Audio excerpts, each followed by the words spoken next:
Events began to take place in an expensive hotel in Changchun, where some girl turned to Chun Chen, asking him whether he remembered what she told him. A little embarrassed, the son-in-law of the Song family decided to ask what the girl was saying after all. She was outraged by this behavior, because after all, they had already been married for 5 years, and it should be remembered that today at his birthday party he would be in a very dangerous situation.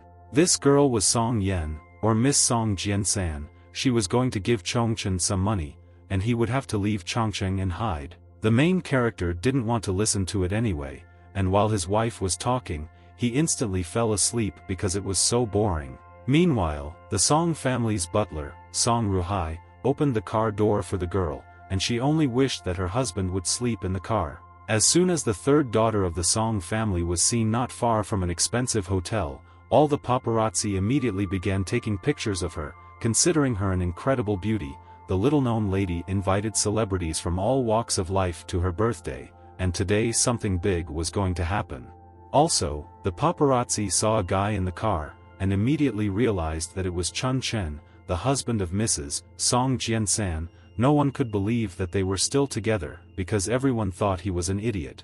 The fatal beauty had been married to this idiot for 5 years, like a fairy flower that fell on cow dung. There was also some strange pendant hanging around the main character's neck, as if it had magical properties, because it was unusual. At the hotel at the same time, someone shouted that the Song family had had a hard time in the past 5 years. As it turned out, it was the head of the Song family, Song Xianyang, who said that things were going well, because the fool Chun Chen had great luck. Even Zhang Yunghua noted that it was only thanks to this luck that the Song family was able to rise from the dead in these 5 years. In any case, everyone understood that as soon as the hour of darkness came today, Chun Chen's luck would run out, and when it ran out, their marriage would come to an end. The kind head of the family has apologized to the girl for the past 5 years, but soon she will no longer have to be with this idiotic guy. The timid girl explained to her dad that they shouldn't make a big deal out of a molehill, because they could just let Chun Chen go,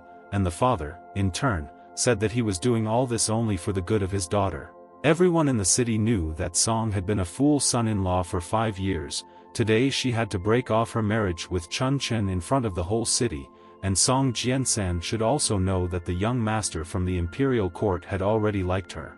If their family contacted one of the largest families in Chongqing City, their family would become successful in no time. At the same time, Song felt extremely uncomfortable when she realized that this was the senior master of the imperial court enterprise, and his name was Yi Shaohan. Suddenly, the same young master from the imperial court arrived, and he was very close to the hotel. This guy was the pride of the business community, as well as an incredible handsome man, and the son of a great family. All the girls were crazy about him, and did not understand why Song Jiansan did not marry Mr. Yi Shaohan. The smug guy immediately noticed the mysterious young man who was sleeping in the car and asked the manager who it was. The insolent one was immediately told that it was the son-in-law of the Song family, Chun Chen, which is why he had to be woken up because Yi Shaohan wanted to greet him.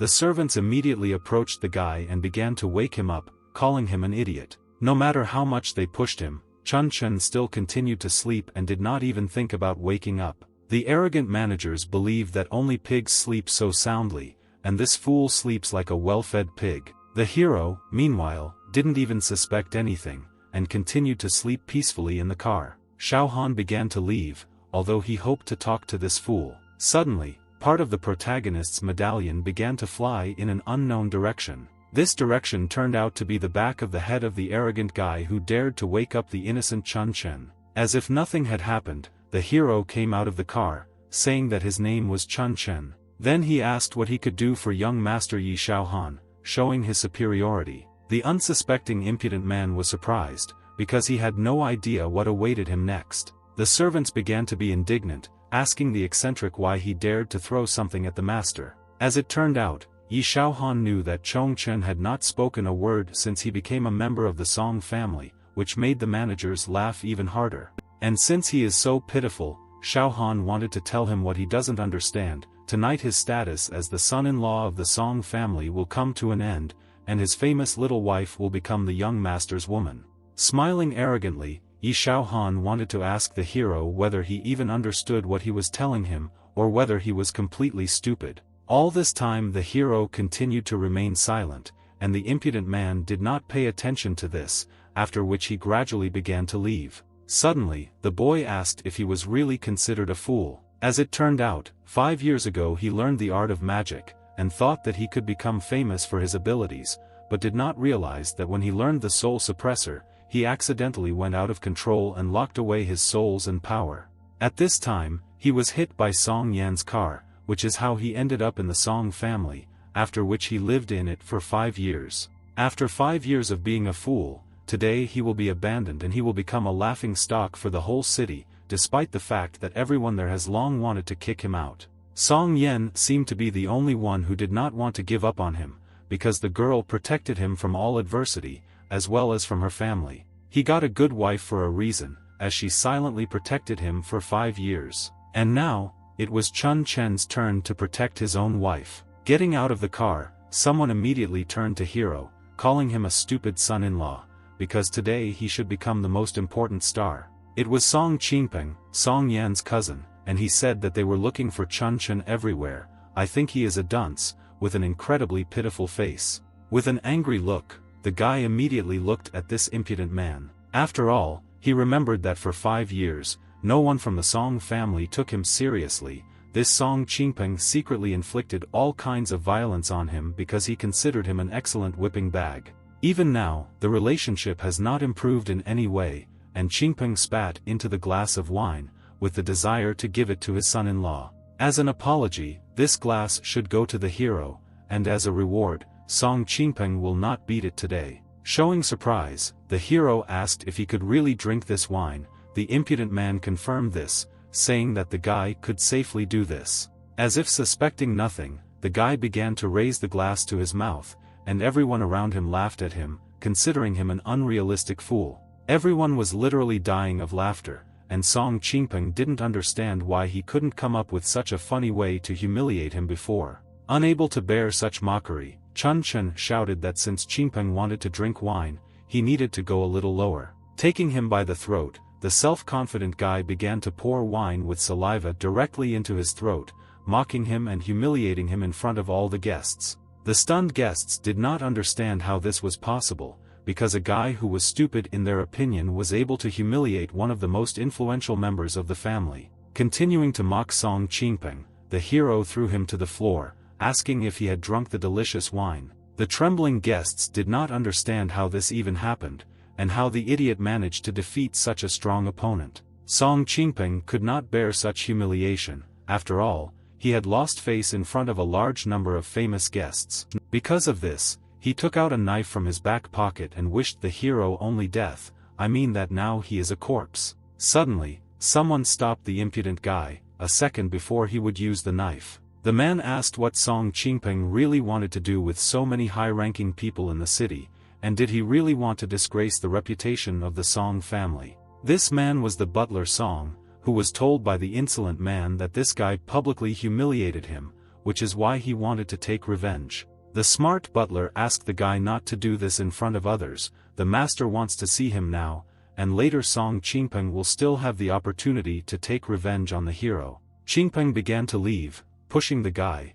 Said that he was wrong, apologized. The butler, in turn, thought that it would really be better. After which, the man turned to the hero, saying that the master wanted to see him too, which is why it was necessary to go together to his office. The embittered young man, meanwhile, was thinking that Chun Chen was very lucky today, but soon they would still be even. Meanwhile, the family servant brought Chen to the office, telling him to come inside. There were many family members sitting in the office, and the head of the family asked Chun Chen to sit at the table. The boy realized with sadness that for 5 years he had to stand in the corner and listen to family meetings, and he could not believe that he was being treated like this today. Had wanted to get straight to the point. During these 5 years, their Song family had risen from the dead, thanks to Chun Chen, but Taoist Master Zhang said something before leaving. He said that Chun Chen's luck would last until tonight at the most. For this reason they must separate Song Yan and Chun Chen immediately, otherwise the hero would have a bad influence on them. Meanwhile, Lin Xinping tried to calm the hero down, saying that it was time to sign the document and ask him if he could write. The second son-in-law of the Song family, Zhou Jian, even suggested that Chun Chen was not even able to hold a pen in his hands. Looking at the document, the hero understood that they were really going to abandon their son-in-law, and he could not believe that they still considered him a fool, but he did not care what these scum thought about him, because he was not going to explain anything to them, and in the future he will have the opportunity to punch them in the face. The guy only cared about Song Yen, because she was the only one who treated him well all these 5 years. Listening to all the insults that came towards her husband, the girl could no longer endure it, and shouted that Chun Chen is a normal and healthy person. He is simply mentally disabled, but he still needs to be respected. The guys weren't bothered by this at all, and just to show their politeness they said that they wouldn't do it again. With a smile on his face, the hero looked at his wife and understood that if she did not sign the contract to end the marriage, then he would not do it either. And if he does sign, then he won't stay here for a minute. At the same time, the butler approached the master and said that the third and young master of Yanqing had come to talk to him about cooperation. The man was very happy and wanted to know where exactly the master was. However, the young master has a request, namely, during the negotiations, he must meet with the most famous son-in-law of the Song family. The sons-in-law immediately began to argue among themselves about who is still more famous. As a result, one of them began to leave, saying that now they must return with victory, and there is no point in keeping the gentleman waiting. Song Qiu, who was the only son of Song Xieyang, asked his mother, what kind of family was his father talking about, because he had never heard of it in Chongqing before. A woman named Su Yuxian explained that the Xia family from Yangqing was much more powerful than the Yi family. Currently, the Xia family has come to Chongqing city, and there are countless people who want to cooperate with them, because if you get close to the Xia family, you can fly to the top of the branch and become a phoenix. Such happiness only happens once every 100 years. After which, Su Yuxian turned to her daughter, saying that her elder sister's husband was receiving very excellent resources. Now it was up to her how she would fight for the Yi family. All this time, Chun Chen listened to this dialogue, and understood that he could not expect anything better from the Song family, because they were ready to sell their daughter for profit. Suddenly, someone outside the door started shouting to Mr. Xia that they really don't have a son-in-law who beats people in public. Opening the door, the gentleman immediately discovered the same son-in-law who had beaten the man in public. Everyone was simply dumbfounded by the presence of this man, because no one expected to see him here. The mother was confused and asked all the children to stand up because a very distinguished guest had arrived. Su Yuxian immediately thought that Mr. Xia was looking for a second son-in-law. The guy immediately introduced himself, saying that his name was Zhou Jian, and no one understood what was going on. Is it possible that the son-in-law whom Xia is looking for is Zhou Jian? In fact, this was not the case, and Mr. Xia pushed the second son-in-law away, ordering him to get out of the way.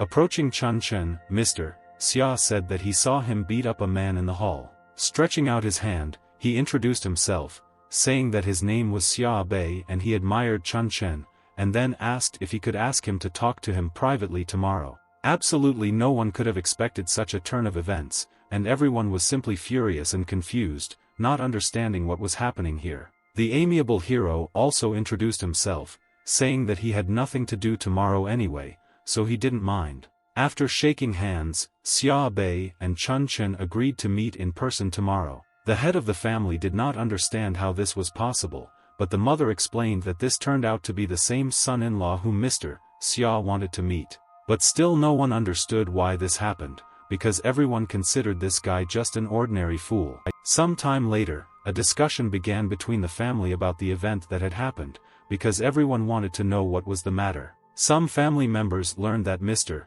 Xia saw Chun Chen beating Song Qingping in the hall, and he thought it was funny to meet such a fool. Meanwhile, the father of the family knew that if Chun Chen was so stupid that he could offend Xia Bei tomorrow, then their 5-year success would be ruined. That is why this event was even more outrageous for him. Putting strong pressure on his daughter, the father wanted her to sign a contract to destroy the marriage, but the girl did not want to do this. Mother also insisted that if they signed the agreement, the Song family would get rid of Chun Chen, and even if the Xia family got angry, they would have less chance of being involved. All the relatives put a lot of pressure on the girl. They say that she should think about the family, not about herself, she should sign the divorce, because they did it for her own good. With trembling hands, the worried Song Yen realized that Chun Chen had dedicated 5 years to his family, and now they were going to abandon him like this. With regret, the hero understood that his wife probably chose the family, not him. Suddenly, the girl began to press with all her strength with her pen directly on the contract, thereby spoiling it and not signing it. After which, scattering everything on the table, she shouted that 5 years had passed. It was thanks to Chun Chen that the family rose from the dead, and now they were going to use him and drive him away, which is why the girl did not understand how such a defective person like him will live alone. Listening to Song Yan's indignation, the entire family was angry with her, and everyone pressed her in their own way to make her sign this agreement. Even the father screamed at his daughter like she was crazy to do it, but the girl began to cry, saying that she did not like any Yi Xiaohan. Moreover, she did not want to be instruments for their marriage union. The worried relatives began to discuss among themselves how to influence the girl's decision, thinking about what to tell her. Hitting the table with all his might, the father began to shout that Song Yen is a rebel, and today she must sign this agreement to end the marriage. Meanwhile, someone began to tear up the same agreement to end the marriage. It was Chun Chen who asked if father really couldn't see that Song Yen didn't want this. The embittered family began to shout at the hero, asking how he even dared break the divorce agreement, because it was outrageous. The guy in turn said that he knows that cooperation with the Xia family is very important for them, but as they see, Mr. Xia only wants to talk about cooperation with him. Therefore, he hopes that they will respect Song Yan's opinion, otherwise, then the guy will tell everything to Mr. Xia tomorrow. And they won't like it, because then the most influential family in the city will find out all the secrets of the family. If something happens, then he will take all the blame on himself, and will not drag the Song family into it. Meanwhile, the head of the family could not understand why this fool suddenly spoke clearly. One of the children started screaming, asking Chun Chen who he thought he was. If he got into trouble tomorrow, no one would be able to answer for it. At that very second, someone said that he would solve this issue. As it turned out, it was Mr. Yi Xiaohan who asked him not to worry, because even if Chong Chen caused trouble for Mr. Xia tomorrow, he could prove that the Song family had nothing to do with Chong Chen. After 5 minutes, the family was discussing that the father of the family promised Chun Chen to meet with Mr. Xia because they could not do anything else in this situation. Because this was the will of Mr. Yi Xiaohang, because his family had long ago agreed to cooperate with the Xia family on the matter of tomorrow's meeting, and the fact that Xia was looking for Chun Chen was just a drunken joke on his part. The arrogant Yi Xiaohan asked the girl, how about giving Chun Chen a day of time and letting them compete fairly? After all, he sees that Miss Song is still a little hesitant anyway, so why don't they do as she says and see which of the two can withstand cooperation with the Xia family?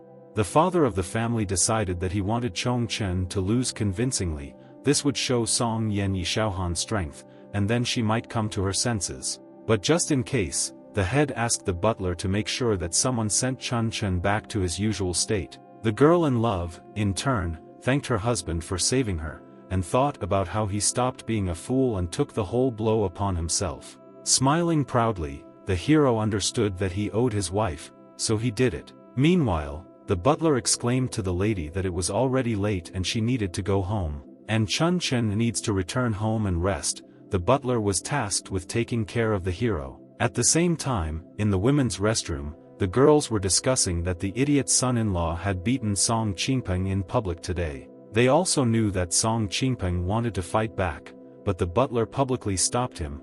They were sorry that they missed such a sight. But it was not a big loss for them, because they saw Song Qingpeng calling a group of people to take revenge. Song Yen heard their conversation, and realized that the scoundrel was preparing to take revenge on her husband. Realizing that her husband was in danger, Song Yen began calling the butler to save Chun Chen. The butler, meanwhile, left the building and was preparing something terrible for the main character. The man answered the lady that they were just going to the parking lot, and he did not understand the girl, because he did not know why she was so worried about her husband. Getting even more worried, the girl explained that she heard that the butler stopped Song Qingpeng from beating Chun Chen today, but she was afraid that Song would now try to take revenge on him. Without thinking twice, the man only replied that the lady should not worry, because her husband was with him. And he will send you home safe and sound, because in the end they are relatives. As it turned out, the butler was lying all this time, and a guy was already waiting nearby,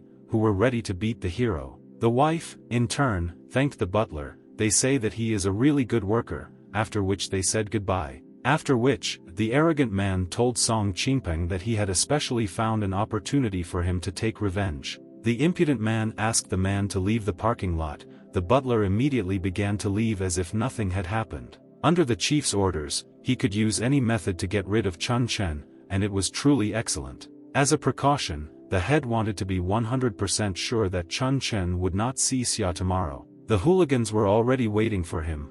They were angry, and they had a huge number of different weapons in their hands, because they wanted to finish off the guy. Song Qingpeng was extremely angry that Chun Chen humiliated him in public today. Waving the metal pipe with all his might, he shouted that he would let the guy know that he was no longer a tenant. Initially, the hero was extremely confused, because he did not understand what to do in this situation and how to escape. Meanwhile, the butler was standing at the entrance to the underground parking lot, and very loud bangs could be heard, as if someone was fighting. Suddenly, the butler looked through the door and shouted to the guys that they need to break their legs, don't hurt their faces, because perhaps the head will still need this guy to work on his face later. After waiting a few seconds, the man noticed that the parking lot was very quiet and it didn't look like a fight was going on. The stunned butler saw Chun Chen standing over the bullies, unharmed, as if the fight had never happened. This outcome of events greatly surprised the experienced butler,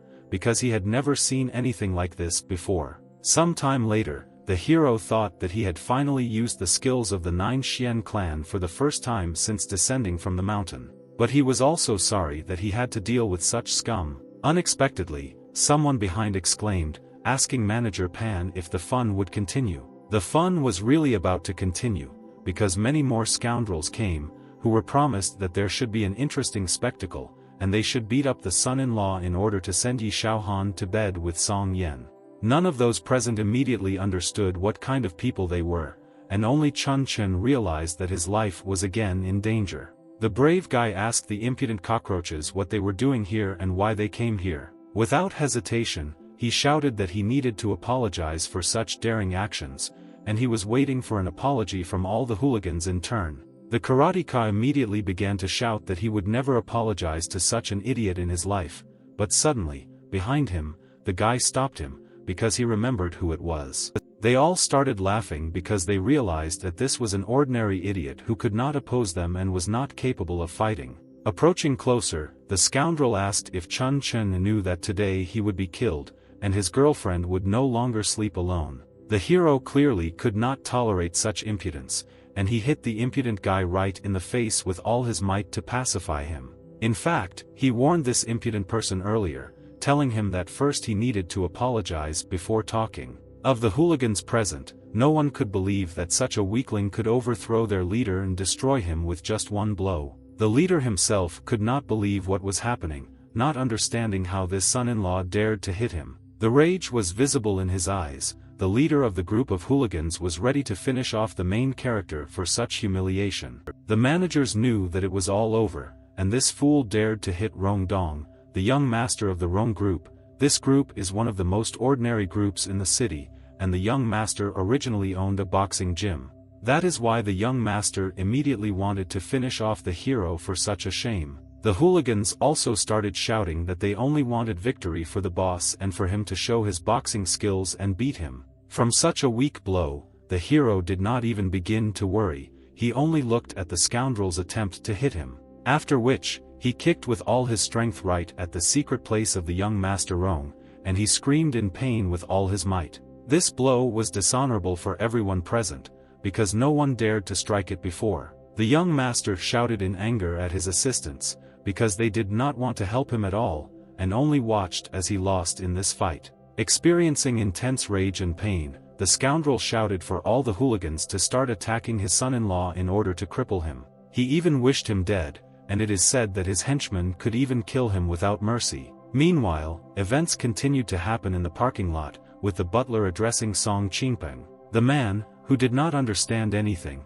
wanted to find out what happened in this parking lot and who beat them like that. The villain said that Chun Chen did it, and the butler in turn asked how it happened, but no one could even understand how they could lose. After all, they only remembered that everyone attacked Chun Chen, and then a total beating happened. And at some point he used some kind of black magic called Xiankuan. Namely, the shifting technique. He made them all somehow attack each other, and they began to do so. At that same second, the butler and Song Qingping heard some sounds nearby, and thought that a fight had happened again. This was indeed the case because Rong's minions began to attack their leader, and did not understand why they did not attack Chun Chen.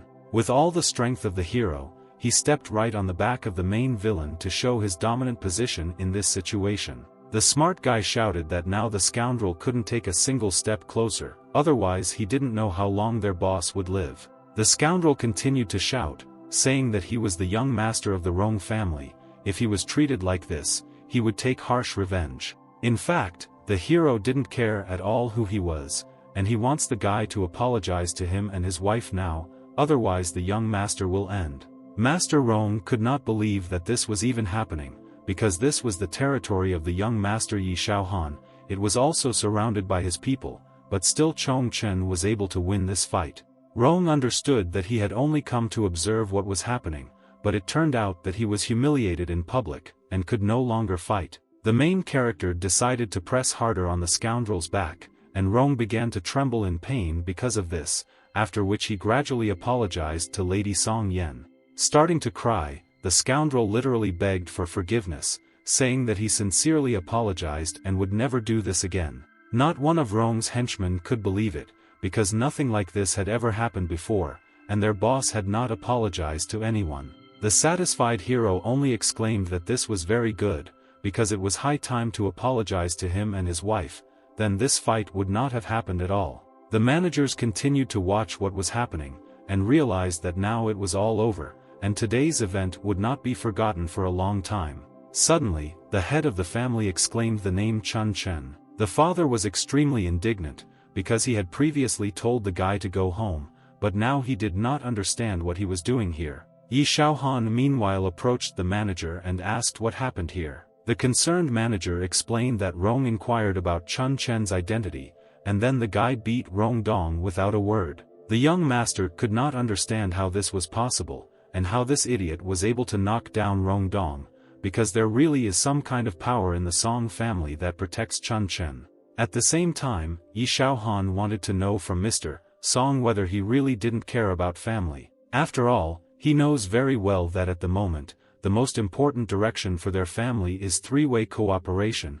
If you remove the Yi family, then the third party will be another family. The other family is the Rong group, which has just suffered as a result of the fight with Chun Chen. But now their kind son-in-law was making a fuss, and Yi Shaohang was afraid that the Rong family would never cooperate with them again. The father at the same time understood that Taoist Master Zhang had spoken the truth, and Chun Chen's luck had run out.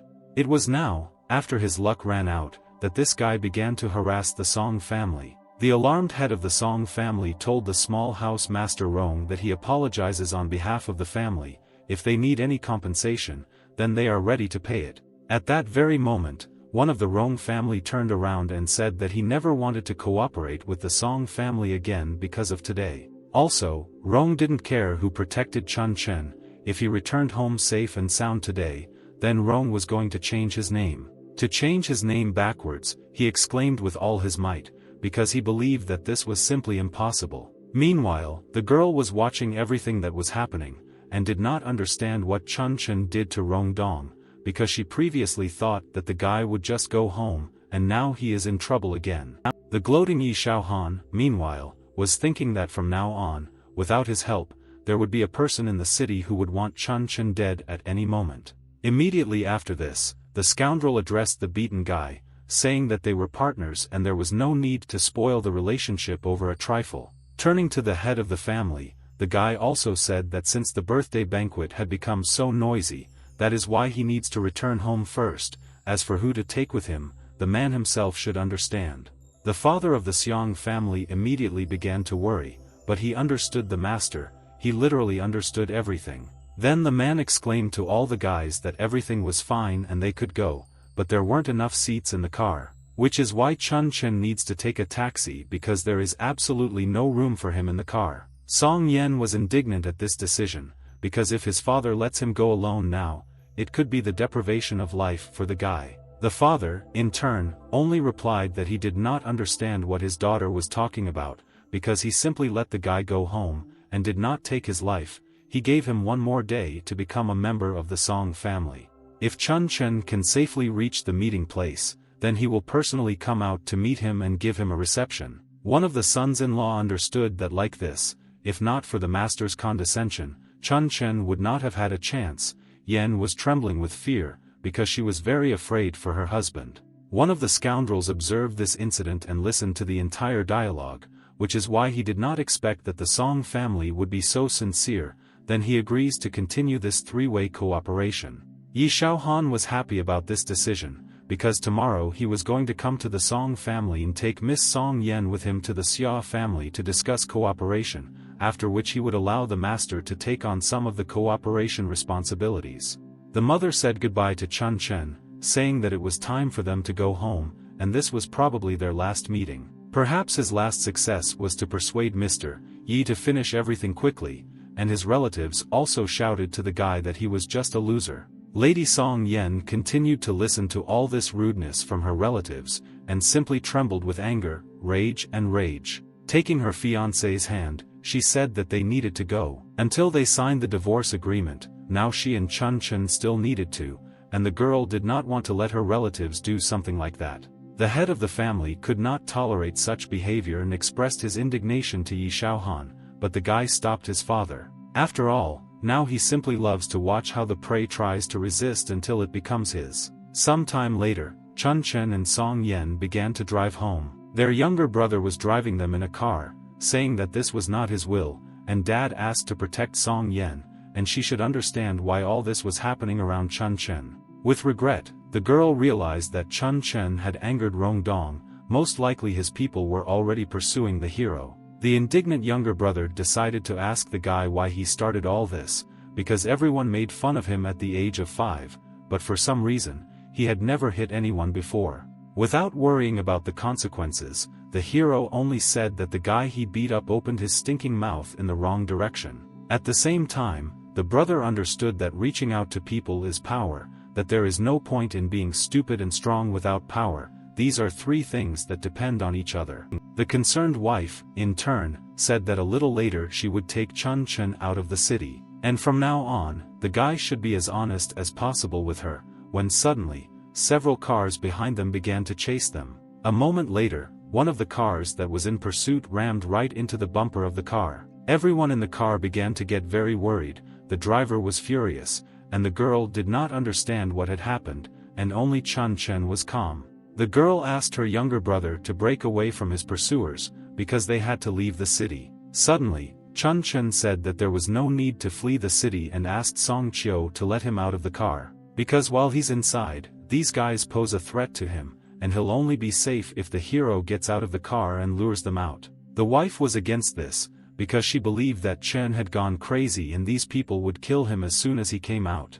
Immediately there was another strong impact directly behind the car, which forced the car off the road. The car literally began to move onto the Lesnaya road, because the impacts made it difficult for it to drive on the asphalt. Fortunately, the younger brother listened to Chun Chen and let him out of the car. The hero only asked Song Qiu to protect his sister. All this time, the girl continued to shout for Chun Chen to get back into the car, and the guy only said at the last moment that he should not forget to make the pursuers pay for damaging the car. A huge number of cars drove up to the forest glade to catch up with Chun Chen and take revenge on him for his actions. The pursuers immediately saw that this fool had decided to leave his wife and run away from her into the forest. An unimaginable number of hooligans were going to attack Chun Chen and finish what they started to bring this brat to the boss. The beaten criminal wanted to kill him himself, which is why he ordered his allies to bring Chun Chen to him. Feeling very anxious, Song Yen realized that all these scoundrels had followed her husband.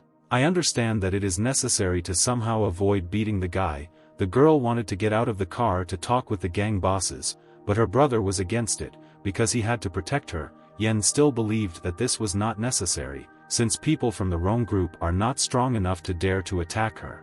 That is why she ordered her younger brother to go and save Chun Chen, and she would go and talk to Yi Xiaohan before it was too late. And if something happens to Chun Chen, then she will renounce her younger brother for the rest of her life. Realizing that his brother did not want this, he went to save her husband and ran out of the car. Meanwhile, Song Yan turned to Yi Xiaohan, asking what needs to be done to get him to spare her husband. Suddenly, Rong and Yi Xiaohan began to come closer and decided to remind that a divorce can be signed with a fingerprint. Today, Rong was going to kill Chun Chen, use his fingerprints to sign the divorce agreement, but if she agreed to marry his brother Yi right now, then he could show mercy and let Chen live as a disabled person.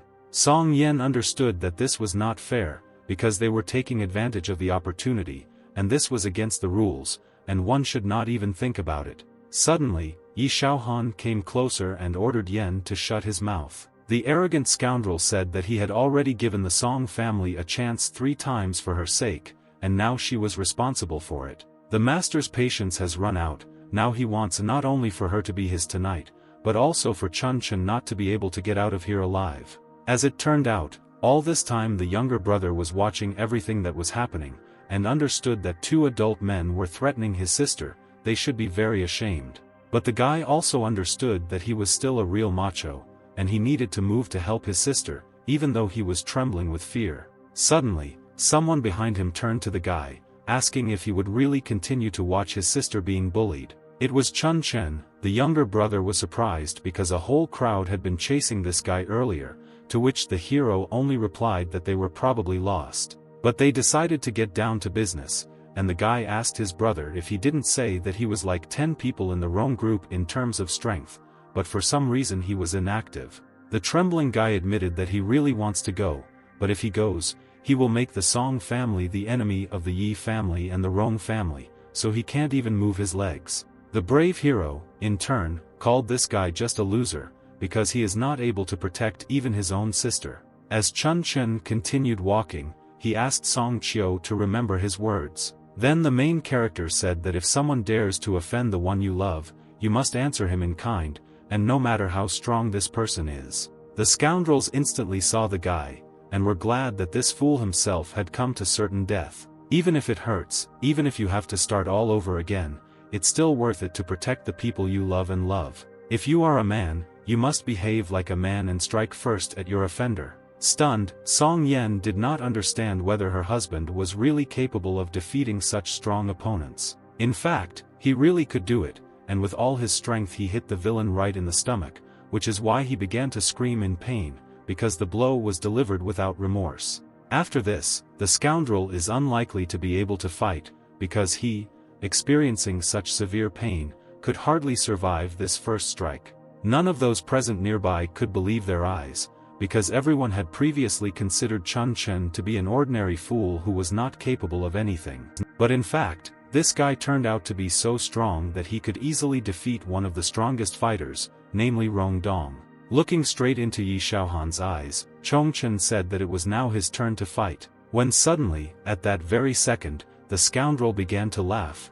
They say that the hero, in his opinion, is crazy. The insolent person believed that Chun Chen was not acting honorably because their Song family had great difficulty appeasing the Rong group, but he decided to destroy the 3-way cooperation that his family should rely on.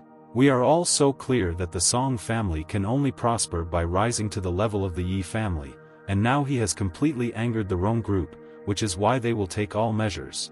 And now his family will be forced to ask Yi Xiaohan for help, so the hero should not dare to go against him in battle. Yi Xiaohan advised the guy to kneel down and promise to divorce Song Yan, and then he would allow the Rong group to spare him, or he would die. The main character didn't care at all about this, and he hit the villain right in the face with all his might, using one of the strongest striking techniques. He did it because this piece of trash talks a lot. Experiencing serious consequences from the blow, Yi Xiaohan immediately began to fall and could no longer speak calmly.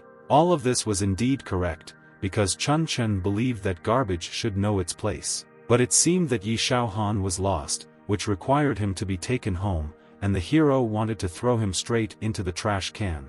In a trembling voice, the scoundrel shouted that Chun Chen needed to come to his senses, otherwise the consequences would be irreversible. Chun Chen just ordered the insolent man to shut up and hit him right on the head with a garbage can with all his might. From a blow of such great force, Yi Xiaohan instantly lost consciousness, because he was an extremely weak opponent and was not able to compete with dignity. Like a cockroach, Yi Xiaohan lay unconscious in a pile of garbage. That's where he belonged. The hero was extremely glad that this scoundrel had finally calmed down. With his foot directly on the trash can, he wanted to understand where his allies were. Concerned, Song Yan approached her husband and said that she asked him not to get into a fight, and now that he had completely angered two families, he would really come to an end. But in fact, all this could have been arranged in a way that was not a fight, and just causing one-sided damage to them. He took a wad of cash from Yi Xiaohan's pocket. The hero handed it to his wife, saying that it was money for the damaged car. Once again, the girl could not believe her eyes, because she did not understand whether this was really the same Chun Chen. They had been married for 5 years, but this was the first time she had seen him get out of such a situation.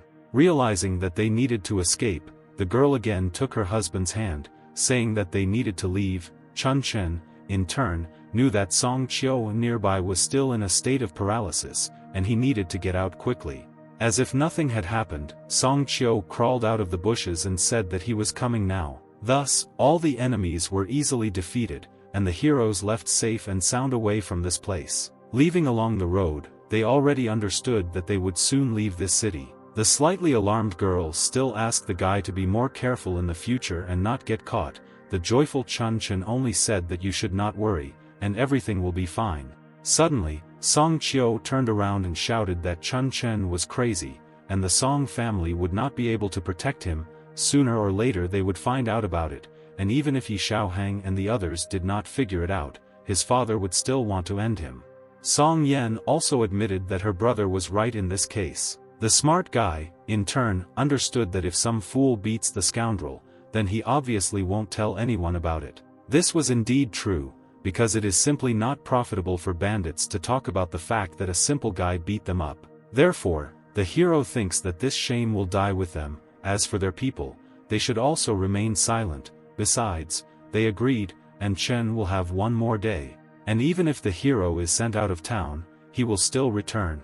After all, he and Mr. Xia have an appointment at the Song house tomorrow. Which is why Chun Chen didn't even worry about the incident that happened, because he didn't intend to break the agreement. That is why Song Qiu, after listening to this guy, decided that it was time to go home. This guy said that he would return even if they took him out, and since that's the case, it's better to return home now. And from that moment on, the younger brother decided that he would also protect Chun Chen.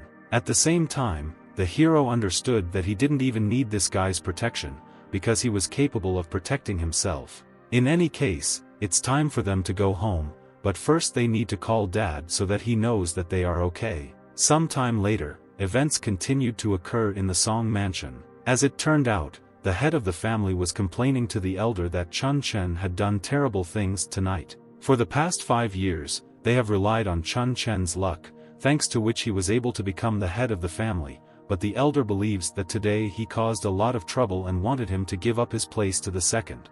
Madame Song also didn't want this, because if they let this happen, it would be the end, because the second uncle's family's business had developed so well, and they would all be crushed as soon as they gained power. Even his son-in-law understood that he would be the one who would get the worst, and Chun Chen himself asked for such a fate. Suddenly, the head of the family asked to remain calm. Fortunately, Yi Xiaohan helped them deal with him and calm down the Rong group, and thanks to the three-way cooperation, they still managed to keep the situation under control, so the elder still agreed for him to remain the head.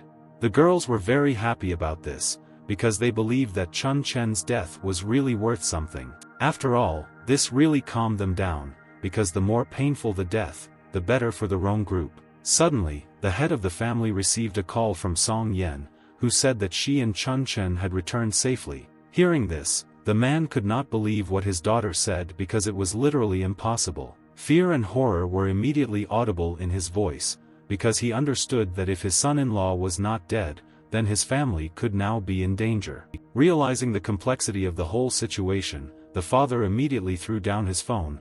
One of the daughters wanted to find out what had happened. Meanwhile, the car in which the main character was finally arrived. The proud guy and his beloved wife finally returned home after a difficult battle in the forest. None of the relatives could believe what was happening, because they did not expect to see Chun Chen here safe and alive. Even Song Chio felt a slight chill down his back after calling his dad, because he was extremely worried about the consequences that would happen now. Suddenly, the younger brother finally remembered what his dad told him. He said that if Chun Chen could safely get to the meeting place, then he would personally come out to meet him and give him a reception. The stunned guy immediately realized that Chen remembered everything, and also asked to call his father in advance to tell him that they were all returning home together. After all, it was the younger brother who did this, telling his father about it that Chun Chen returned safe and sound, which is why he must be met. Realizing the current situation, the younger brother understood that he was now also in danger.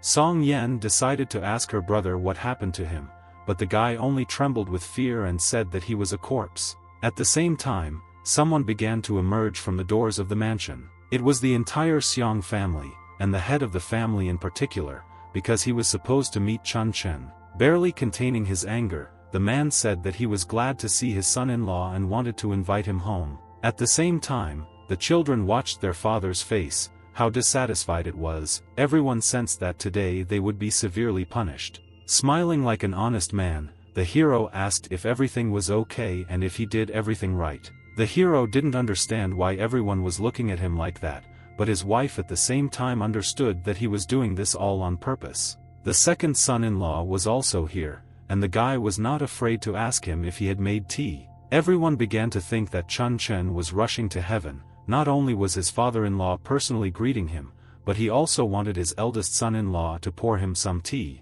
And then they remembered that the eldest sister's husband said that he would pour tea for him himself if he returned, but he had previously despised Chun Chen the most. Some time later, the eldest son-in-law actually poured tea for the main character, because he lost the argument. At first glance, the kind boy gave the tea to the hero, as if he treated him with respect. Once again, Song Chio and Song Yen could not believe that the eldest son-in-law did this, as if he had always kept his words, and served tea as a sign of defeat. The son-in-law, meanwhile, understood that if his father personally greeted Chun Chen, he did not dare not pour him tea. Everyone immediately attacked the younger brother, saying that he should have protected Yen, not her husband. Song Chio then began to explain that he was not to blame for anything, and in general, it was Chun Chen who did everything. Suddenly, Song Yen stood up for her younger brother, because she understood that it was difficult to believe that Chun Chen had returned, but this was not thanks to Song Chio,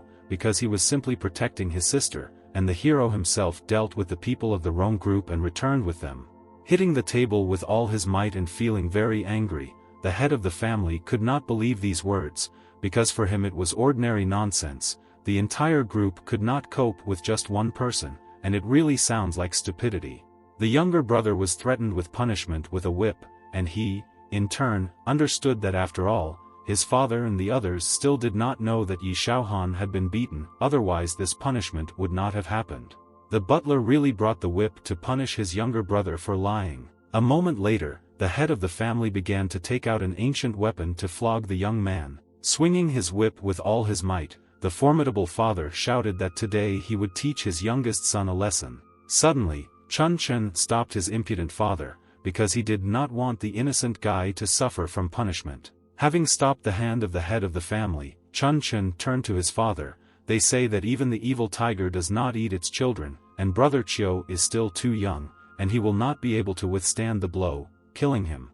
This angered the family even more, because in fact, the mother explained that this was an ordinary family punishment, this was the law, and there was no talk of death. The sons-in-law also had not seen that in all these years of living at home, anyone dared to go against the family law. This is considered treason, and Chun Chen seemed to have gone mad with the desire to die. Everyone began to reassure Chun Chen, saying that this was really normal and just a spanking. The head of the family seemed to go mad at this turn of events, and was even more angry at the hero. Swinging his whip with all his might, the scoundrel wanted to strike, but not at his youngest son. This blow should have been intended for Chun Chen, but Song Yen stood in front of the guy, because he dared to break the family law, and had to receive punishment, so he needed to be spanked. A moment later, the hero jumped with all his might, grabbing his wife with him. From such a deft movement, even the head of the family who owned the whip missed perfectly with his powerful and targeted blow. After the blow of the whip, a lot of needles fell down, which were located right on the weapon itself. Even the head of the family himself did not expect such a turn of events, because he did not know that he had a deadly weapon in his hands. While shielding his wife, Chun Chen asked if this was really not an attempt to beat Song Chio to death, because why so many needles on the whip? Once again, none of those present could believe their eyes, because they had never seen anything like this done with an ordinary whip. Even the youngest son began to think that his father really just wanted to finish him off, because why should I attach so many needles to the whip? The father, who did not understand anything, could not guess what was the matter, because he really did not know where there were so many needles in the kunta, as if someone was trying to kill Chio. The head of the family immediately looked at the butler because it was his whip, but this whip was actually in the head's office, and he only brought it here. The scoundrel immediately began to put pressure on the butler, because he was trying to blame the head of the family, and because of his ignorance, his son almost suffered. The son-in-law, meanwhile, assumed that something was wrong here and reported this to his father. After all, it was extremely strange that only one fool noticed the needles, and perhaps it was he who hid these needles in the whip. As it turned out, the hero not only noticed that there were needles in the whip, but also that there was poison on them. Even the father himself could not know this. He was extremely surprised that the fool knew this. The eldest son-in-law started yelling at Chun Chen, saying that he was completely crazy. Does he really think that anyone would dare to kill Song Chio in front of their eyes? The daughter and her mother began to cry and said that they were not the type to do this. In any case, the head of the family believed that it was worth stopping arguing, and even if this was not true, it was better to check whether there really was poison on the needles. Because of this, it is necessary to quickly show the whip to Master Ching Feng, because he is a disciple of Taoist Jan. He must know whether the needle of the whip is poisonous. A few minutes later, the butler reported that there was indeed poison on these needles, and it was very dangerous. This meant that someone really wanted to harm the youngest son, and kill him at the hands of his father. The outraged relatives again suggested that Chun Chen could see the needles, but he could not see the poison with his own eyes, which is why he could have something to do with it, and it seems that he was the one who decided to get rid of Song Chio.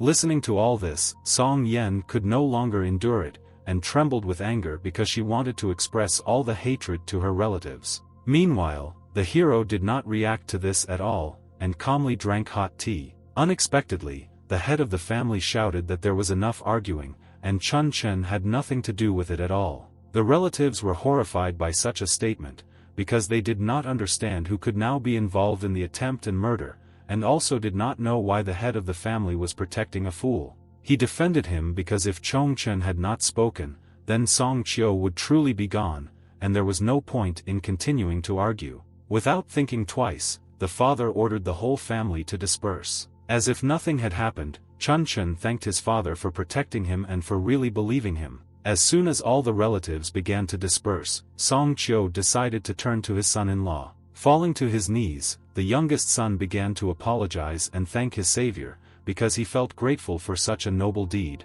With tears in his eyes and trembling, Song Chio didn't know how he was able to see those needles with poison, but he thanked the savior for saving his life and also asked for forgiveness for being so rude to him all these 5 years.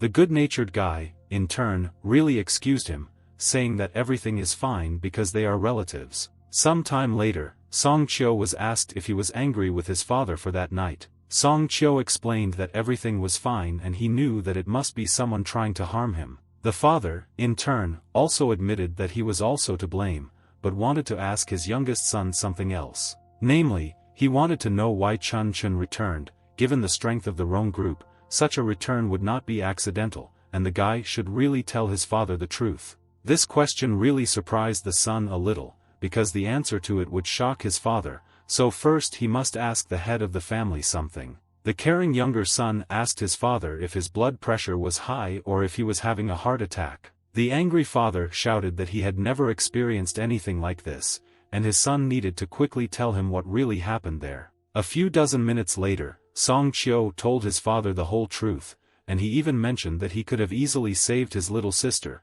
but his son-in-law beat him to it and entered into battle with the Rong group. Even the guy said that Yi Xiaohan didn't take his son-in-law seriously and started chatting like crazy, but the son-in-law didn't really care. Instead he exclaimed that trash should know its place. Then he picked up a real trash can and slammed it into Yi Xiaohan's head. This story greatly infuriated his father. And then, the youngest son said that after such a blow, Yi Xiaohan completely passed out. This fight was truly amazing. At that moment Su Seyang not only experienced high blood pressure and a heart attack, but even thrombosis of cerebral vessels. A cry was heard throughout the house, asking whether Yi Xiaohan had really been beaten. Hearing about this, the mother began to cry, saying that it was all over, and they had completely insulted this family. Now they would stop the tripartite cooperation, and the father would have to retire. The offended mother also wanted to prepare a new divorce agreement before morning, and Song Yan would only need to sign it tomorrow in the presence of Yi Xiaohang, and kick Chun Chen out, and maybe their family could still be saved. Meanwhile, Chun Chen decided to turn to his wife, telling her not to worry. After all, this is just a three-way cooperation. And tomorrow the guy will be able to achieve cooperation with the Xia family. This is much better than the shitty cooperation with the Yi family and the Rong group. Then he believes that this family should come to their senses. The puzzled girl wanted to find out from her husband whether he had really recovered, because this evening his behavior was no different from the behavior of an ordinary person, and there was only one explanation for this. This is truly a recovery, because over the past 5 years the hero felt great for the first time, which is why his wife wanted to know if he remembered where his home was. After thinking a little, the guy realized that even now it is extremely difficult for him to answer this question about where exactly his house is. The girl exclaimed that there was no need to worry about it now, and everything was fine, although in fact she thought that if she knew where Chun Chen's house was, she could send him back, only she wouldn't have to worry about it, that there is no one to take care of him. Suddenly, Chun Chen said that he actually remembered where his home was. It turned out that his family is in the capital. This is the Chu family, number 1 in China. They have 9 masters, and they are all amazing. All the masters are omnipotent, in heaven and on earth, and they also taught him martial arts. Song Yan already thought that she was mistaken, and her husband's illness only worsened.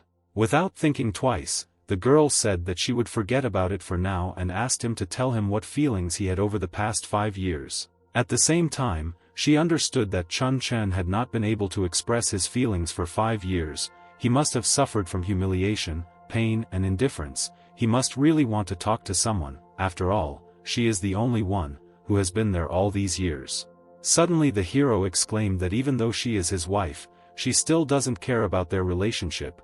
They have been together for 5 years, like an ideal couple, but she doesn't even show attention and care towards him, and this is disgusting. Confused, Song Yan began to get angry and send her husband to hell, saying that he shouldn't call her a pig. The hero, in turn, said that he shouldn't be angry, because he just made an analogy. With a huge bump on his head, the guy decided that it was time for him to go to bed now. The girl at the same time thought that he was really impudent, because he took her and insulted her. The next morning, Song Qiu trained, practicing martial arts techniques, and a mysterious guy in an interesting suit watched him while brushing his teeth. As it turned out, it was Chun Chen, who wanted to ask Song Qiu what inspired him to do the lion dance. In fact, the younger brother was doing a favor for the family by coaching here. Because the Chongqing city ceremony will be held in 5 days, if he can win the lion dance there, he can solve the problem of the family relying too much on three-way cooperation. I don't understand anything. The hero began to ask his brother how the lion dance would help him, and at the same time continued to brush his teeth. In fact, the ceremony in Chapqing City, this is the 80th birthday of the head of the Huang family. She is the most powerful family in the city, even more powerful than the Yi family. This dance became an event that the head of the Huang loved so much. If you win, you can win recognition from the head of Huang, and this can be considered a step forward on the path to prosperity and success, so that it would be a great honor and benefit for the whole family. But at present, all the main families of the city are actively preparing for this, therefore, the competition is extremely high. Song Qiu thought that he was unlikely to have much chance of winning. However, he is still practicing, but it is still difficult for him to find a professional in order for him to train him. This made Chun Chen think about whether to help his younger brother, and at the same time he continued brushing his teeth again. Without thinking twice, the guy spat out the toothpaste that was in his mouth with all his might. This spit even destroyed a balloon that was hanging not far from them. This kind of reception surprised Song Chio extremely. He even thought that his son-in-law was a shooter in a past life, but Chun Chen could not say anything to this. All this time, the hero was thinking about the fact that he is a slave to his wife, and winning brings many benefits, so if Brother Chio wins, then his wife will probably be very happy. Some time later, the decorations for the house were ready, and everyone was dressed up in festive costumes. The head of the family was preparing for the arrival of Yi Shaohan, because they were supposed to greet him at the highest level. Meanwhile, one of the daughters ran up and turned to her father. It was Song Yen, and she wanted to understand why her father called her here. The father and mother did not understand what kind of outfit this was on their daughter's body. Because of this she should be ashamed, because she was told yesterday that Mr. Yi Shaohan would come today, and she should quickly return and change her dress, because they would soon will be here. Suddenly someone behind said that this was not necessary. It was Chun Chen who said that Mr. Yi Shaohang would not come to them today, and the only one who would come to them today was Mr. Xia. Su Seyong started yelling at the guy because this restless guy put on some strange costume, and he should wait, because soon Mr. Yi will arrive, then they will have a look, because the hero is clearly trying to piss everyone off here. In fact, the guy didn't care whether his relatives believed him or not, but he told them that only Mr. Xia would come, and he did not at all approve of all this unnecessary boring pathos that they were making here. The eldest son-in-law also ordered Chun Chen not to fool him, because Mr. Yi is a man of his word in the business world. If he said he would be here, then he would be here. In addition, he said that Mr. Xia would not be able to come, but the issues with yesterday's poison needles had not yet been resolved, and since Chun Chen was fine, everyone wanted him to hurry up and sign the divorce agreement and get lost. Trembling with hatred, Song Yen realized that her husband saved Song Chio's life yesterday, and they were still ungrateful. She continued to repeat that she would not accept Mr. Yi. Her sisters began to say that she was just young and foolish, and when she tasted young Master Ye's sweetness, she would definitely change her mind. Meanwhile, the hero was thinking that this gentleman couldn't even block his attack, which meant that he really was such a guy. Suddenly, the butler ran up and shouted that Mr. Yi had arrived, because he had seen Mr. Ye's exclusive limousine arrive. The head of the family and his wife were happy that the gentleman came, because it meant that he did not hold a grudge against them, and it seemed that the relationship between their families could still be saved. The sons-in-law, like smug scoundrels, were glad that Mr. Yi had come, and believed that Chun Chen was nothing compared to him. At the same time, the main character understood that it was not really Yi Shaohan who came. The whole family began to run towards the approaching car, because they thought that Mr. Yi Shaohan was coming. But as it turned out, it was not at all who they expected. The guy who came wanted to find out what they were doing here, because he just came to visit them. Mr. Xia, who did not understand anything, wanted to know why everyone was making such a fuss here, and why they looked like clowns, because it was all so banal. With horror, the entire family realized that Mr. Xia had gotten out of Mr. Yi Shaohan's car. The head of the family immediately wanted to know from the guy why he came in Mr. Yi Shaohan's car, and at the same time, Su Seyong thought that Chun Chen was right, and this guy was dressed the same as himself. Mr. Xia began to laugh, saying that Yi Shaohan's face was swollen like a pig, that's why he couldn't come, so he gave Xia this car to bring him here. Once again, the main character turned out to be right, because they should believe him when a person tells them that Mr. Yi will not come. Suddenly, the head called the butler and told him to invite Mr. Xia to the old mansion. As it turned out, the head was also surprised by Mr. Xia's visit. Head Song was a person who spends a lot of time in the old mansion of the Song family, and few people know anything about him, but he is the real head of the Song family. And Su Seyong is only acting as the head of the family. Chun Chen immediately understood this. Now that Xia is here, even this old man is worried. It seems that helping his wife win cooperation with the Xia family is an absolutely must-have task. Xia was glad that the head of Song wanted to see him. He also appreciated the appearance of Chun Chen, because he liked the clothes very much and asked him to take him to the head. Each of the elder sons-in-law was angry because Chun Chen should not have led Mr. Xia, so as not to say too much to him, because it might anger his influential family, and then they would all be in big trouble. Unexpectedly, Su Xieyang only told Chun Chen to go see Mr. Xia off and escorted him to the future. In fact, Mr. Ye's car is here, but he didn't come, which means he wants to show that he holds a grudge against them. This kind of three-way cooperation is becoming unsustainable. But for the sake of the future of the Song family, even if the chances are slim, it remains to be seen whether Chun Chen can get the cooperation of the Xia family. All the relatives were simply amazed at how lucky the main character was. Some time later, events continued in the old mansion of the Song family. The elder said that he was just worried about the city's ceremony. But when I heard that Mr. Xia from Yangqing had suddenly appeared, so he decided to immediately invite him to his mansion. It was the current head of the Song family, Song Chongqing. Mr. Xia also thanked the elder for the invitation, because today is the Huang family's big holiday. Everywhere you look, people are preparing for it. Pointing to the poster, the elder asked if Mr. Xia usually writes and if he could help with it. Without thinking twice, the guy agreed because he is known as the god of the pen in Yangqing. Looking at the hieroglyphs, the guy realized that this was a very strong and powerful word, carrying the energy of blessed impulses, and it was the word powerful. In fact, the elder pointed out the mistake to the master, and it was a different word. Namely, the word is unworthy, after which the elderly elder tore this piece of paper right in front of the guy's face. As it turns out, Master Huang is now looking for young people all over the city to show the Huang family in the best light. Countless calligraphy artists have contributed their creative works with great effort, and with the skill level of a great master, he is far from being able to compete with those monsters. That is why Song Chongqing wanted to ask Mr. Xia for one favor that was beyond his control. Namely, ask him for the calligraphy work for the Huang family ceremony, because it will help save his Song family from their current difficulties. The old man cried and begged on his knees, but the guy only asked him to calm down, and to get up from his knees, because he was unable to do it. Song Chongqing insisted that if the god of the pen did not agree, then he would no longer be able to get up, and if cannot win this competition, he will no longer have a reason to live. In fact, Xia was just praising himself, and he couldn't draw as well as he said, but he still agreed to the old man's request to stand up. The old man was really happy about this, because a big shot like him should not go back on his words, and Mr. Xia is truly a good person.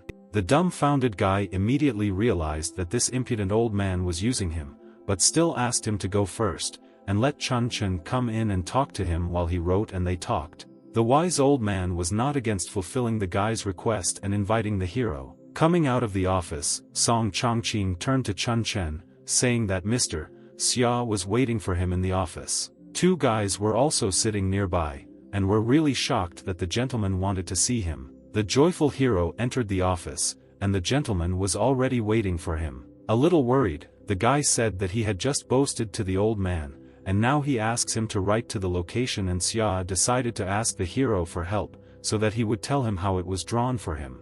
The hero really didn't expect that Xia also did calligraphy, so he had to appreciate it. Seeing what was drawn, Chun Chen was simply shocked, because he saw that this drawing looked simply terrible. The worried guy looked at the painted poster and didn't even know what to say, although Xia asked his opinion. In any case, the hero still wanted to offer his help, and asked if he could do it better, but they would say that Xia drew it. After all, Chun Chen is really good at drawing. After all, he studied with a teacher who was truly called the pen god. That same great master had unsurpassed calligraphy skills, and no one could draw better than him. Joyful Xia hoped for his friend, because he understood that his drawing was not as good as the real god of the pen could draw him. In fact, Xia became interested in Chun Chen yesterday because he discovered that he was actually not stupid, and Xia really senses in him a potential great leader who is hiding his abilities and waiting for his moment. People with such a rare aura often have excellent skills, and when he said that he could write, Xia was indeed extremely surprised. Meanwhile, the hero had finished and was ready to show his drawing. Seeing this drawing, Xia was simply stunned by this, because he did not expect to see something like this. Xia sincerely thought that this was a really terrible drawing, and even he had written it better, so it seemed like he was clearly wrong about Chun Chen.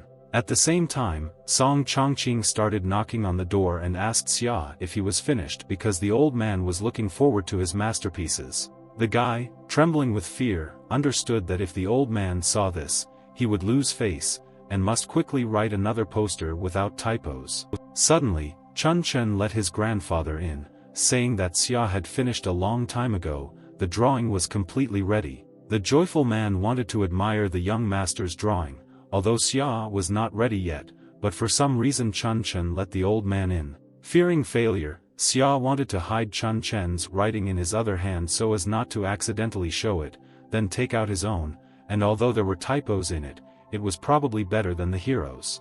Unexpectedly, Chun Chen raised Xia's right hand, and there was a drawing of the main character in it, which made Xia even more worried. Seeing this drawing, Song Chongqing was extremely surprised, but did not show any further reaction yet. The frightened guy thought that Chun Chen had deliberately set him up because he showed the wrong hand, and this is the end. Now he will lose face, he will no longer have anything to do in Chongqing. Tonight he will return to Yangchen again.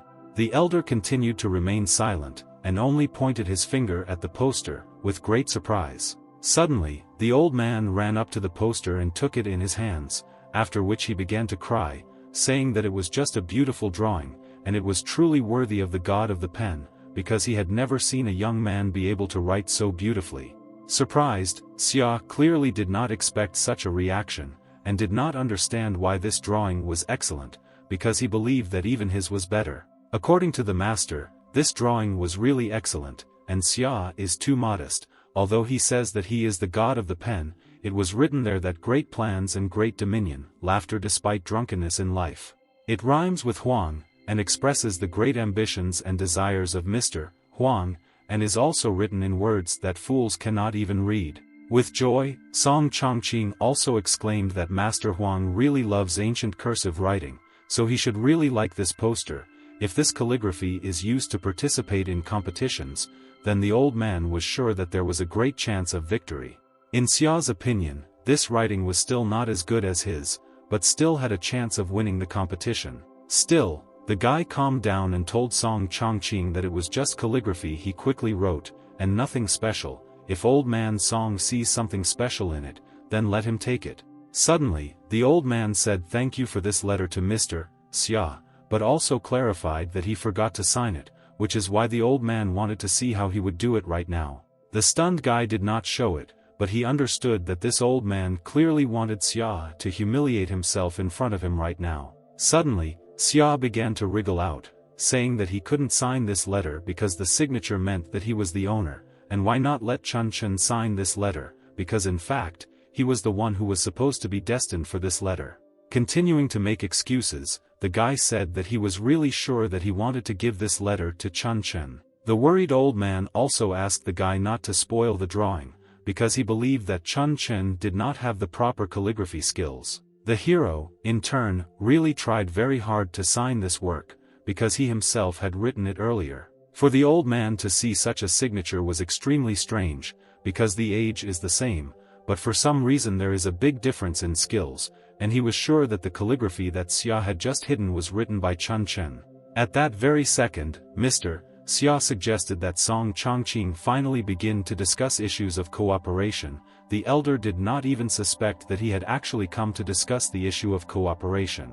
The old man really didn't mind talking to Xia, but Chong Chen shouldn't be here because it wasn't his business and he should wait outside the doors. It turned out that old man Song had actually misunderstood, and Xia meant that he wanted to talk to Chun Chen, which is why he asked the elder to leave the office for a couple of minutes. The blushing elderly man felt great shame, and did not even suspect that this would happen, and I would never have thought that Xia came specifically to Chun Chen. The door opened and the elder walked out as if devastated. Su Xian immediately asked his father how he was doing, and thought that Xia seemed not to be here to talk about cooperation. Then the trembling old man explained that Mr. Xia was holding separate negotiations with Chun Chen.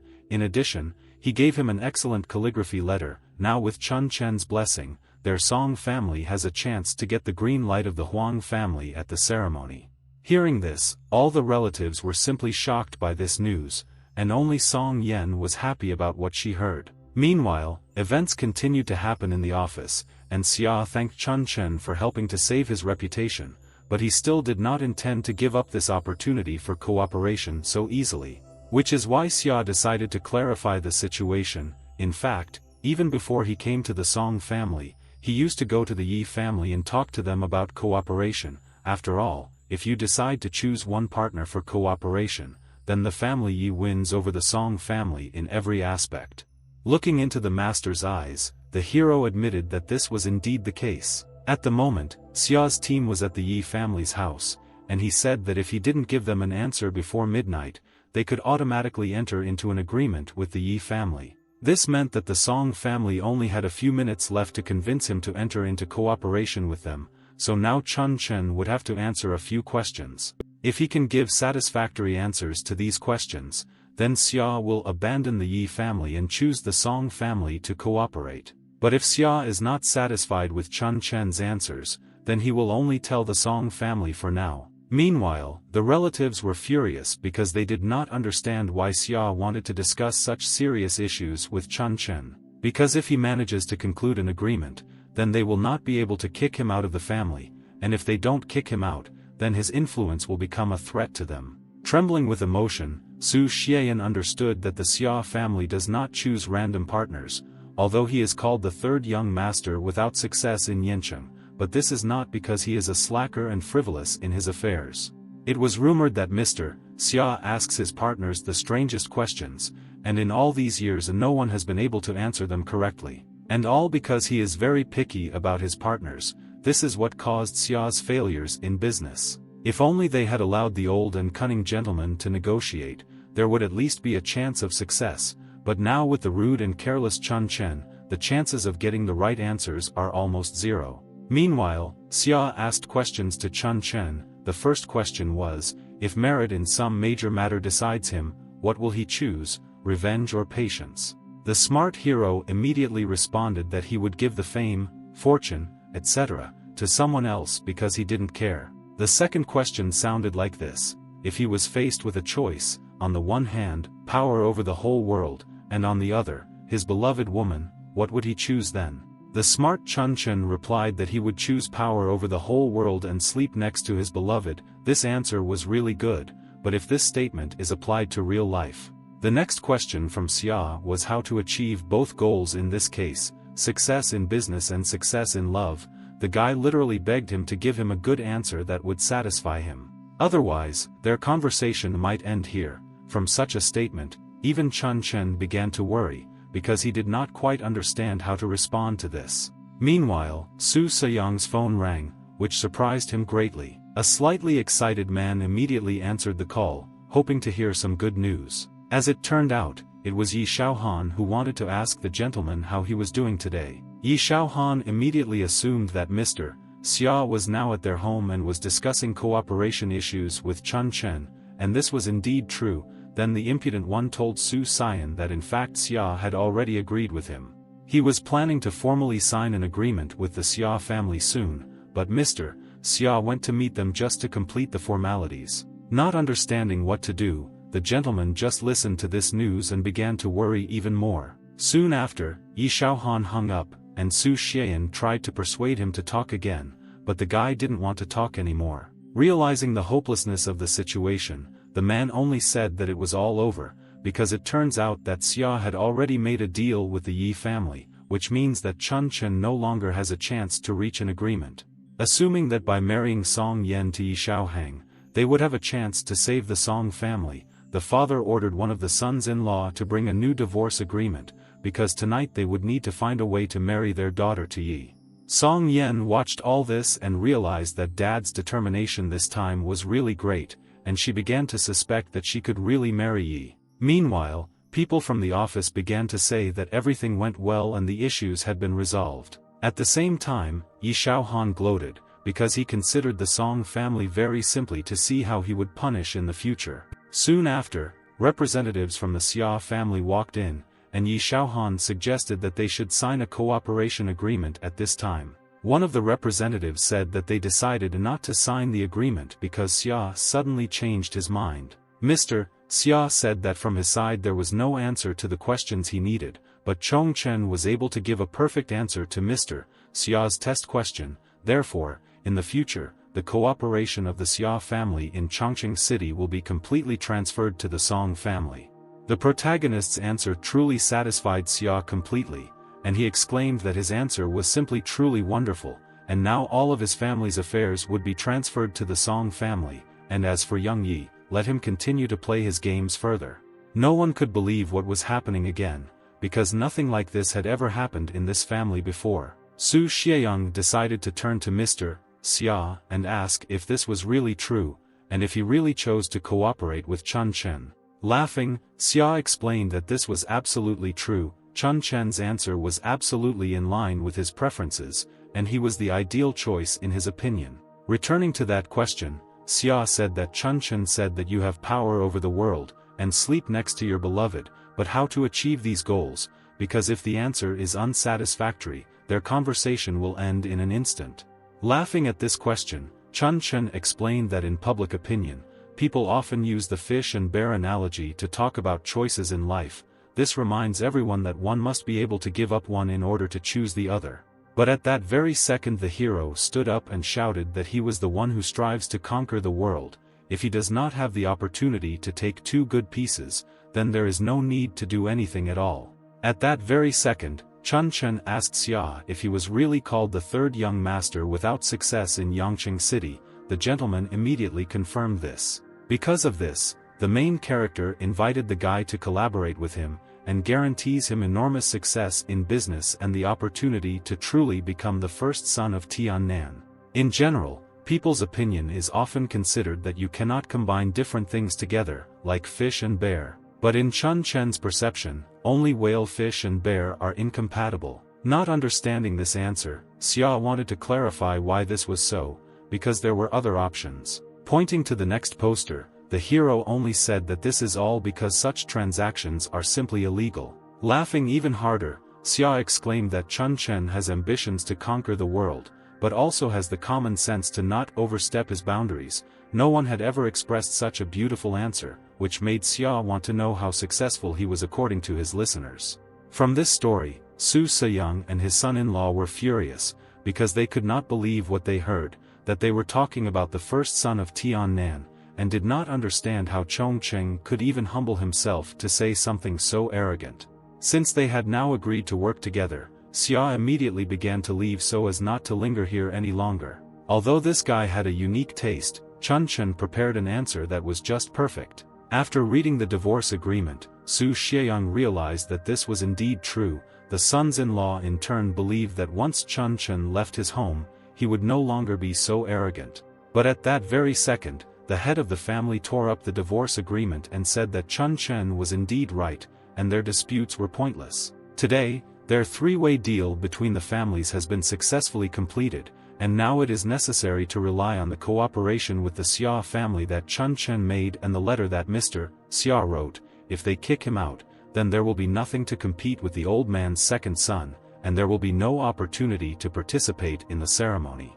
When leaving, Su Seyang also called his sons-in-law a scoundrel, because it was time for them to think and reconsider their actions. Meanwhile, events continued to occur in Yi Shaohang's house, where all the dishes were breaking. The impudent man was simply furious, because he believed that they dared to leave the fool so that he could steal his cooperation. From today on, he was going to declare war on the Song family, and take revenge for all the tricks of Chun Chen. Some time later, events continued to occur in the Song family's old manor. Song Yan did not waste any time and finished the conversation with her father and grandfather about cooperation with the Xia family. Now they could return home. Dissatisfied relatives understood that this was just a deal, and they wanted to watch the guy relax on the wave of success and fall, and even wished him a quick death. Suddenly, someone nearby started screaming and calling out a scoundrel named Chun Chen. It turned out that it was old man Song's second son and Song Seyang's younger brother who demanded that Chun Chen kneel down and apologize to his beaten brother. The arrogant relatives also gloated because retribution had come. Second uncle had come to deal with the hero. He is famous for protecting his charges, and Chun Chen would soon receive his punishment. Song Yan began to defend the guy, saying that they had previously discussed yesterday's events with Chun Chen, and it should be noted that the beginning of the conflict was initiated by Song Peng, and the guy was simply defending himself. The elder brother still wanted to take revenge, because the hero not only offended Qingpeng, but also brought the Yi and Rong family into conflict, putting his family in a difficult situation. All these violations deserve punishment, and he is confident that the elder brother and father will definitely deal with him fairly and strictly. The brave guy told his uncle that he was ready to fully take upon himself any possible punishment, while the man wanted to immediately take care of this and gloated. The relatives ran to the uncle again and asked, is it possible for him to punish Chun Chen better, because he made a deal with the Xia family, so turning to dad and others makes no sense, and they also wanted to punish him, but his father and others are protecting him.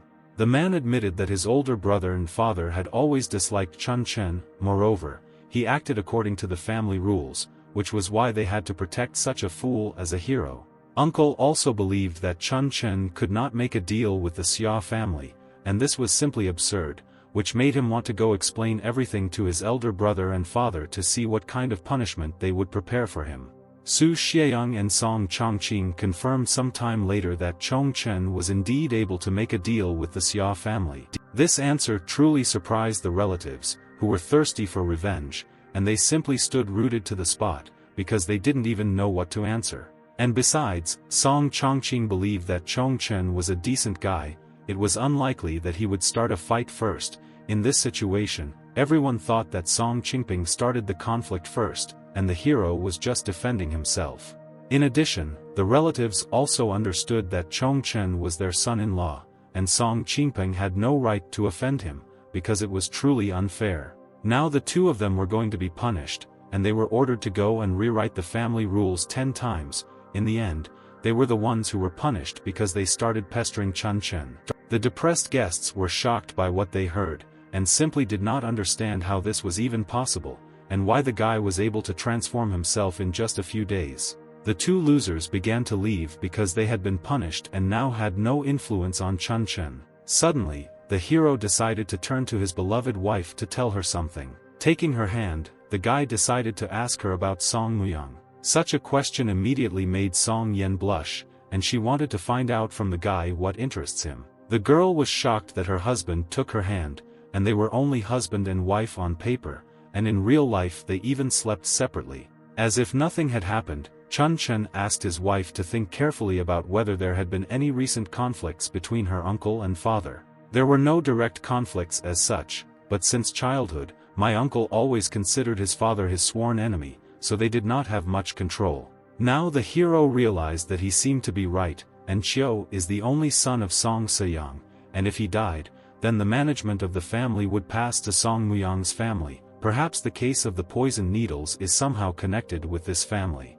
At that same second, the guy noticed that his beloved wife blushed sharply. The sisters around her also saw that her head seemed to be smoking, as if something had happened. Some time later, events continue to occur in Song Qingpeng's villa, where relatives were talking about revenge against Chong Chen. Continuing to write family rules, the scoundrel was extremely dissatisfied, because he was very tired, and wanted to take revenge on the main character very much. Suddenly, someone behind him came up to the guy and asked his brother not to worry. It was Song Muyang's third son, Song Qinghe, who said that he knew everything about their situation with their father, and he would help him take revenge. Song Qingpeng was extremely glad that his brother returned, which is why he wanted to find out what his brother had mastered. As it turned out, he joined the Brotherhood of Magicians, and learned only the basics, but this is enough to cope with ordinary people. Previously, when Master Zhang was around, the guy was afraid to interfere, but now that he is gone, this stupid Chun Chen does not dare to challenge them. So now, they must make their offender taste the bitterness, because they had a magical snake in their bag that was ready to bite Chun Chen. Some time later, events continued to take place at the Song family mansion, and there was discussion that Chong Chen had taken on a very large project with the Xia family. But he immediately handed over all management work to Song Yen, which is why the girl did not understand whether her husband was really aware of his decision.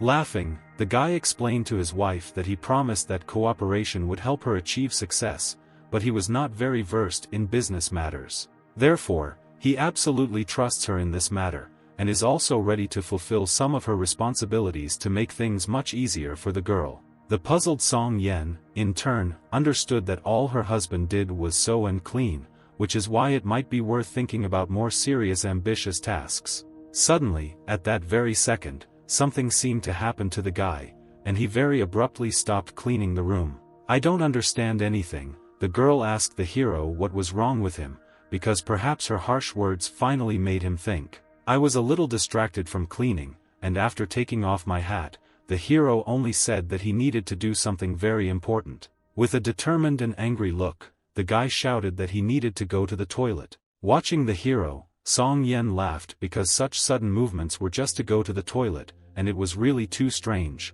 Seeing the snake on the chandelier, the hero realized that he was right after all. Although not far from him there was just an ordinary spiritual snake that was crawling around the room. The enemies decided to send a spirit snake against him, the heir of the 9 profound inheritances. It was truly amazing. After all, such a glorious animal could not harm the strongest Mogu in the area. Having used his magic on the snake, the guy immediately realized that it seemed that this snake belonged to some dangerous group, and that lately he had too many enemies. Suddenly, someone outside the door shouted that young Master Yi Xiaohan had come to see the lady, and the head of the family asked her to leave immediately. Without thinking twice, the guy realized that perhaps this was the same guest. Given his capabilities, it is quite possible that he hired someone.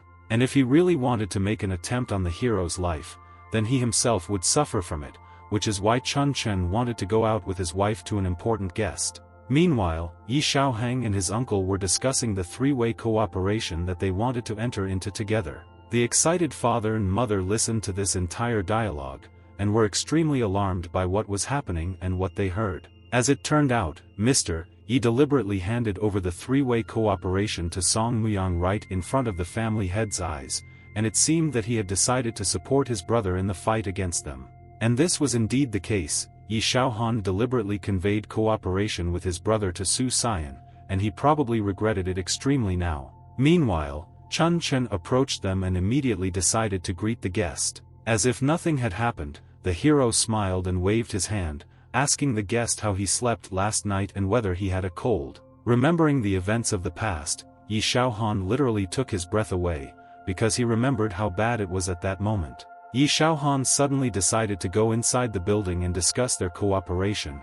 His uncle was dumbfounded by this decision, because he thought that they wanted to discuss all matters here to demonstrate to his elder brother that they were making an agreement.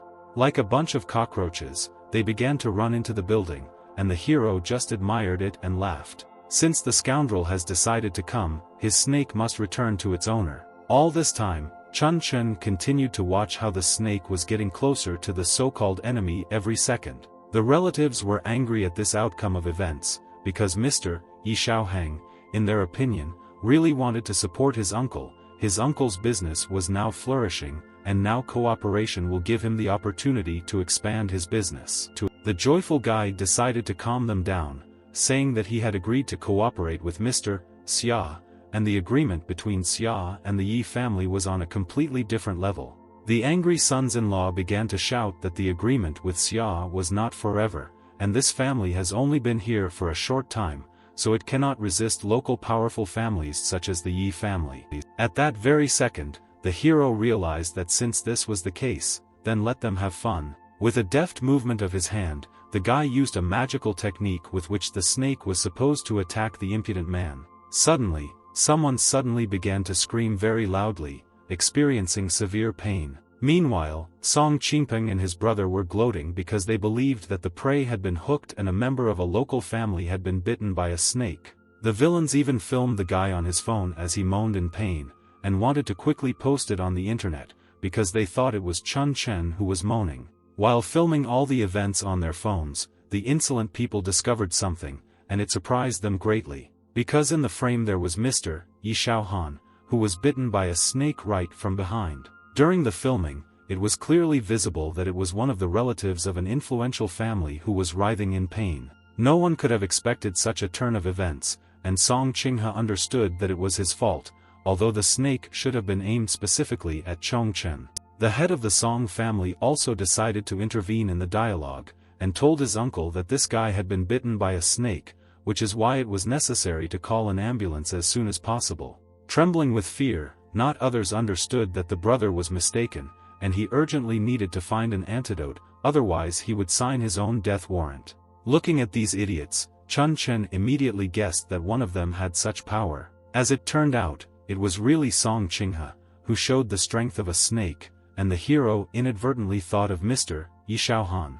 Things were really bad for him, and the gentleman might not wait for help, which is why everyone expected that someone present would be able to help in such a difficult situation. Unexpectedly, the hero took out someone's shoe and began to fill it with water. They say that no one should worry, because he will help now. Once again, no one present could understand why Chun Chen needed Mr. Ye's shoe. In fact, in this situation everything was quite simple, and the hero simply decided to save his enemy. The guy decided to pour out the water that was in it from the dirty shoe, and thereby help Yi Shaohan come to his senses. Song Yen immediately ran up to her husband to ask what he was doing here, because she saw how bravely he was trying to save his enemy. But everyone actually believed that the guy was just trying to take revenge on the enemy, and thus they would use any methods, which is why they were going to punish Chun Chen. Suddenly, at that very second, Yi Shaohan started coughing and gradually came to his senses. The guy didn't understand at all what exactly was on his face,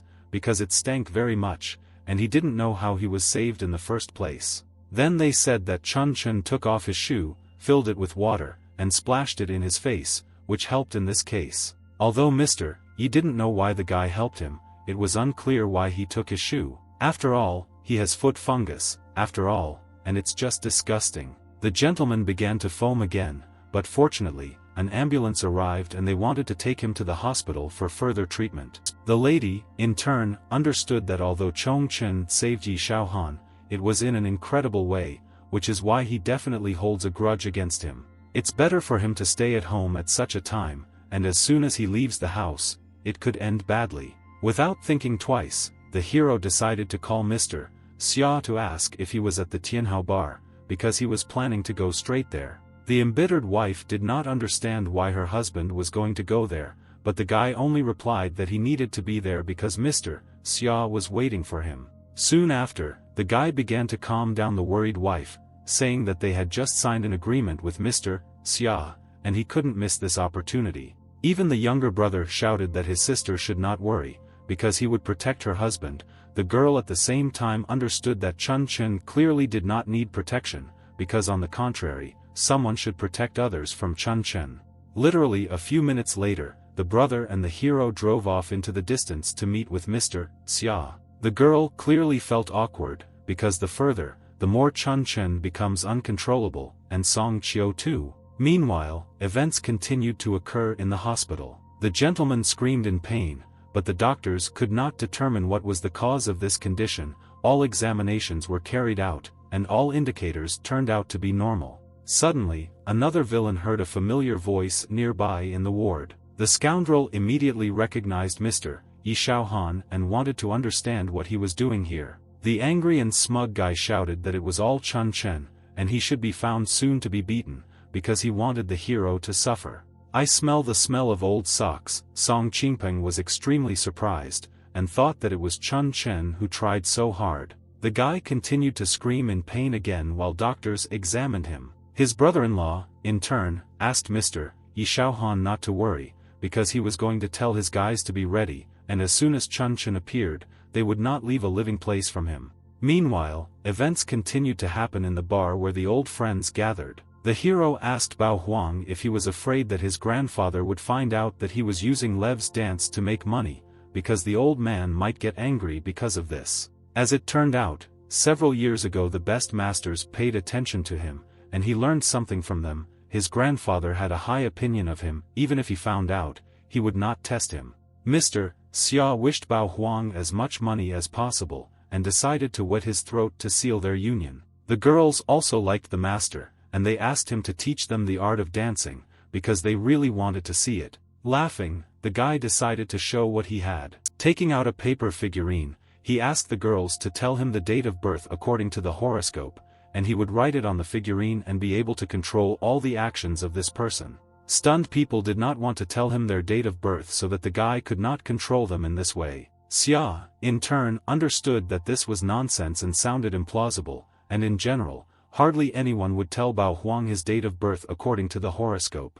The angry guy exclaimed that he would not accept such behavior, because no one wanted to respect him. All this time, Mr. Xia understood that Bao Huang had decided to show off in front of the girls, and felt that nothing could stop him. Some time later, the main character arrived and apologized to the gentleman for being late. The Xia comrades immediately began to meet their new acquaintance, because this was the friend that Mr. Xia had been talking about all the time, and also Sun's brother-in-law. The smart Bao Huang understood that Chun Chen was just an ordinary fool, and they were all waiting for him, which is why he asked to name his date of birth, because they would have fun, and the guy was going to pardon him. The puzzled protagonist looked at this scoundrel and asked if he would really be pardoned. Laughing at this suggestion, Chun Chen shouted that Bao Huang was crazy and unbalanced, because he just came here, and Bao Huang immediately asks his date of birth, although they don't even know each other, and he will also have mercy, like an emperor. No one expected such an answer, because everyone knew Bao Huang's strength, and no one dared to talk to him like that. Mr. Xia was frightened by this outcome of events, and understood that Chun Chen would quarrel with an influential person, because the hero was invited here only to meet and earn a little money, they would cause a scandal. Smart Xia decided to justify his friend, telling Bao Huang that his partner came here, and apparently did not understand what was going on here, which is why I was going to tell my date of birth so that they would not argue. Although their family was not as powerful as the Huang family, it was still the territory of the Huang family. As they say, even a strong dragon will not enter the snake's lair. Xia sincerely hoped that he would help Chun Chen. Suddenly, Chun Chen came closer and asked Mr. Xia why he called him so late in the evening, as if to watch that idiot Mr. Huang pretend to be a magician. No one understood why Chun Chen behaved this way, because Bao Huang was much cooler than him, and Xia was barely able to defuse the situation. Now the hero was ordered to kneel and apologize to the master. The angry Bao Huang realized that he would be condemned for humiliating this fool if he kneeled. Then the angry scoundrel proposed a dispute, and when he starts casting magic on little Xia, then he will be able to prove that he really has magic, and Chun Chen will have to crawl on his knees. Laughing, the hero asked the scoundrel what would happen if he did not prove that he was capable of mastering magic. Having attached an unknown scroll directly to Mr. Xia's back, the hero smiled again and said that if Bao Huang could not prove that he possessed magic, he would have to kneel. These words only caused laughter among the audience, and the arrogant Bao Huang agreed to such conditions, because the spectacle should be really cool. Mr. Xia continued to cry and told his companion that he knew that these mystical things existed. Moreover, Bao Huang studied with the best masters. He would not boast if he really did not have strength. In any case, Chun Chen understood that there was nothing special about this paper figurine, because all these toys did not impress him even at the age of 6. Some time later, Mr. Xia finally wrote the date of birth on the figurine. Now little Xia needed to stand up straight while miracles of magic happened. The trembling guy was very worried, but the hero calmed him down all the time and asked him not to be afraid, because he was nearby and ready to help.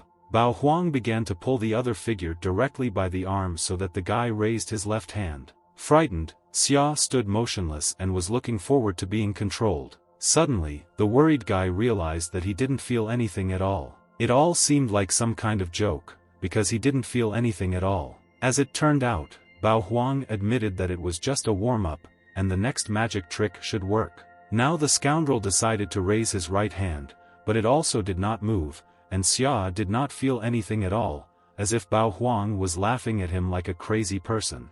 The puzzled guy again tried to pull the paper figurine in order to use his magical abilities and show that he was even capable of this. Chun Chen thought about the fact that he didn't even imagine that he could cope with this spell. The signs that he drew at the age of 6 would help him. Thus, Mr. Bao Huang had to play enough of the magician, and this whole show had to end. One was simply furious. He did not understand what this guy was saying, and also did not know why his magic was not working now. Once again, Mr. Xia began to justify his friend, saying that Chun Chen was just joking, and today they should end it there, because together they were about to leave. But the hero asked to wait, because this fool said that he would kneel before him in case of failure, and must keep his word. Bao Huang's minions were furious because they believed that they could not bargain with the master. They even wanted to watch Chun Chen die. Unexpectedly, Bao Huang asked everyone to wait and close their mouths. The angry gentleman asked Chun Chen if he really believed that he was worthy of Bao Huang kneeling before him. Without thinking twice, Chun Chen again asked the impudent guy whether he would continue to chat, or would he still kneel. At that very second,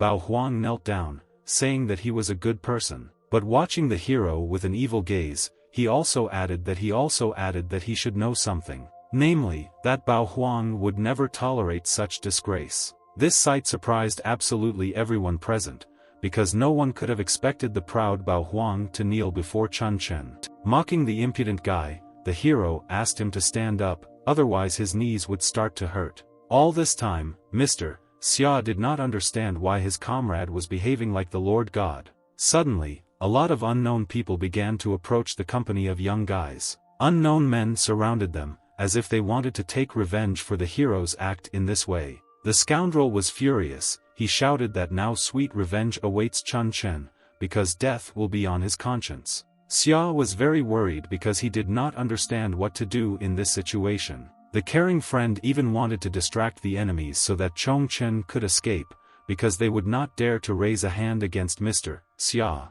The hero, in turn, asked his friend why he should run away from here at all. The clever guy began to run straight towards Bao Huang to subdue him, and he did not dare to attack anyone else in this room. The scoundrel took out many needles, and realized that Chun Chen was going to attack the main one, because he thought that he could get close to him. In fact, for Chun Chen, this was not a problem, and he easily approached the main scoundrel closely. Hitting with all his might, he pressed him against the wall, because he understood that this was now his enemy, and he must take revenge on him. Now Bao Huang didn't have a chance, and he was suffocating from his own anger and pain. The hero only laughed at this, saying that he was already close to the main villain. The brave guy now wanted to find out from Bao Huang what he could do to him now. All the servants who were in this room could not do anything at all, because they understood that their opponent was much stronger. Mr. Xia realized that Bao Huang had been practicing martial arts since childhood,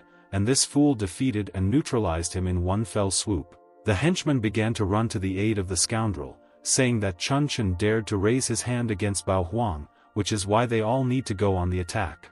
A huge number of guards at one moment began to attack the hero, but that's what he wanted. Meanwhile, Xia tried to call his friend, saying that it was enough to fight here and he should leave here. Suddenly, someone told all the guards to stop. It was Bao Huang who understood that his men had to retreat and allow Chun Chen to leave here. Again, no one could have expected such a turn of events, because everyone considered Bao Huang one of the strongest warriors in the city, but he turned out to be only a weakling compared to the hero. Looking at the scoundrel with an arrogant gaze, Chun Chen realized that it was time to leave and told his friend that they were leaving now. Even Xia was shocked by this, and even thought that he might have misheard, because it was extremely suspicious that Bao Huang decided to let Chun Chen go, because he always fought to the last like crazy, and now he allowed the guy to leave.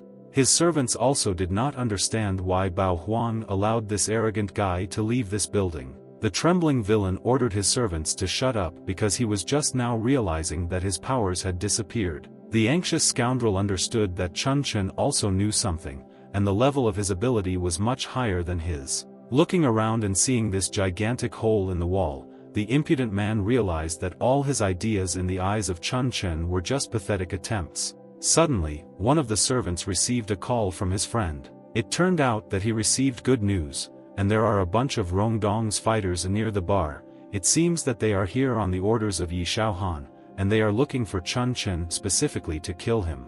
Having come to his senses, Bao Huang only said that all this was a waste of time. After all, in fact, Bao Huang understood that he possesses secret knowledge and knows how everything works in the magical world. Only the strong can command nature and change the world.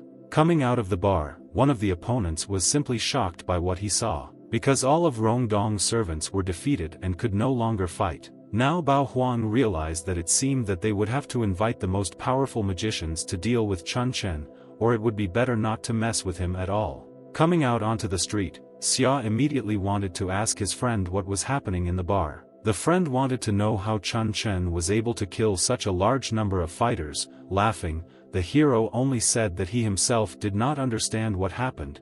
It was dark, and apparently they themselves were killed. After such a difficult battle, the hero still wanted to go home and lull his wife to sleep, but Xia still did not understand how the guy knocked down all the enemies. As it turned out, the hero only used a couple of tricks that he learned at the age of 6, and apparently he still overdid it. Even his younger brother Song believed that his son-in-law was hiding something from him. Some time later, the events continued again in the hospital, and Yi Shaohan was simply furious because all the people who were sent to beat Chun Chen were beaten themselves. It even seemed to the angry Yi Shaohan that Mr. Xia had asked higher powers to intercede for his friend. Meanwhile, the mother came to her son, saying that perhaps these were Mr. Xia's life-saving obstacles. But as soon as the apple hit the scoundrel's hand, his hand was immediately paralyzed. As soon as he touched anyone, he was immediately paralyzed. Even Yi Shaohan's mother did not understand what was happening to him, and only the guy thought that Chun Chen dared to do this to him. The next day, a post was posted on social networks saying that Xia Bei from Yangqing had chosen his first partner. He turned out to be a lover, namely the fool from the Song family. This was even read by Song Qingpeng, who immediately began to gloat. He enjoyed reading such news about his opponent. At that very second, Song Yan came out, who understood that there had been some kind of nonsense in the news since the morning. Also, Song Qingpeng did not expect that his sister, after using Chun Chen's luck, would have such a bad experience in relationships, because it turns out that he does not love women.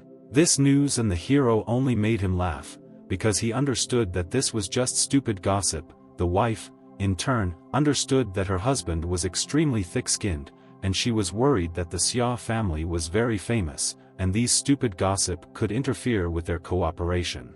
In any case, there is no need to worry, because gossip will never necessarily get what it deserves. A moment later, wild screams were heard nearby, as if someone was in incredible pain. I don't understand anything. The girl wanted to find out what this heartbreaking scream was, then they decided to go and have a look. Coming closer, together they saw a very unpleasant sight, namely, how the snake grabbed directly into Song Qingpeng, and he screamed wildly in pain. The wife even thought that her husband was a seer, because he was able to foresee that the offender would get what he deserved. Smiling with joy, the guy asked his wife not to be afraid and not to look there yet, otherwise she would get dizzy. As for people, Chun Chen will do it because it is now his favorite thing to do. With all his might, the hero hit directly at the snake, which was not far from his enemy. The blow was really very strong, because the guy wanted to send the snake to hell, and I would use a fatal blow from the shadows. The stunned relatives saw Song Qingpeng lying beaten on the floor, and no one understood what had happened to him. His brother immediately wanted to incite the guards so that they would deal with the main character and neutralize him. In fact, they were simply slandering a good person, and first we need to look at what happened. After all, the snake grabbed their brother, and Chun Chen actually risked his life, and did not understand what he did wrong. Seeing the snake, brother Song Qinghe immediately realized that it was the same missing snake. While begging his brother for an antidote, Song Qingpeng screamed and trembled in pain, saying that he could not bear it anymore. The brother immediately ordered this guy to be carried into the house to help him there. The girl, meanwhile, did not understand why she should carry Song Qingpeng into the house if he needed to be sent to the hospital, and apparently there was some kind of miracle medicine in her uncle's house, the hero thought. Some time later, events continued to occur in Song Muyang's villa. Song Qinghe literally cried because his snake was destroyed, because he had tamed it for many years. It was truly a rare snake that only listened to him. The uncle also decided to tell them the good news because their elder brother Qing Long had wooed one of the Huang daughters and they urgently needed to see the head of the Huang family. For the brothers, this was truly surprising, because the Huang family was one of the most influential families in Chongqing. The next time they met Huang's daughter, they would now be able to call her bride. But Song Seyang only thought about intermarrying with the Yi family, but their dreams were not destined to come true, because they need to get closer to the most influential family in the city. With the support of the Huang family, their uncle can become the head of this family. Meanwhile, events continued to occur in Chongqing's most powerful family, namely the Huang family house. The head of the Huang family, Huang Jianghong, chose calligraphy scrolls for the ceremony, and believed that Bao Huang had the best handwriting. The gloating young man told his grandfather that he did not deserve his praise, because he still had to study and study, but in fact these hieroglyphs were written for him by masters, and participation in the competition is not an easy task.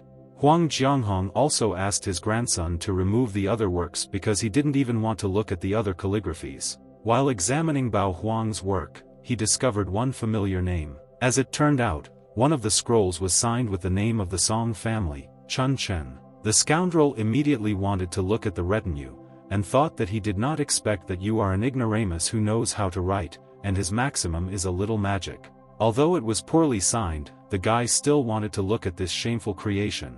As soon as Bao Huang picked it up, he was simply dumbfounded because he did not expect to see something like this. His grandfather immediately saw the guy's reaction, and also wanted to look at this scroll. Seeing a piece of calligraphy, the elderly man immediately asked whose calligraphy it was. Taking the scroll in his hands, Huang Jianghong realized that this is the form, and this content is what he really likes. This is what he was looking for, which is why this particular calligraphy will be at the ceremony. The grandson clearly didn't like this, because his grandfather had previously said that he wanted to use his calligraphy. The delighted grandfather only replied that no longer, this calligraphy fully reflects everything he would like to say, and his grandson still has to learn and learn. Not wanting to listen to this, Bao Huang shouted that if grandfather didn't believe him, then let him look at this clumsy signature below, and in any case, it wasn't he who wrote everything himself, but someone helped him. In any case, the elder understood that one should not forget that the most worthy are always chosen for the ceremony, and no matter what kind of person he is, but most importantly his abilities, his calligraphy is very profound. Trembling with anger, the young man nevertheless admitted that he was wrong, although he wanted to wait until the opening of the ceremony to bring Chun Chen out and tell everyone the truth, because in front of the whole city he would be forever disgraced in this way. Some time later, events continued to happen in the hospital. The mother told Yi Shaohan that no one in this city knew how to treat him, and he should be patient a little longer. His father found contacts of the best doctor in another city, and it is urgent to transfer him to another hospital. As soon as the mother touched her son's hand, the hand was again completely paralyzed, and the guy believed that no doctor would help him, and it was necessary for Chun Chen to come. Hearing this answer, mother was shocked, because she thought that the guy wants to take revenge on Chun Chen, and her son shouldn't worry, because yesterday she asked people to let people know about his relationship with Xia, and we just need to wait for the Xia family to get angry and we'll break the contract with the Song family. Experiencing severe pain, Yi Shaohan asked his mother to find out from Chun Chen how to bring him to his senses, because he might know how to treat this disease. Not expecting such a turn of events, the mother realized that it was necessary to act and find the contacts of the main character. Meanwhile, someone called the hero. He asked to quickly tell him the essence of the conversation, because he was going to go to a meeting with his wife. In fact, Yi Shaohan called and wanted to ask Chun Chen if he knew how to neutralize the snake's venom. Realizing that this was his enemy, the hero immediately remembered that it was his people who surrounded him in the Tianhao bar in the evening, and after this it was impossible to call and ask about salvation from the snake's poison. At the last moment, the scoundrel managed to exclaim so that Chun Chen would listen to him, because if he helped with the antidote, the guy promised that he would forget about everything, and Rong Dong would also no longer bother him. In this case, the hero had only one condition under which it would be possible to persuade him, because his father-in-law, due to the fact that he missed the tripartite agreement, is not himself all day long. Yi Shaohan immediately understood what was going on and decided to resume cooperation with Song Siyang. Moreover, he swore to the hero that if suddenly cooperation did not resume, he would be responsible for it with his own head. This answer really suited the hero, and the scoundrel finally decided to find out where to get the antidote. Chun Chen said that as for the antidote, unfortunately he did not know where to get it. Hearing this, Yi Shaohan and his mother flew into a rage because everyone felt that they were just being bullied and Chun Chen was ungrateful. In any case, the hero wanted to help the enemy, saying that he should be patient, because he said that he did not know where to get the antidote, but he knew who exactly could know it, and sent the guy a video. The video was of the same snake and Song Qingpeng, whom it bites. Yesterday, that same guy suffered the same way Yi Shaohan once suffered, but Song Qinghe did not take him to the hospital, but carried him straight to the family's house, and soon Song Qingpeng was safe and sound, and this is all extremely strange. Even if Mr. Yi Xiaohang didn't believe it, he could call Song Qingpeng himself and ask him personally. It was really a shock for the guy, because Chun Chen believes that the Song brothers know how to get rid of the poison, but when he was bitten by the snake, Song Qinghe was there and saw everything, but it is unknown why he didn't help then.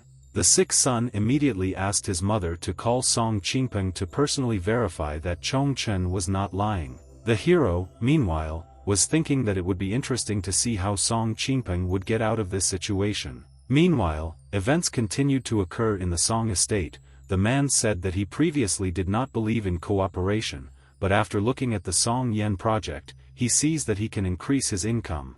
As it turned out, it was the fourth uncle of the Xia family, Xia Yanhuan, and he was talking about how he thought that within a year, their pharmaceutical company could gain a foothold in Chongqing. It was truly an honor for the Song family, and they were going to work hard for cooperation. At the same time, Xia Bei praised Song Yan's wife, saying that together they could achieve success, but Chongqing defended her, saying that he should not even dare to look in his wife's direction. A few minutes later, Lord Xia called Grandpa because he wanted to say something. It turned out that grandfather knew about the scandal with Chun Chen, and was outraged by this because their family company could be disgraced in this way. Xia continued to make excuses, saying that these were just stupid rumors, and their company was just starting to get back on its feet, but Grandpa didn't care whether it was rumors or not. It would be a shame for their family if he didn't break off this cooperation now. He will return home immediately. Unfortunately, due to the fact that Grandpa had just revealed the scandal, Xia Yanhuan explained that it looked like they would have to stop cooperating and apologized for it. Suddenly, Chun Chen decided to snatch the phone from Xia Bei and talk to Grandpa Xia personally. The guy introduced himself to Grandpa Xia as his grandson's new lover and asked if he could discuss the situation with him alone. The hero knew that the grandfather was most worried that he might lose face, but on the contrary, he could save his face. Thus, Chun Chen guaranteed that his company could enter the Chongqing market in 4 months, and if they succeeded, then he would be obliged to continue cooperation. The partners were simply dumbfounded by this promise, because they could not even imagine that this was possible. Everyone understood that other companies needed 2 or 3 years, and 4 months was a really short period of time. Such a short period of time would not only add points to his reputation, but also stupid rumors would dissipate on their own. Grandfather was really furious because he understood that son-in-law Song was an impudent man, as well as a shameless braggart. Aware of everything that was happening, Xia Bei also understood that dust was thrown into the eyes of their grandfather because he most of all dislikes braggarts. Grandfather especially didn't like it when braggarts talk self-confident nonsense in front of important people, because he hadn't met such young people for a long time, and he was still going to give the guy a chance. This surprised everyone present during this conversation even more. After all, no one could imagine that Grandpa Xia would give a chance to someone like Chun Chen. With a smile on his face, the hero only said that everything was captured, and the agreement was successfully concluded. Everyone was extremely happy. They say that Chun Chen has no equal in this matter, and he is a master of negotiations. In any case, the partners were worried about the guy's promise, although he reassured grandfather, but the period was only 4 months, and Xia Yanhuan wanted to understand whether they would really meet it. The self-confident guy, in turn, exclaimed that he should be trusted, because they only need joint action with their pharmaceutical company, and they will cope. Song Yen continued to watch these guys and understood that Chun Chen certainly promised a lot, but it was unknown where this feeling came from that he would definitely succeed. Some time later, events continued to occur in the hospital. The evil enemies were going to come to Mr. Yi Xiaohan to re-enter trilateral cooperation and strengthen the strength of their family.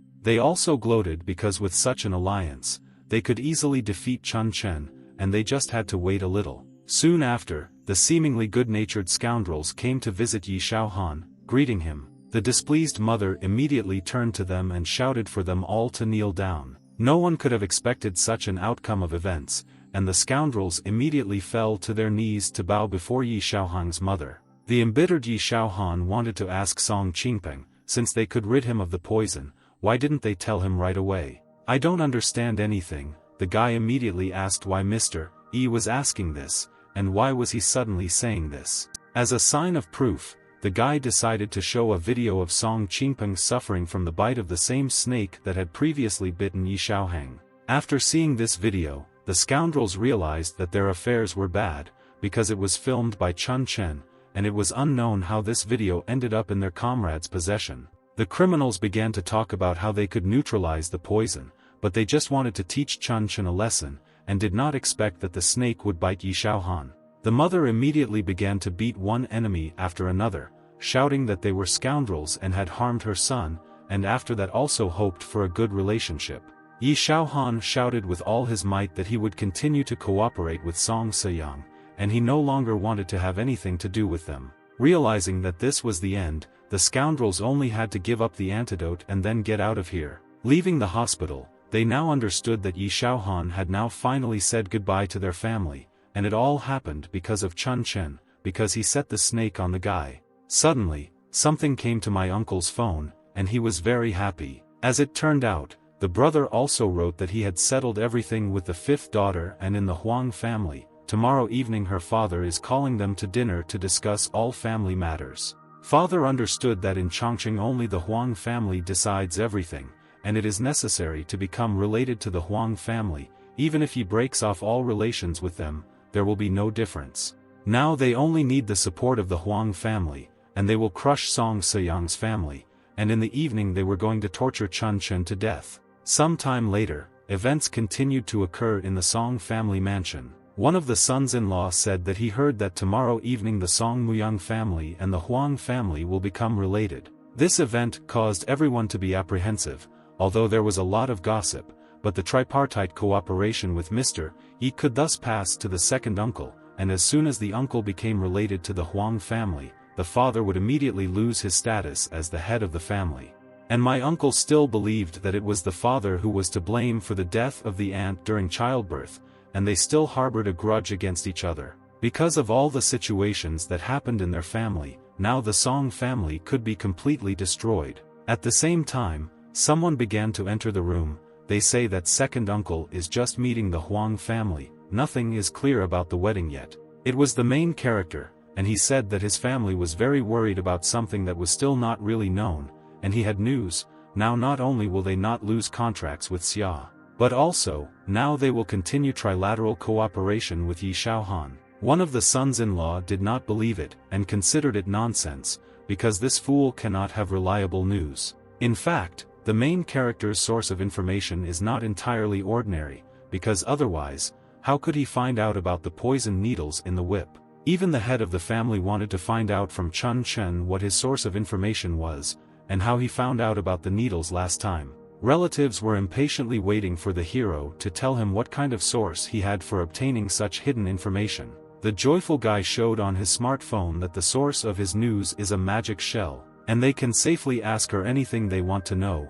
The almighty shell will fulfill all their desires. No one could have expected such an answer, and they again thought that this was just a kindergarten, and this could not happen. The hero also reposted a magic shell in his story so that everyone could see it. The relatives were furious because they were discussing the future of their family, and he was playing games right now. Meanwhile, Song Yen went to the office and was surprised that everyone was here. The embittered son-in-law was glad that the girl came, because he wanted her to take her fool, because today he has been acting like an inadequate person all day, and says that Xia did not break off the cooperation between them. Taking out the documents, the wife confirmed that Chun Chen was indeed telling the truth. Having seen the documents, everyone was again simply shocked, because they realized that their inadequate son-in-law was right. Mr. Xia actually agreed to sign the agreement, but still no one could understand how this was even possible. The head of the family thought that apparently Mr. Xia didn't care at all about other people's opinions, because how could anyone sign an agreement against the backdrop of such rumors? The dissatisfied relatives again shouted at first that it was all Chun Chen's luck that helped, and he said that trilateral cooperation had also been resumed, but this definitely could not happen. Meanwhile, the head of the family's phone rang, and he immediately decided to answer the call. What he heard really shocked him, because it was extremely surprising. Yi Xiaohan called him just now and said that he had lost respect for Song Muyang and suggested that they resume negotiations. I don't understand anything. Each of the relatives looked and was simply furious because they didn't know how this could happen. They all ran up to Chun Chen and started asking how he would do it, and whether this magic shell really worked, and if he could advise anything useful. That same evening, the magic shell praised by Chun Chen created a sensation in the Song family, and the hero even earned a couple of thousand from it. The next day, the husband and wife were walking together, and Song Yen told the hero that today their agreement with the Xia family officially came into force. But Xia wants the company's office to be in the Jintian high-rise building. The guy, in turn, did not understand what the problem was. As it turned out, Jintian is owned by the Huang family. When the uncle and the Huangs become related, it will not be enough for the uncle to just hint, and they will drive them out of this building. In Chongqing only the Jintian Center is the source of all opportunities and resources, only there they can fulfill their agreement in 4 months. Suddenly, Chun Chen began to hug his wife, saying that he did not expect her to try so hard for him. The smart guy decided to calm her down, saying that he would definitely deal with this office in Jintian. Taking out his phone, he exclaimed that he needed to go somewhere. The wife, who did not understand anything, wanted to know what her husband was going to do, as if he would get into a fight again. In fact, the guy had no intention of doing anything like that, because he respects the laws of honest people, and will do everything according to the law. A few hours later, the hero decided to act and save the current situation. Together they entered one of the buildings to carry out their elaborate plan. The younger brother of the family, of course, was not afraid, but he also did not understand why the hell they came here. The guy also had doubts, because he asked Chun Chen if he was sure that this was a place for the living. In any case, brother could wait outside if he was too afraid to be here. The timid young man reminded him that he was Chun Chen's personal guard and could not leave him here. Suddenly, it turned out that there was absolutely no one else on either side. And a moment later, a terrible creature behind ordered the young man to get out of this place and run far away. The frightened boy began to scream in fear, because he thought that a demon was not far from him, and he remembered that he also had an online lesson, which is why he had to leave. Chun Chen immediately realized that his brother was not very brave. Turning around at the monster, the hero addressed him as a girl, asking if he could buy a calligraphy brush. Taking off her mask, the girl said that this store is now closed, and she ordered the guy to leave here. It was the shop of the Star Placer's magician Huang Yu. The smart guy immediately noticed the girl's talisman Lin Fu, and realized that she belonged to the mages of the Star Placer.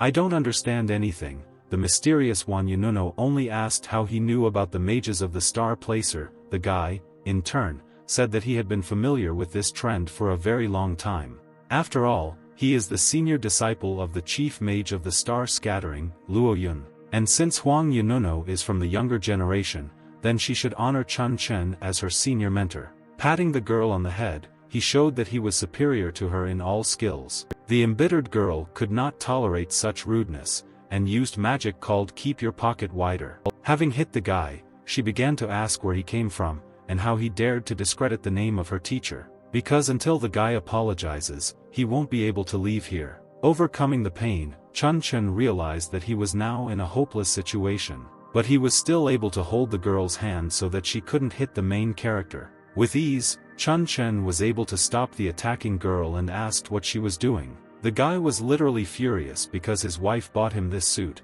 and the girl tore it. The wife would again think that he had started a fight and would not be able to explain anything.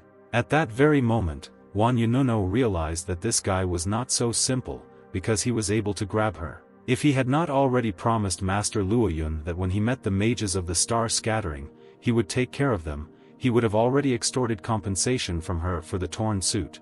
In any case, the hero wanted to receive compensation, so he was going to write his phone number on paper. And if Wan Yununo has any problems, she can call her new mentor. Having wished the girl good night, the hero decided to leave, saying that she was very impudent. The guy also took brushes and cinnabar with him. Wan Yununo was very upset with him, because not only did he disgrace her teacher, he also ruined her talisman. And the anger did not leave her, because she understood that this impudent person had humiliated her mentor, and also painted her training mascot. But looking at that same talisman, the girl realized something.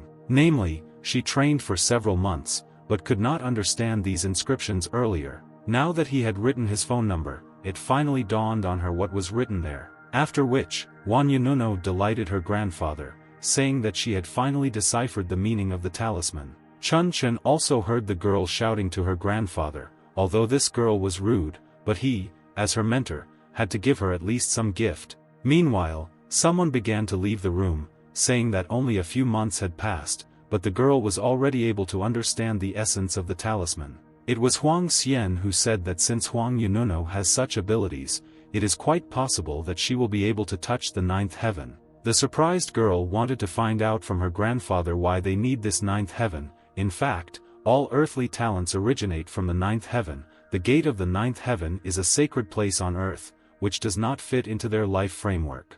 There are 9 branches of the ninth heaven teaching, and many spend their entire lives learning just one branch. And to them, the mages of the star scattering, the teacher has already given the opportunity to learn one branch, and also to found a school. Over the past 50 years, only 5 people from the starry placer have been able to join the ninth heaven. Then Huang Yununo realized that she was only able to decipher this talisman because this strange guy wrote his numbers, and he just glanced. Perhaps he himself belongs to the current of the ninth heaven. Hearing this, the grandfather immediately became angry with his granddaughter, because this man only took a look and immediately deciphered the talisman. It was necessary to treat him with respect as a mentor.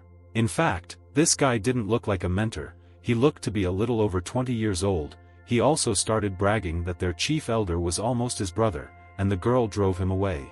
In any case, the girl decided that she would continue to study hard, and one day she would surpass the skills of this impudent person. Meanwhile, events continued to happen in one of the houses where Mr.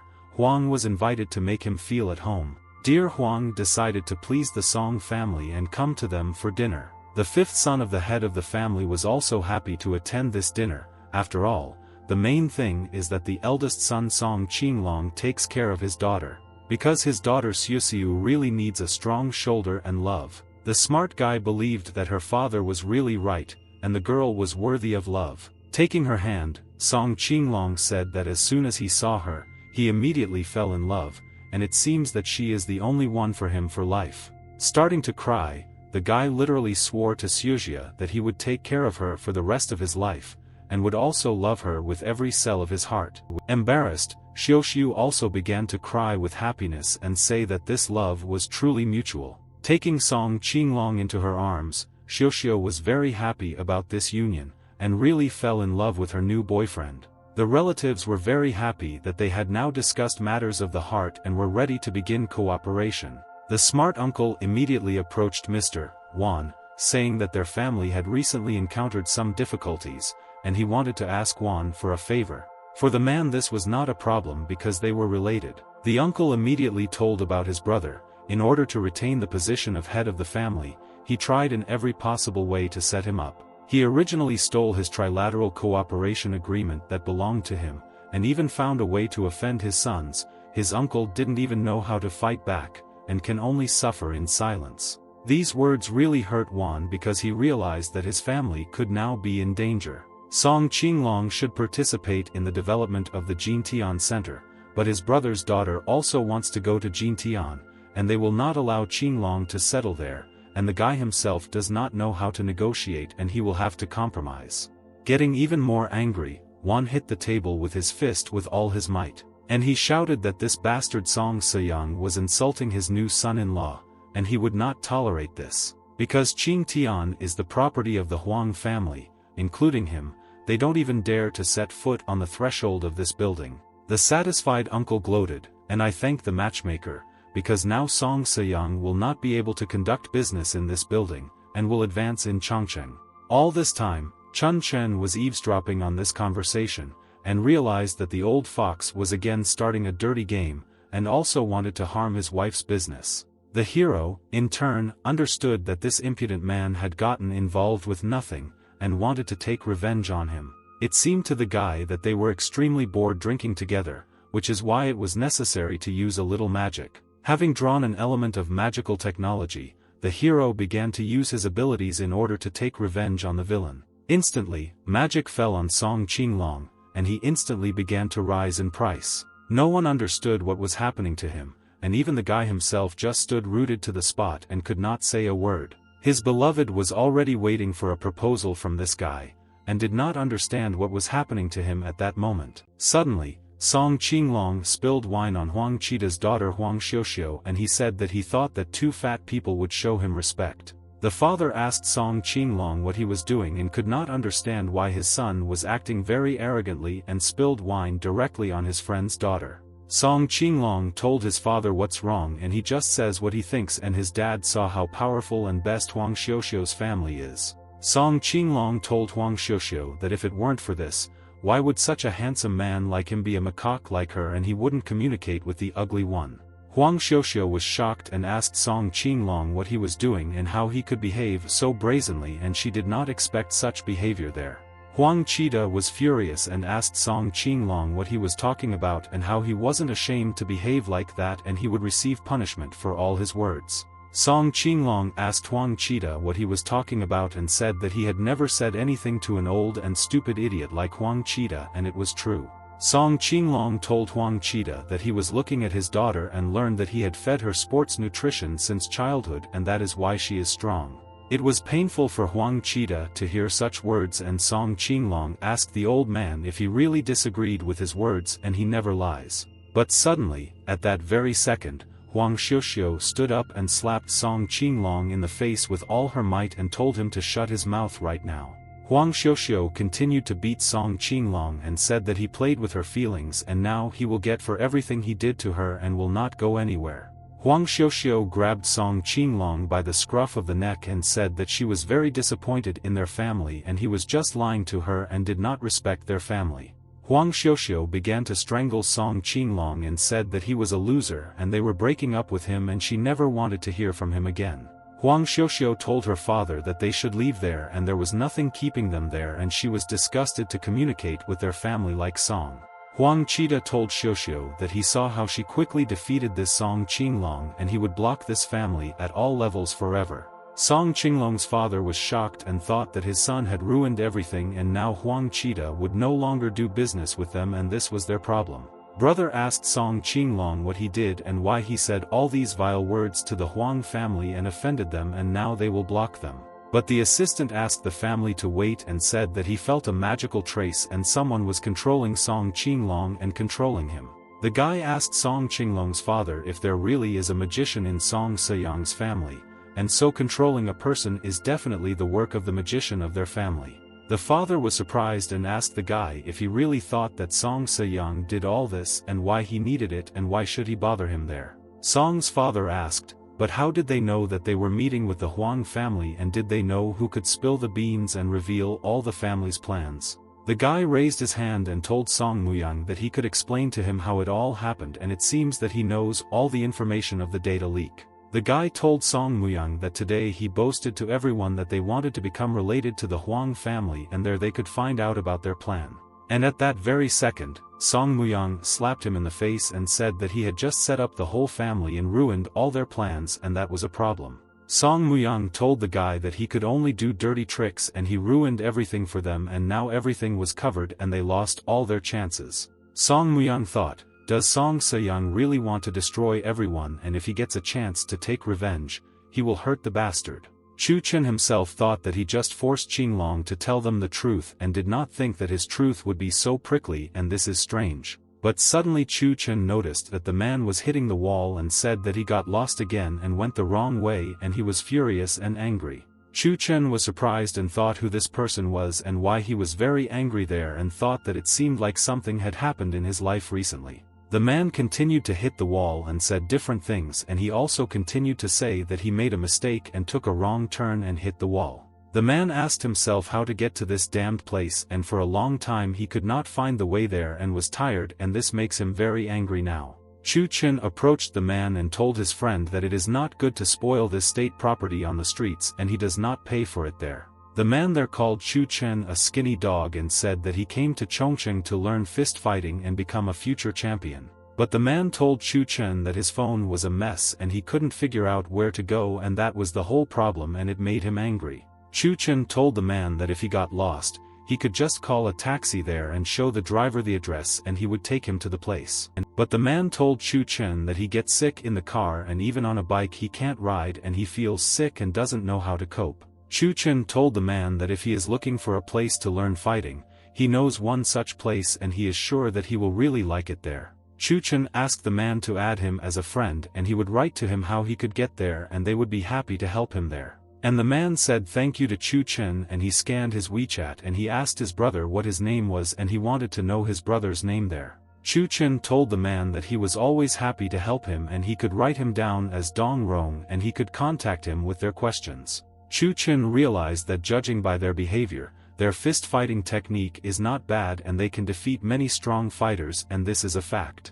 Chun Chen thought that he remembered how Rong Dong blocked him there at the entrance to the bar, so this time he will do everything differently for success. And in the morning the girl told Chun Chen that the uncle never agreed with the Huang family there and everything happened as he told her earlier and he guessed. Song Yen asked Chun Chen if he had anything to do with this and she was so interested in knowing the whole truth and something about this matter was so suspicious. Chun Chen smiled and asked Song Yang what does he have to do with this and he has nothing to do with this matter and just learned about it from her. Song Yang told Chun Chen that she didn't want to gloat, but without her uncle, they could finally choose their private office in Jintang in peace. Song Yang and Chun Chen were talking near the Jintang high-rise building and she told Chun Chen that they need to try their best there today. Chun Chen and Song Yang entered Jintang and he asked if there was anyone there who could serve them and he waited for the manager to appear in the building. Chun Chen said that in 2 hours no one had approached them and he had not heard for a long time that manager Jintan was a snob and apparently they could see it.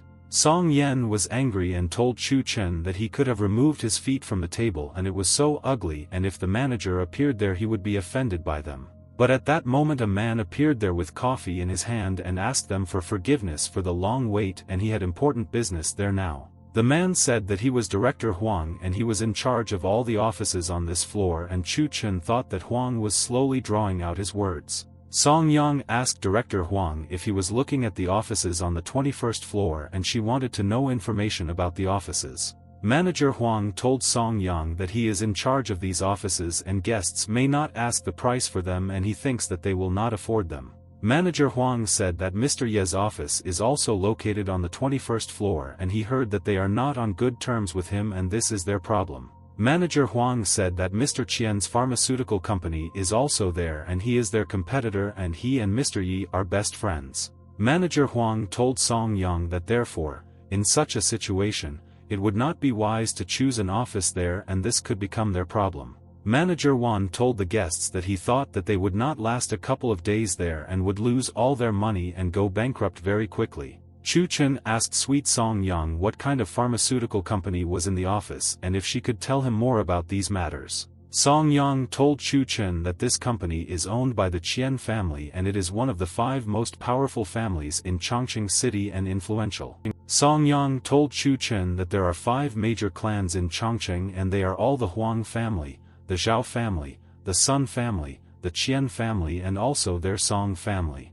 Song Yang told Chun Chen that the Huang family is now dominant, but the Qian family should not be underestimated and they are powerful and all very treacherous. Song Yang told Chun Chen that their Song family was in the top 5 there at the beginning, but now they are going through hard times and this is their problem. Song Yang told Director Huang that she believed they could do it and she asked him to give them a chance and they could bring their ideas to life in the office. Chun Chen thought that this Director Huang, knowing about the Song family's problems, was already looking down on them and he was really annoying him right now. And then a man came into this room and said that his colleague was also there and he had come and he was glad to see such interesting guests there today. Director Huang turned around and realized who this guest was and thought that he never expected to see him in the office now and what he needed from him. The man told everyone that his name is Qian Busho and he is glad to see Song Yang there in the office and he has not communicated with her for a long time and missed his friend.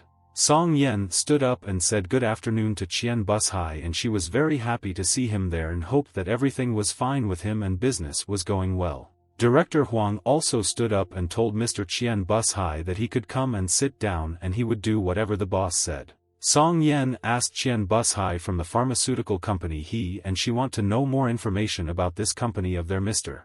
Qian Bushai told Song Yang that she was still new to business and had already come to Jintang to look for an office and Yi Shao was definitely behind her. Song Yan was surprised and asked Qian Bushai what he meant, and he told her that he was telling her everything as it is and that he and Yi Shao were old friends.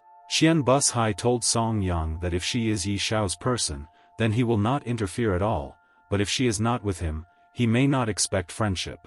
Song Yang told Mr. Qian Bushai that he misunderstood her and she had no relationship with Yi Shao and Bushai was wrong in his guesses. Song Yang told Qian Bushai that this person next to her is actually her husband, Chun Chen, and he is also an influential person and understands their business. Qian Bushai started laughing with Director Huang and said that he forgot that he and Yi Shao never agreed on a wedding and it's a shock. Qian Bushai said that, however, he did not expect that Chun Chen liked other people's wives and that developing personal relationships was such a nerve-wracking matter.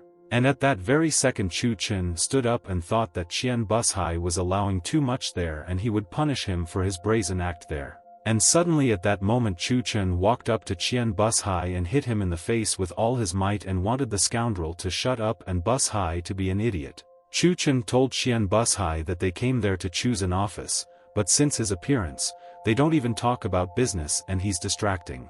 Qian Bushai was lying on the floor and Chun Chen asked him if he was a normal person and why he behaved like an idiot in front of everyone and this is strange. Song Yan was surprised and asked Chun Chen what he was doing and why did he hit Qian Bushai now and they might get into trouble because of an idiot. Director Huang was also shocked and asked Mr. Qian Bushai if he had suffered such a serious injury and how was his health.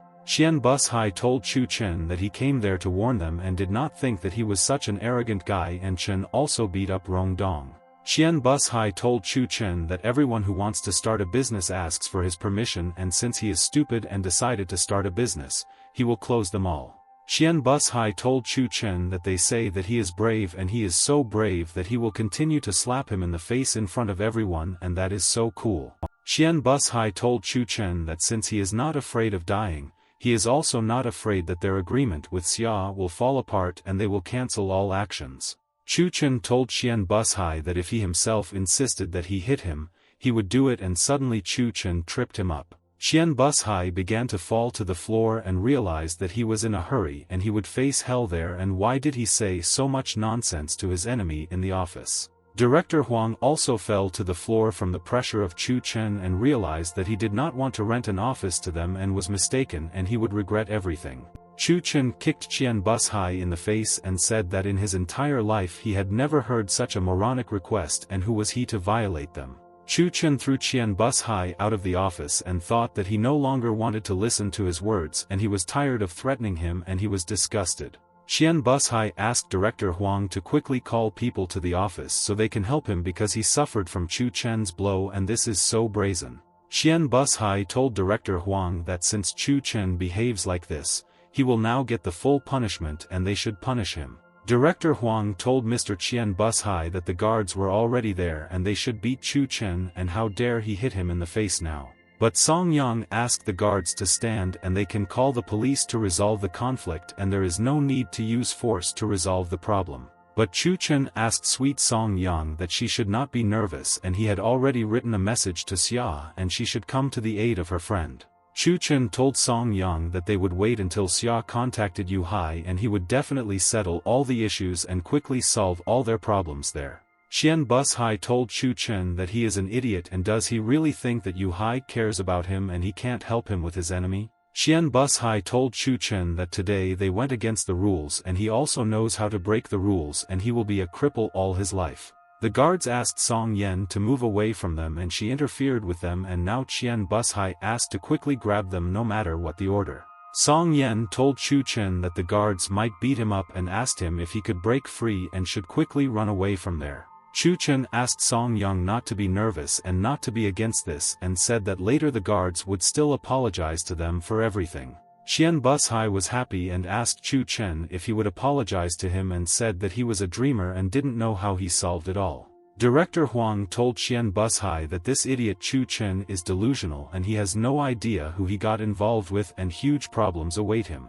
Qian Bushai asked Director Huang to look at how he would now mock Chun Chen and then someone started calling him and he was surprised. Director Wan yelled at this man and asked who was calling him at such an inopportune time and what this idiot wanted from Director Wan. It was Huang Yunhai, and he asked Director Huang if he was calling him at the wrong time and wanted to get an answer to his question from him. Director Huang froze in surprise and was shocked and asked if it was the boss Huang Yunhai himself who called him, and he didn't expect the conversation now. Qian Bushai held a brick in his hand and told Chun Chen that his Song family had made an agreement with Xia with such difficulty and ended up there in Jintan.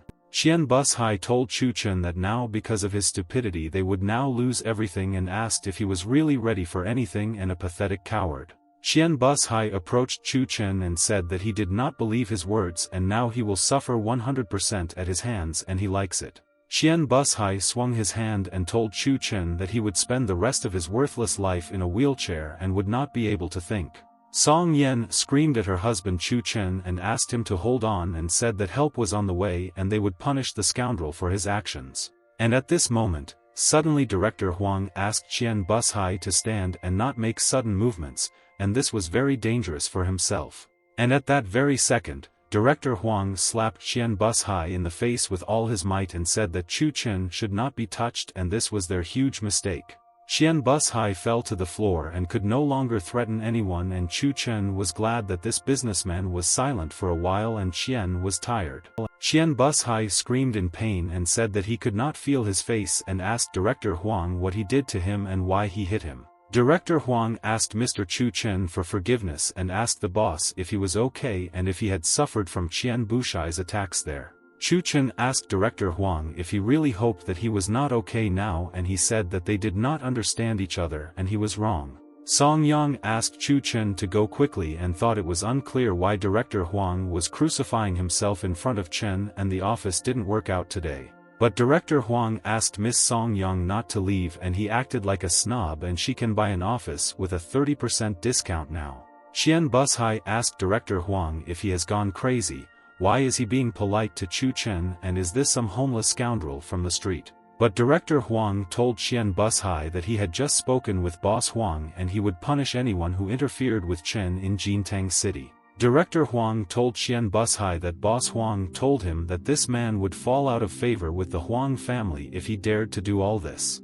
Chun Chen thought that the younger Huang also had respect for him and disgust, and he knew what the consequences of his actions could be. Director Huang bowed to Chun Chen and Song Yang and said that they could all go to the office quickly and sign the contract and the office would be theirs. Qian Bushai sat on the floor and thought that he did not expect this, and he immediately asked Chun Chen not to laugh and he rejoices early and does not know much. Qian Bushai told Chun Chen that Yu Hai said not to touch within Jintang and he would wait for him to leave the building and attack there. Qian Bushai told Chun Chen that Rong Dong was his brother and as soon as he himself left Jintang, Rong Dong would break his legs and finish him off. Chun Chen asked Qian Bushai if he was talking about that boxer Rong Dong and he thought that he would not come to his aid and that was his fact. Qian Bushai asked Chun Chen if he really doesn't believe that Rong Dong is his brother and he will do anything to help him and he will regret everything now. Qian Bushai immediately called his brother Rong Dong and asked him to quickly leave and come to Jintang and said that he needed help and it was important.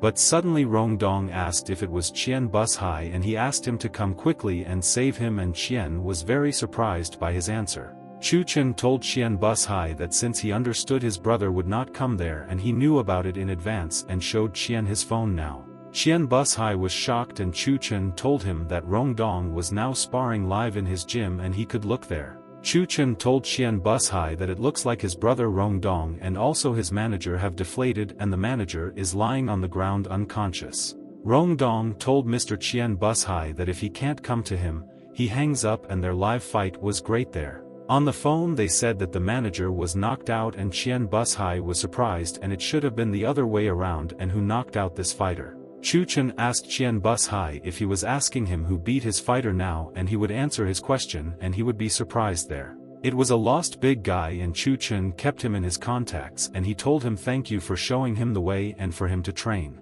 Chun Chen thought that last time it seemed to him that his blows were so-so, but the big man did not disappoint him and was able to knock out the enemy there. After Chun Chen and Song Yang arrived at the Song family's house, the wife asked Chun Chen that it seems that luck is always on his side and her husband is always lucky. Song Yan asked Chun Chen why as soon as he is nearby, all dangerous situations are resolved and all people ask them for forgiveness for their actions. Chun Chen told Song Yang that it was probably because he loves helping people so much and they remember his help and always respond to him with his trouble. Song Yan told her husband that he was only provoking his enemies and they were having a family meeting and asked him to behave more modestly.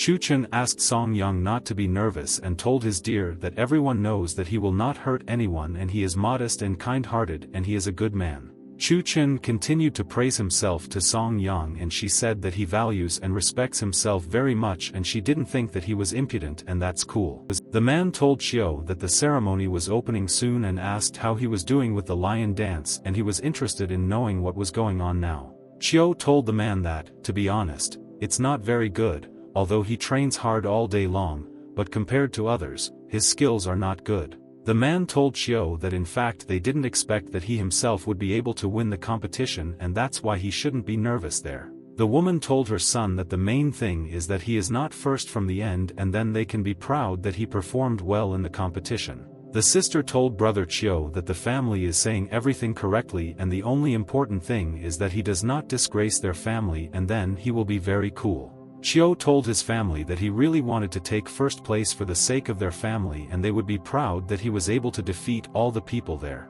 The brother told Chiu that he needs to adequately assess his strength and he cannot fly higher than an eagle like a pheasant and it is better for him not to disgrace himself there. But at that moment Chun Chen and Song Yang came into the room and he asked Song Chiu not to listen to them and said that his son-in-law believes in him and he has talent. Brother said that the fool Chun Chen came again to look at all their family affairs and he always wants to be smart and can't do anything there. Another Song brother said that it is easy for an outsider to say all this because he does not yet know what Song Chiu is capable of and he is a mediocre brother of the Song family. Sister said that Chun Chen himself would not participate in the competition and it was easy for him to speak from the outside and he himself would disgrace himself in this competition. Chun Chen asked the Song family who else is a stranger, and they know that this lion dance can be bet on and many people bet on the event. Chun Chen told the Song family that he wants to support Song Chiu and will bet money on him and he believes that he can win the competition tomorrow. The brother told Chun Chen that they also believed in Song Chiu and would bet 5,000 on him like family and asked how much money he himself bet. Chun Chen told brother Song that he bet some money on Song Chiu and it is only 1 million and will believe in his brother and he will surprise there. The whole family was shocked and frozen in surprise and asked Chun Chen if he really bet 1 million on Song Chiu's victory and that's strange. Song Yang asked Chun Chen where he got the money and he told his wife that he was lent this money and he believes in his brother and it is mutual and he will win. Song Yan was shocked and asked Chun Chen if he really borrowed a whole million and what kind of nonsense is this and why didn't he discuss it with her at all. Brother Song said that Chun Chen is definitely crazy and for 1 million he can organize a business and Song Chiu will never be able to win the competition. Brother Song told Chun Chen that he didn't even find out the past lion dance champions and their brother Song Chiu was never even close to winning. Brother Song told Chun Chen that for several years in a row a member of the Huang family has become the Lion King and this year they will most likely win. Brother Song told Chun Chen that so many families had tried to defeat him but it was all in vain and no one was close to defeating the champion from Huang. Song Chiu told his son-in-law Chun Chen that he appreciates his concern, but doesn't it seem to him that he was throwing money away and he is not strong and not talented?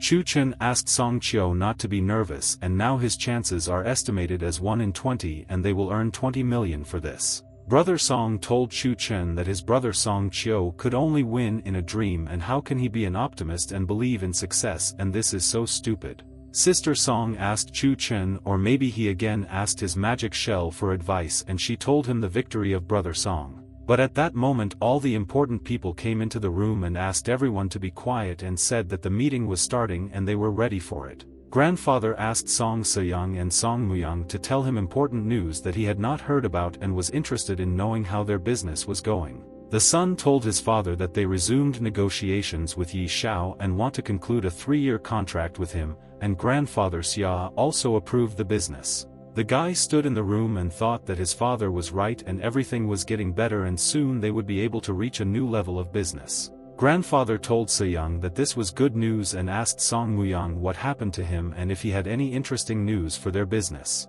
Song Muyang was silent for a couple of minutes and told his father that things were not going well for them and now he would explain to him all the nuances and he could evaluate their problem. The sons thought that grandfather would be shocked when he learned everything and they should be prepared that he might punish them for their family's mistake. Grandfather told Song Muyang that it doesn't matter whether it's good or bad and their status as the head of the family goes to Sion and he said thank you to his father. Song Muyang's son thought that it was a disaster and realized that he should not be angry and soon there would be a holiday on their street and they would all be happy. Song Muyang's son thought that Chun Chen asked would still regret it and he always interfered with their business and he would punish him in a calm moment. Grandfather told the family that they will continue the meeting and now the most important thing is the lion dance and year after year their family is at the bottom of the ranking. Grandfather told Sion and Mayan that it was necessary for the two brothers to unite in the sports arena and show a decent result in the competition. Sion agreed with Dad and thought that for the last couple of years he and his brother Mayan have been like cats and dogs and he is unlikely to agree to this. But Muyang told his father that without any problems, they would have absolute support for Song Chio and they would all strive for better results. Mayan's son thought that his father definitely had a plan and he would do everything to fulfill everything and then they would be happy and that's just cool. Mayan's other son thought that his brother and father were right and they would do everything and the unification of brothers could not lead to good deeds. Son thought it was strange that his uncle agreed to act together and said all this in a quiet voice so that no one from the family could hear. The guy agreed with his brother and said that Muyang also very actively supports Song Chio and it seems that he is up to something, but he doesn't know what. Grandfather asked Sion's son what he would say and he said that if his brother agreed, then he too and they would hold a good competition for the family. Grandfather told Sion that this was nice and that by joint efforts there would definitely be a worthy result and he hoped that the brothers would become heroes. Song Muyang told his dad that of course he will do everything 100% and his father will be happy and the result will exceed his expectations and he promises. Chun Chen told Song Chio that he doubted his uncle's good intentions and during the competition he had to be careful and it would be dangerous. Song Chio was surprised and told Chun Chen that it seemed to him that he was exaggerating now and his uncle could not act meanly with a family member. But Chun Chen asked Song Chio to be careful and said that he was telling him everything seriously and he could die if he didn't watch him. Song Chio told Chun Chen that he understood him and he would be careful and let all his enemies fail to defeat him and he was confident in his abilities. Song Muyang was very happy and thought that Chun Chen should be on guard and the hour of reckoning is coming soon and he will regret everything that he did for him. On the eve of the city ceremony, a man was sitting at home and he wanted to discuss with a friend all the nuances of the competition and he would find out all their chances. Huang Yuhai sat on the sofa and asked his friend if the Xia company had bet 1 million on Song Chio and he couldn't believe it all. Huang Yuhai asked if Xia decided to appease Chun Chen by transferring money to him and if they were friends and he just found out now. Huang Yuhai thought that he had already called his teacher and tomorrow he would bring Chun Chen to clean water with his calligraphy after the competition. And the next day the city ceremony began and everyone was very interested to find out who would defeat everyone today and win the competition there. The host told all the guests that they invite everyone and are very glad that everyone will come there to look at the competition and the children rejoiced at the holiday. There was a celebration on stage and the host told all the people that they were waiting for everyone at the main ceremony and they would start the city ceremony there. People have noticed that this year there are many more participants than last year and many want to take the award and raise their authority. Song Muyang asked his father not to be nervous and this time he allowed Qingying to participate in the competition and he hopes for the family's talent today. Song Muyang told his father that Qingying has a lot of experience and he will help Song Chio get to the top of the rankings and this result will help the family. Song Qingying was one of Muyang's 4 sons and the second oldest, and he told Song Chio that they had not seen him together for a long time. Song Chio said hi to Song Qingying and he was glad to meet him and he also missed him and hopes that they will have a good time today. The grandfather told his grandchildren that he believes that the 2 brothers will break through to the top together and the family will be proud of them in any case. Song Qing shook Song Chio's hand and they talked with him on various topics and thought that they would defeat the participants from other families and they were confident. Chun Chen stood nearby with Song Chio and thought that he should be on guard there now, and Song Muyang could cause problems and he is insidious. Grandpa Song sat on the stage with Song's sons Muyang and Seyang, and they wanted their sons to not let them down today and defeat everyone there. Xia also came to look at the competition, and he called Chun Chen to his place, and he found a place next to him, and he is glad to see his friend with his wife today.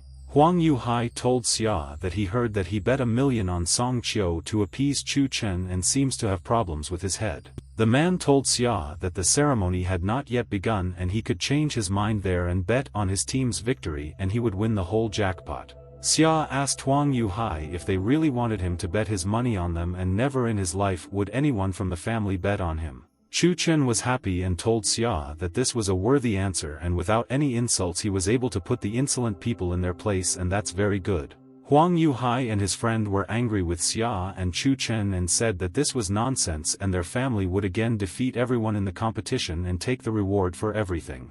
Huang Yuhai told Xia that they will see who will be left in the cold when the time comes to count the money, and he will be left without cents and yuan. The friends agreed with Huang Yuhai and said that their brother said everything correctly and the person from the Song family will definitely lose today, and these are facts. And at that very second the competition began and people began to prepare to see the spectacle today and identify the best there. Song Muyang asked his father to take a look and said that it all started, and the head of this family, Huang, arrived at the arena and wants to watch the success of their family.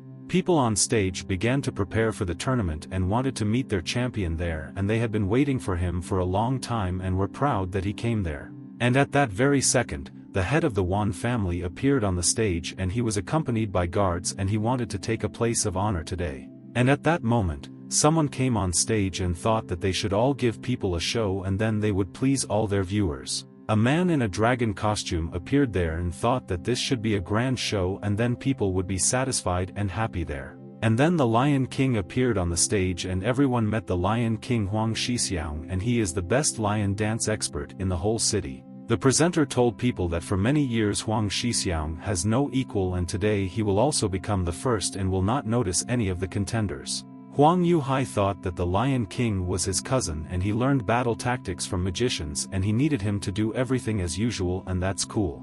The girls also looked at the Lion King and thought that they could all earn tens of millions and Huang Shixiang would please them on stage. Chun Chen sat there and thought that what was happening on stage was nothing special and his birthday was much better as a child. Chun Chen told Xia that he was sorry that he himself was not participating and this Lion King would definitely be defeated then and he could defeat him now. Xia told Chun Chen that actually they had already bet $1 million on Song Chio and asked him not to joke with him like that, and he was very worried about Song Chio.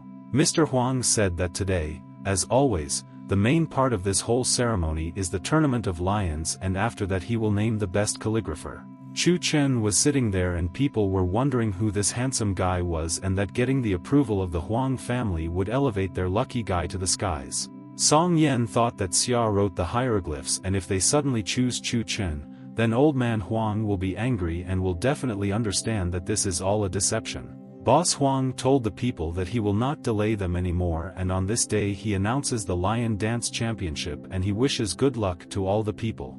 Boss Huang announced the competition open, and at that moment people in dragon costumes began to appear on stage and wanted to defeat everyone. Song Qinging asked Song Chio to run ahead and said that for now they would cover him and protect him from the attacks of all other enemies in the arena. Song Chio said thank you to Song Qing and said that he will try his best there and will not let anyone defeat him and will also defend his honor there. Song Seyang looked at his son and said that Song Qinging is really helping Su Chio and he hopes that they can win the competition there today. Grandfather told Sion that this is how it should be in a family and brothers should always help each other and then they will receive a reward today. Song Muyang told his father that he was 100% right and he also really hopes that their sons will not disgrace their family and will raise their honor. Song Qinging told his dad that over these few years he learned from magicians how to kill a person and not leave traces, and this is all possible. Song Qinging thought that he would wait until the tournament started and finish off Chio, and Muyang's father told his son that he should be a sweetheart and wait. And at that moment people started jumping and they had to jump over the water and everyone thought that success awaited them and they were all confident in themselves. But at that very second, many participants began to fall into the water and they all could not jump over, and everyone realized that it was a difficult task. Song Chio thought that the distance was very large and he was very afraid that he would not be able to jump over the water, and this scared him. But Song Chio realized that now he should not be afraid and he will not let his Song family down, and they will be at the top of the rankings after their competition. Song Chio began to run towards the water and thought that he should calculate everything correctly before jumping, and then he would be able to get there correctly. Song Qinging told Chio that he should push off from his back so that he could jump without falling into the water and he would help his brother. Song Chio was surprised and asked Qinging how he could jump to this place, and it looks like he won't succeed and this is their mistake. Qinging told Chio that he promised to help him and this time he is the hope of their Song family, and he said that he should quickly jump and not be afraid. Song Chio said thank you to his brother and thought that he did not expect that now he would receive support from a family member and this would be their common victory. Song Chio began to run towards brother Qing and thought that it seemed that this was the only way to jump and he must believe in Qinging. All the participants looked at Song Chio and thought that he should jump and he would advance to the next round, and this was a chance for their family to win. Song Chio thought that it looked like his son-in-law was wrong to slander Qinging, and his brother seemed to have forgotten all their family differences and he is a good person. Grandpa Song was happy and said that this is great and this is what a close-knit family means to them, and they help each other in the competition. Chun Chen thought that this was very bad, and it seems that Song Chio no longer remembers his words and he is completely relaxed and does not expect a setup. All the participants gathered there and began to knock each other out so that they had no opponents left, and many had already been knocked out of the tournament today. The host told all the guests that there was a king of lions between all the participants, and it looks like today he will be able to win the tournament again.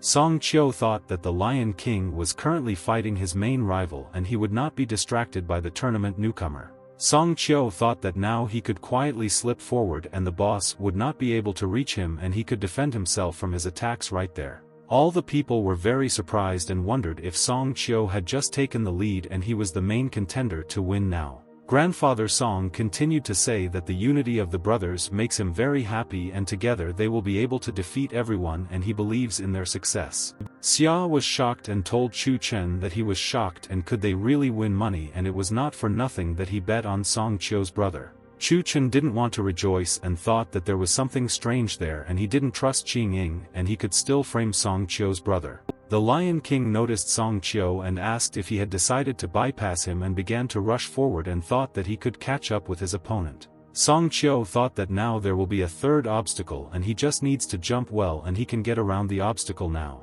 And at that very second, Sun Chio stopped in front of the edge of the abyss and he barely managed to slow down and did not fall into the water and realized that he was so lucky. Song Chio was surprised and realized how high it was and he could easily fall and should be extremely careful and it was so dangerous there. Qinging told Chio that he could move on and for now he would hold the Lion King there and not let him interfere with him and he could defeat. Qinging told Chio that he should jump quickly and that was the only way he could win, and if the brothers acted together they would succeed. And at that very second, Song Chio jumped and thought that he could cross the obstacle and then he would reach the finish line and this was their family's chance. Song Chio thought that Qinging helped him again and he shouldn't think about anything and he jumps and it looks like Chun Chen just made a mistake and deceived him. Qinging was very happy and thought that the time had come and he could do everything as he and his father had planned, and now this was a chance for revenge. And at that moment, Qinging took out a needle and thought that he would do everything very quietly and no one would understand that he was involved in the death of Song Chio. Qinging threw the needle at Chio with all his might and used the technique and power of the ice needle, and it should help him take revenge on the scoundrel Song Chio. And at that very second the needle came straight to Song Chio and he did not notice which of the participants could throw the needle at him, and it was very painful and sharp. Song Chio became very lethargic and thought what was happening and why he couldn't move, and he suddenly lost all his strength and all his energy. Song Xieyang was shocked and started shouting to Song Chio's son and asked what happened to him and why he became lethargic and couldn't get through it. Song Yen was also surprised and asked Song Chio what was going on with him and why he had lost all his strength and energy and seemed so lethargic there. Song Muyang thought that this poison acts very quickly and Chio's whole body will paralyze and they will wait until he falls into the water and does not swim up. And their Song Chio began to fall into the water, and his friend asked Song Chio to just hold on but could not save him and allowed him to fall into the water from there. And at that moment, Song Yen wanted to say something to her husband Chun Chen, but suddenly she didn't notice him nearby and was surprised and wondered where he could have gone. Chun Chen at this time began to quickly run through the water, and he wanted to help Song Chio so that he would not fall into the water because he knew that he would not be able to get out. Chun Chen managed to get there, and Sun Chio fell on his back, and he had already completely lost consciousness and could not save himself, and the poison was taking effect. Chun Chen jumped up and thought that he was 100% right, but Song Chio completely forgot his words and was not alert and did not see the attack. Chun Chen pushed away from the obstacles and realized that this was the only way he and his friend Sun Chio could get out of the water, and he began to quickly go out with him. Chun Chen came out from there and thought that now he must help Song Chio, and he was in pain now and he must quickly find an antidote. Chun Chen stood there with Song Chio on his back and looked at all the people and realized that they wanted a show and no one cared what happened to their participant. Grandfather was shocked and wondered if Song Chio had lost consciousness and why he suddenly felt bad because he had performed the tasks well. Song Yen was also surprised, and now she understood where her husband Chun Chen had gone, and he saved Song Chio, because if not for him, Chio could have fallen heavily into this water. Song Qingming also looked at Chun Chen and thought that this scoundrel had ruined his plans again, and why did he save Chio, and his father would be very angry. Boss Huang thought it was strange and what happened to Song Chio and how he lost consciousness, and this has never happened in the tournament and it's scary. The Lion King also did not understand what happened to the participant, and he did not even have time to raise how strong he was in hopes that he was alive. People asked what happened and why the idiot son-in-law's son was there, and before they could blink an eye, he was already here and there was a violation of the rules. Chun Chen told Mr. Huang that a very hidden weapon was used against Song Chio and he can send people and check it now. Boss Huang was very surprised and asked Chun Chen if he was telling the truth and a hidden weapon was used and he should find out. Boss Huang was very angry and asked who is so brave that he doesn't give a damn about the rules of their Huang family and is not afraid of getting their punishment. The man approached Boss Huang and said that the cameras showed that Song Chio had a wound on his arm, and it seemed like Chun Chen was telling them the truth and these were the facts. Boss Huang asked his man if the camera recorded who did it, and the man said that unfortunately it was not visible on the video. Qingming thought that the poison from the ice needle disappeared almost immediately, and besides, the camera was aimed only at Song Chio and he would not be noticed. Song Chio began to come to his senses, and Chun Chen thought that it was very good, and he and all his family were nervous and worried about him there. Song Chio woke up and asked his son-in-law Chun Chen why he was next to him, and this is against the rules and they could be excluded from the tournament and this is a danger. Chun Chen told Song Chio that he had just almost lost consciousness due to the effects of the poison and someone wanted to harm him and even wanted to kill him.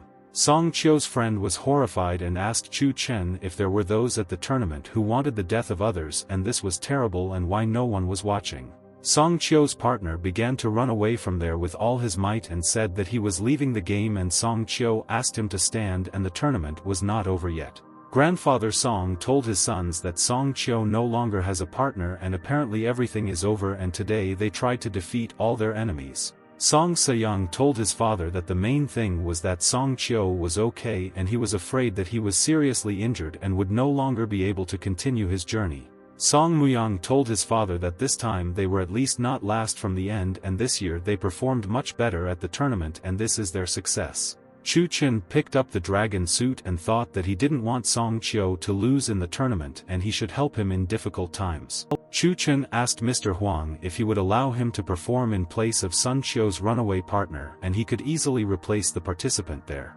Song Chio was shocked by such words from Chun Chen's son-in-law and thought that he was a very good person and wanted to help him reach the end of the road. Mr. Huang told Chun Chen that the escaped member was very scared of the hidden weapon and this is the obvious reason and that is why he allows him.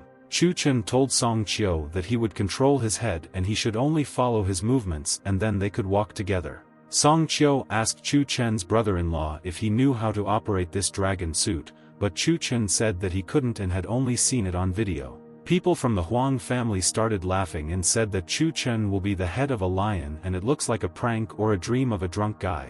A friend asked people from the Huang family what was the point of reviving a dead horse and they had to accept defeat and this is their shame. The guy agreed with the words of his friends and said that they said everything accurately and without lies, and they would watch Chun Chen disgrace himself there in front of everyone.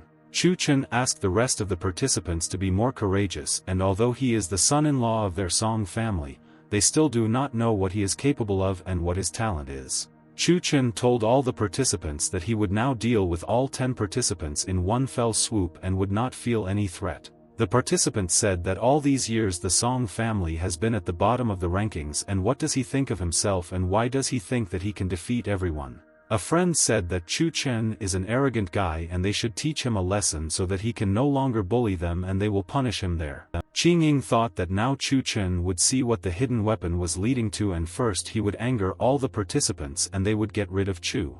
And at that moment, all the participants began to run towards Chun Chen, and Song Qiu was horrified and said why they were angry and how they could cope there. But Chun Chen asked Song Qiu not to be afraid and said that he had prepared a special surprise for them and thought that they should like everything. Chun Chen told Song Yang that his son-in-law knew how to fight back, and at the moment when all the participants were running towards him, he simply took a step to the side.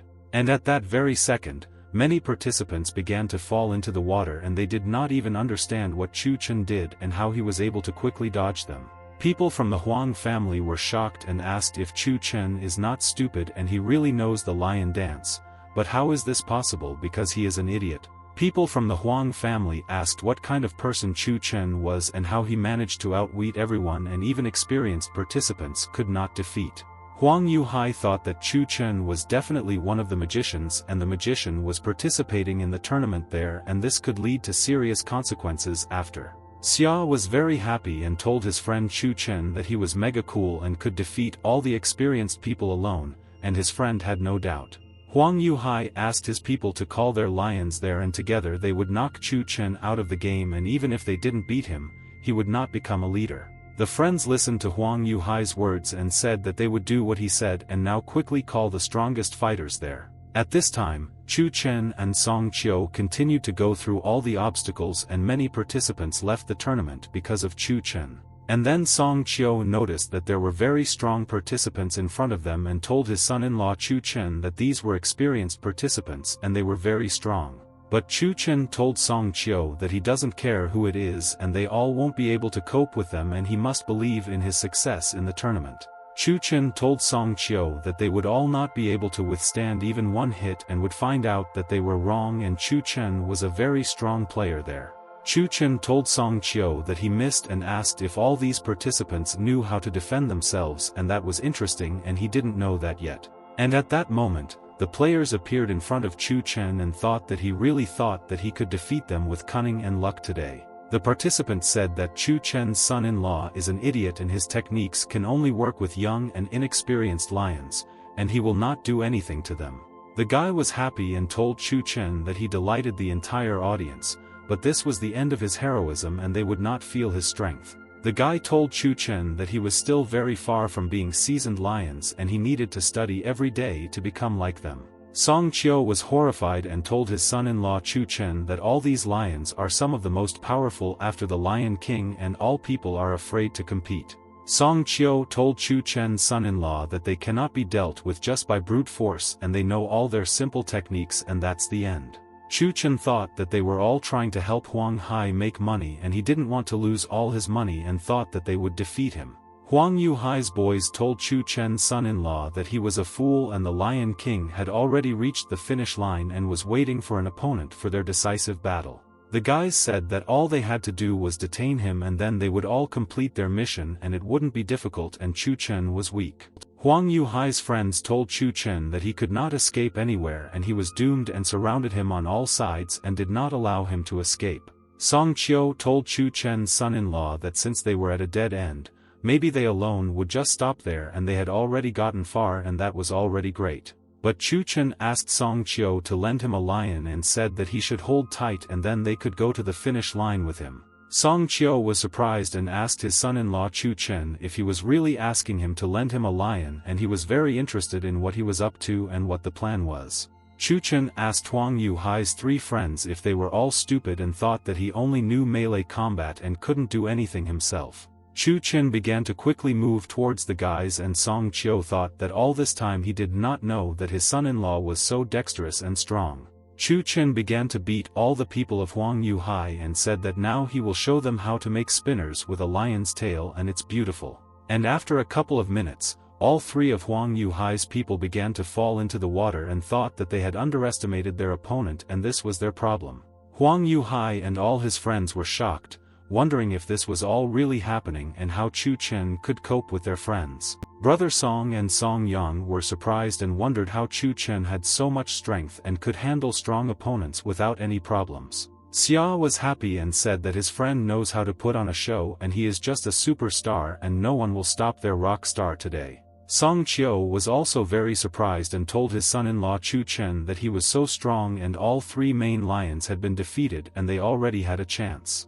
Chun Chen asked Song Qiu if he really thought that he had a chance of winning, and he was glad that he had a good attitude and that was so cool. Qingying at this time thought that Chun Chen had beaten only a couple of weak participants there and thought that he had a chance to defeat the king. Qingying realized that now all attention is focused on the Song Lion, and this means that no one is expecting his sudden strike and this is his chance. Qingying thought that Chun Chen should be ready to die and this was his finest hour and it would end very quickly right now. Chun Chen at this time took off his dragon suit and thought that it was so hot there and he should breathe in fresh air and feel cheerful. And at that moment the ice needles touched Chun Chen's head, but they immediately bounced off and he thought that this was annoying and where did the mosquitoes come from? And suddenly at that very second the needles stuck into Qingying's hand and he could not understand how he could get into himself, and it was so unexpected.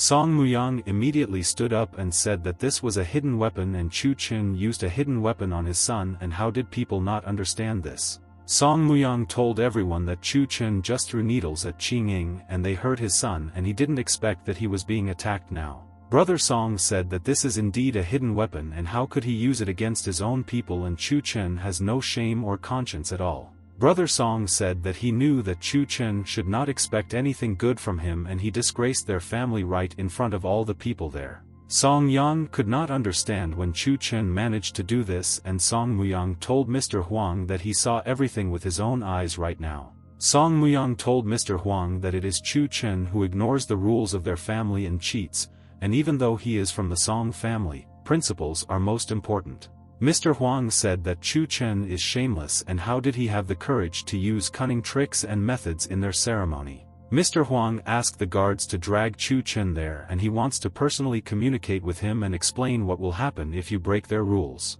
Song Qiu was at a loss and asked his brother-in-law Chun Chen if he really just used a hidden weapon and hit his brother Song Qingying. But Chun Chen asked Song Qiu not to panic, and the criminal is only deflecting suspicion from himself and he is sure that the villain will soon give himself away. Qingying realized that he had prepared a double dose for Chun Chen and if he fell now and his body went numb, he would inevitably drown and die there.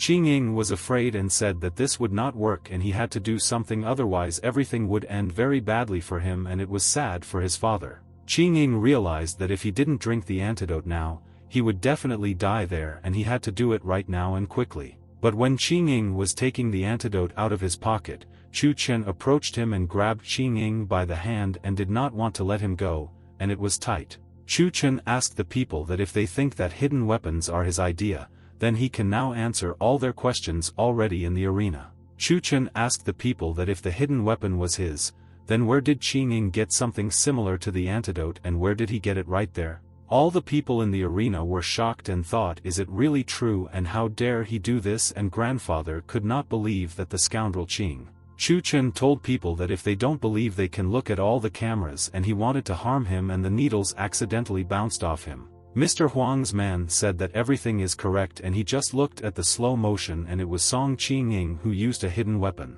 Mr. Huang asked Song Muyang if he wanted to explain why his son had a concealed weapon and why he wanted to harm Chun Chen. Muyang couldn't find the words and thought that his plan had failed and now all people would know that it was his idea and this was his problem. Song asked brother Muyang to stop saying anything and said that he was also more indignant than anyone and wanted to shift the blame onto someone else. Grandfather said that besides, Qing wanted to harm Qiu, and why did they decide that they could go against the family and Muyang would be responsible for all this? Song Muyang froze in surprise, and Mr. Huang said that now Song Muyang's entire family will be under supervision and the truth has already been established.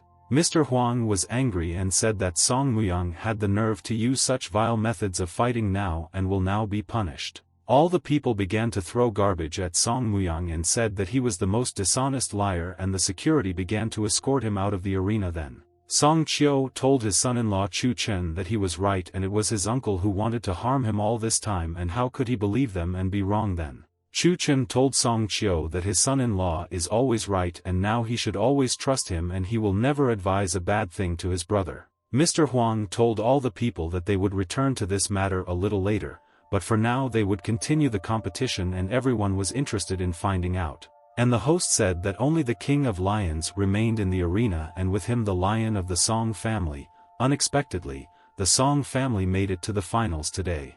Xia asked brother Chun Chen to make them champions and said that from the very beginning he believed that his friend could win, and that's so cool. Chun Chen looked at his opponent and thought that he only had to take one step there and then he and Sun Qiu would become champions at the city tournament. Huang Yuhai thought that if Chun Chen and Song Qiu became champions, he would have to give all the money to Ji Chun Chen, and he did not want to lose. The Lion King told Chun Chen that he did not expect that he would fight a newcomer there in the finals, and he was wondering how he got to their finals. The Lion King told Chun Chen that in the last 10 years he had never seen anything like this, and he was amazed at how they were able to reach the finals. But the Lion King began to move towards Chun Chen and said that he did not want to make concessions and would fight them with all his might now. The Lion King told Chun Chen that he saw all his weak points and he could easily deal with him now and it would not be difficult for the boss. The Lion King continued to say Chun Chen's shortcomings and ran towards him and wanted to finish the finals quickly and go home to his family.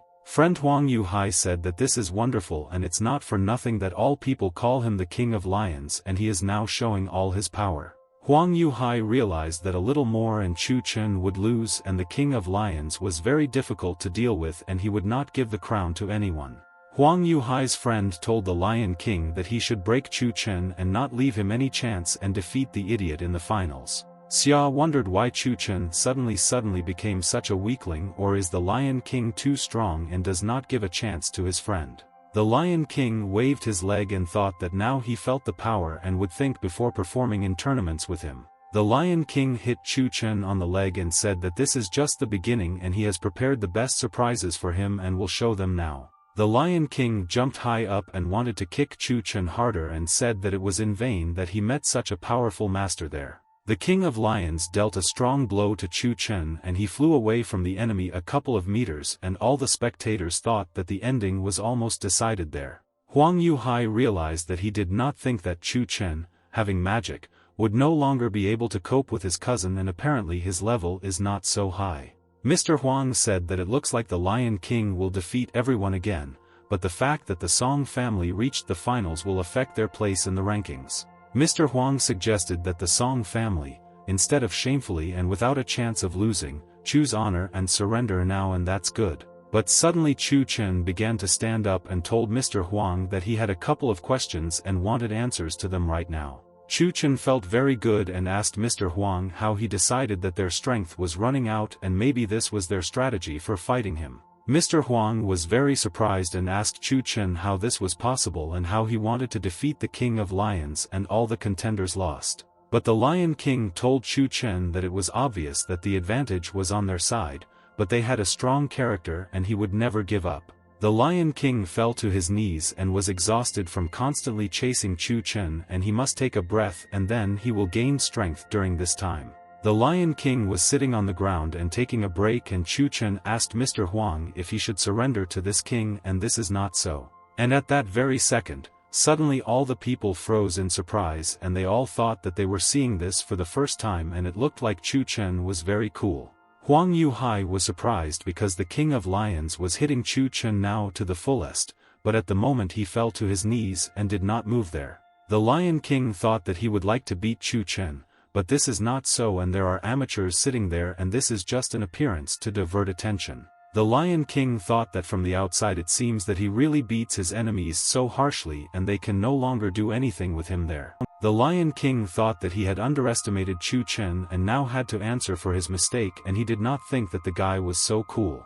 The Lion King thought that in fact he had never hit Chun Chen and he was very agile and fast and difficult to hit with a blow. The Lion King asked Chun Chen if he opened himself up on purpose and showed him his weak points so that he could hit and waste all his strength. Chun Chen smiled and told the Lion King that it had finally dawned on him and said that he thought he would wait for all this forever. Chun Chen told Xiao that he must strike the Lion King and this is their chance to win and he will not be able to repel their strike and he is tired of everyone. And at that very second, Song Qiu dealt a powerful blow to the King of Lions and he was amazed and realized that they were able to hit such a master Huang. And at that moment the King of Lions fell into the water and this meant that he could no longer continue the fight and competition and was defeated. Xia was very happy and said that the Song family had won and there was no one else left, and from the very beginning he believed that Chun Chen was right in everything. Huang Yuhai and his friends could not understand how this was possible and how Song Qiu was able to defeat the King of Lions and no one had defeated him yet. Song Muyang and his son Qingying were also surprised and could not both understand how Chun Chen and Song Qiu were able to defeat the legend of the Lion King. The grandfather looked at the arena and did not believe his luck, and was it really that their Song family was not eliminated first from the tournament, and he did not believe in their success there. Grandfather shed tears and realized that their Song family won the tournament and they are the strongest family among all, and Chun Chen helped them a lot now. Xia stood up from his seat and began shouting that Chun Chen and Song Qiu were champions, and he continued to say this so that all other people would hear his words. All the people liked Xia's chants and they also started shouting that Chun Chen and Song Qiu were champions and they had a great tournament. Chun Chen and Song Qiu took off the lion suit and realized that the tournament was over and they had now defeated the strongest participant and he did nothing. Chun Chen told Song Qiu that now let them open the calligraphy, and Song Qiu agreed with him and said that he also wants to check it. Song Qiu stood up and told Chun Chen that he could push off from him and then he would be able to reach the calligraphy that was high up. Chun Chen believed Song Qiu's words and he quickly ran and pushed away from Song Qiu's friend and realized that he was right and that was the only way he could get. Chun Chen continued to go up and thought that none of the people could even imagine that today they could take the champion's prize. Chun Chen got to the calligraphy and thought that he needed to open it and then everyone could see what was written there and read their words. Chun Chen opened the calligraphy and realized that there was beautiful handwriting and people tried hard to write such beauty and it is very difficult. Song Qiu and Chun Chen stood next to the open calligraphy and realized that all people should also like it and appreciate the good work. People were shocked and said that how powerfully it was written and how beautifully everything could be written by a genius, and I wonder who wrote all this splendor. Mr. Huang told everyone that this calligraphy was written by this Chun Chen from the Song family, and after the ceremony, he will discuss calligraphy with him. All the people could not understand this, and was the fool's son-in-law able to write this, and he is well versed in this lion dance and also writes well. But at that very second Huang Yuhai stood up and told all the people that these hieroglyphs were not written by Chun Chen and he knows this and Chen is a deceiver. Huang Yuhai asked people to look at the signature at the bottom of the calligraphy and the name Chun Chen is written like a chicken paw and this is his real handwriting. Huang Yuhai told people that it is obvious that someone else wrote the calligraphy for him and he himself does not know how to do anything and he may be lying. The audience said that the calligraphy is so beautiful and the signature on it is simply terrible, and did Chun Chen really deceive everyone and succeed in all this? The girl said that 100% was written by more than one person and a fool is a fool, and how did he guess to sign the work himself, and that's a shame. Xia thought, did Huang Yuhai lose all the money and that's why he decided to take revenge on Chun Chen, and this is very vile and stupid of him. Song Yen thought that she was afraid of this and was nervous about it for good reason, and now people will reveal Chun Chen's whole scam and he will not win. Mr. Huang asked Chun Chen if these hieroglyphs and calligraphy represent the Huang family and they are proud of this particular work of genius. Mr. Huang said that although he doesn't really care who wrote all these hieroglyphs, he still wants to clarify the situation and find their answer. Chun Chen told Mr. Huang that he was right and only he himself wrote this calligraphy and he can prove that he is right if they don't believe him. But Mr. Huang asked Chun Chen why the signature is different, and it is because of this that all people doubt that it is his work. Chun Chen told Mr. Huang that he wrote all this, and why should he lie to them, because he proved everything to everyone a long time ago and he does not need to deceive everyone. But Mr. Huang was angry and told Chun Chen that he gave him a chance to confess everything himself, but he doesn't want to confess, and that's why he's so angry. Mr. Huang asked the security to bring the deceiver Chun Chen to him, and he has a serious conversation with him, and this is important, and he will reveal the deception. People continued to laugh and said that Chun Chen must have managed to make a mistake with the signature, and he really is an idiot and a stupid guy. Chun Chen told all the people that they got him, and they all never believe his words, and why should he prove to someone that he was right? The guards wanted to grab Chun Chen, but he jumped high and the guards could not reach him, and they bumped into each other and they were hurt. Chun Chen thought that they all didn't believe, and now he would do what he had in mind and no one would be able to doubt that he was telling the truth. Chun Chen stood not far from the guards and thought that he would do so that Mr. Huang would regret that he did not believe his words, and this was a mistake. Chun Chen hit the calligraphy on the ground with all his might and thought that he no longer wants to prove anything to people and they will understand everything now.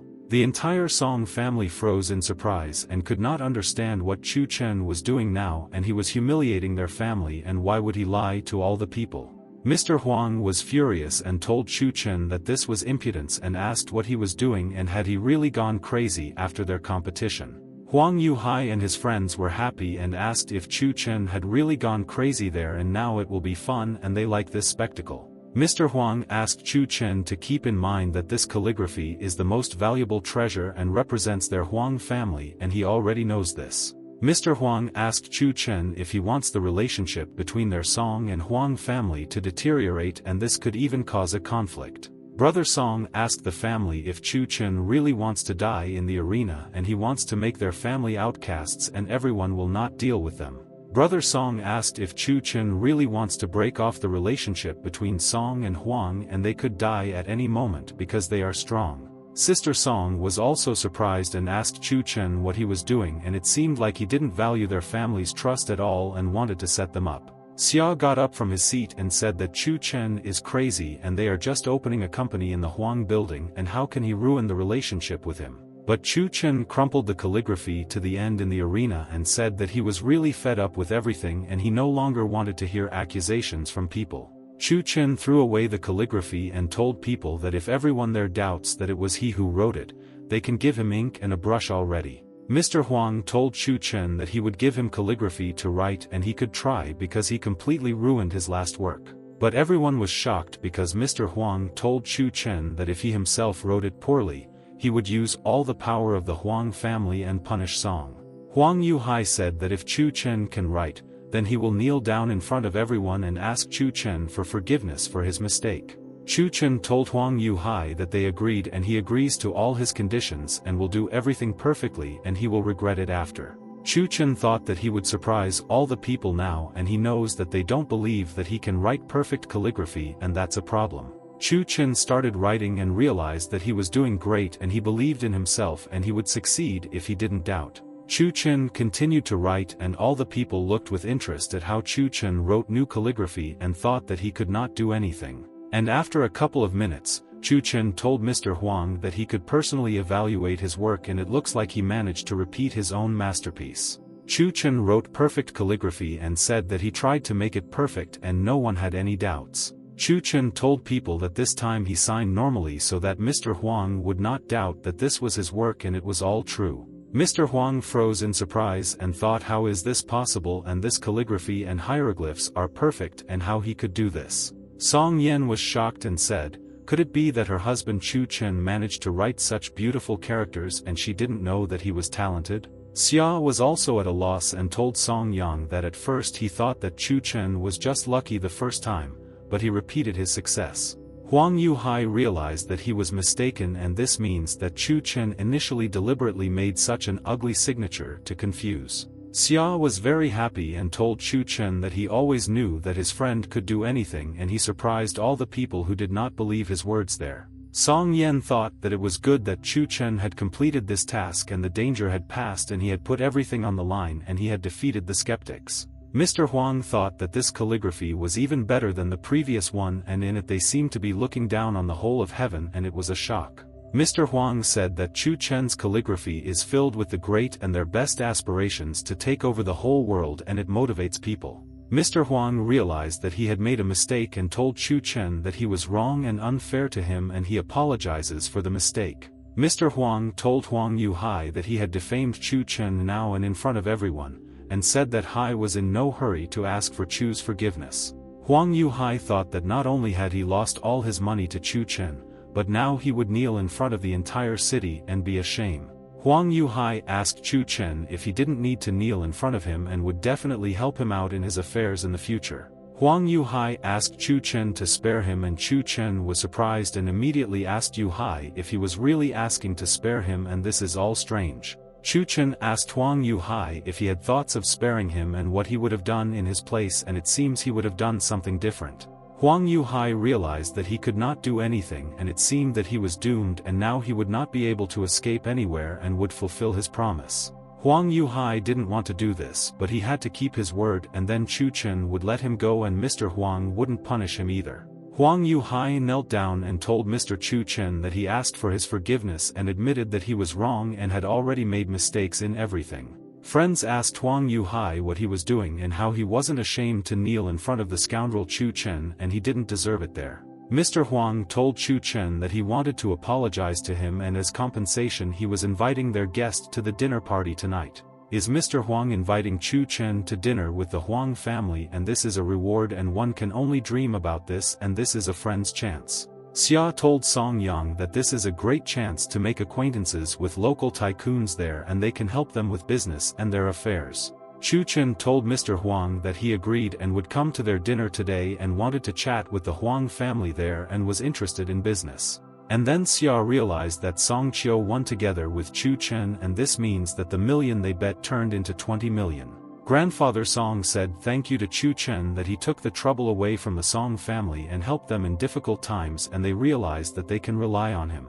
Grandfather told Chun Chen that he did not expect such meanness from Muyang, and he and his sons are no longer part of their family and do not want to think about him. Grandfather told all the people in the family that they too always blamed Chun Chen unfairly before and never apologized to him. Brother Song approached Chun Chen and said that he was asking for forgiveness and they were all wrong and framed their brother, and they were all ashamed of all this. Chun Chen told Brother Song that everything was fine and they were one family and should always help each other in difficult situations, and it would be right. Huang Yuhai stood behind the scenes and thought that everything did not go according to plan, and Chun Chen the bastard has now become a hero and all people adore him for everything. Huang Yuhai thought that Chun Chen dared to disgrace him, and he himself would do everything so that he would not return from the dinner party and Chen would die. Night fell and all the guests began to arrive for the dinner party at the Huang family's house and wanted to have a good time and dine with interest.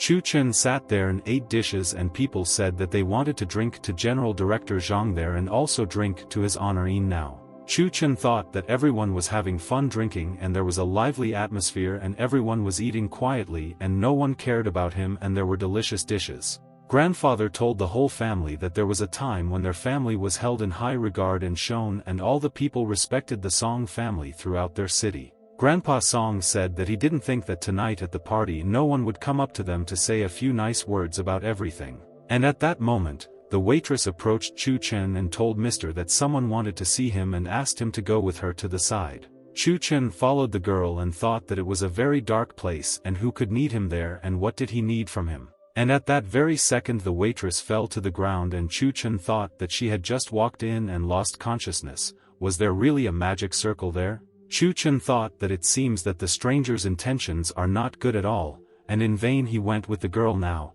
and it seems that it was a mistake. Chun Chen said that he knew that there was someone there and asked him to come out now, and he wanted to talk to the person alone in the dark. The voice told the idiot son-in-law Chun Chen that he had offended his brother from the black sect of magicians and he would repay him in kind, and he entered the magic circle. Chun Chen smiled and asked the man if he was a black magician, and he said that the mentor Huang Yuhai also taught him all the techniques. Chun Chen told the magician that he didn't believe all his words and told the scoundrel to get out of there, and he didn't want to communicate with him and he pissed him off. And at that very second the magician began to come out to Chun Chen and thought that he did not think that Chun Chen owned this technique, and he was able to find him now. The magician told Chun Chen that he used the Qiankuan step and was able to destroy his magic circle so easily, and asked him who he was in life. But Chun Chen began to go to the magician and said that who he is does not matter, and he will now show him that he should not have messed with him, and this is a problem. Chun Chen told the magician that since he is the teacher of Huang Yuhai, then he can tell him his botzi and he will count it himself and find out who he is. The magician agreed and thought that Chun Chen was an idiot and who would tell the magician his date of birth according to botzi, and this was his verdict today. But Chun Chen told the magician that he could listen carefully to his botzi and he would be surprised to hear information about the one he wanted to kill. The magician froze in surprise and realized that he did not expect him to tell him exactly about this botzi, and it looks like Chun Chen was a very strong guy. 10 minutes later, Huang Yuhai thought that he secretly asked their teacher to take action and hoped that Chun Chen was kneeling now. Huang Yuhai opened the door and asked the mentor if he had settled all the matters there and solved the problems with the bastard Chun Chen and the idiot deserved. But at this moment, suddenly Huang Yuhai froze in surprise and could not believe it, and it seemed that he had underestimated Chun Chen and he was strong. Teacher Huang Yuhai sat in the room and showed no signs of life, and he was afraid that Chun Chen would finish him off and he could not do anything. Huang Yuhai ran up to the teacher and asked him if he was okay now and why he was sitting in the room and not showing signs of life. But at that moment when Huang Yuhai did not expect this, the magician teacher hit him in the face with all his might and said that his student was a stupid and idiot. The teacher asked Huang Yuhai if he knew the person of what rank he had contacted, and if he did not receive forgiveness he would be expelled from their sect. Huang Yuhai was very surprised and asked the teacher why he would be kicked out of the sect and what Chun Chen did to him recently and where he is now. But the magician teacher told Huang Yuhai that he was not supposed to know this and he just had to do everything as he said and it would be good. The teacher thought that judging by Chun Chen's horoscope, he was protected by the highest deities, and this only happens to people from the ninth heaven, and this is a shock. And then Chun Chen returned to the hall and his wife Song Chiu asked him where he had been, and he said that he went to the toilet and stayed there for a minute. Huang Yuhai's friend noticed that his friend also came to the hall and thought that it seemed like his plan was a success, and that's why he was very happy now. The friend said that their brother Huang Yuhai was going to Chun Chen's table, and it was as if he was up to something and he was interested in knowing what he would do to their enemy. Huang Yuhai's friend said that his brother would now stand over Chun Chen and provoke him and might even beat him for provoking him. Huang Yuhai's friends said that this will be a spectacle and they all can't wait to see Huang Yuhai deal with his opponent there. Huang Yuhai walked to the Song family table with a glass of wine in his hand and he wanted to chat with Chun Chen, and everyone thought that now he would spill everything. But Huang Yuhai told Chun Chen that this glass is for him and he asks him for forgiveness for the misunderstanding today and hopes for their forgiveness. Huang Yuhai's friends froze in shock and could not understand why their brother was asking for forgiveness from the scoundrel and how he forced him to do this. Chun Chen told Huang Yuhai that of course he forgives him and thought that he needed his forgiveness, and teacher Huang had already reported everything to him. Huang Yuhai said thank you to brother Chun Chen, that he is merciful and he can forgive his brother and he could always help him in difficult times. Friends thought why Huang Yuhai begs Chun Chen for forgiveness and even bowed to him, and it looks like a dream and it looks like they are all sleeping there. Huang Yuhai told Chun Chen that his grandfather wanted to see him and he agreed with him and said that he was free and they could go there with him. Chun Chen walked to the table where the Huang family was sitting and told Mr. Huang that she found out that he wanted to see him and didn't mind talking. Mr. Huang told Chun Chen that today he showed himself well and he decided to fulfill any of his requests and asked what he wanted from him. Huang Yuhai's friends didn't believe their ears and thought that Chun Chen was lucky and he could immediately rise to the skies and ask for any things. Chun Chen told Mr. Huang that he looked very pale and wanted to ask him if something was wrong and he wanted to know the reason for it. Mr. Huang told Chun Chen that this is an old sore and as long as he doesn't drink alcohol, it's not so scary and soon everything will pass and it's not a problem.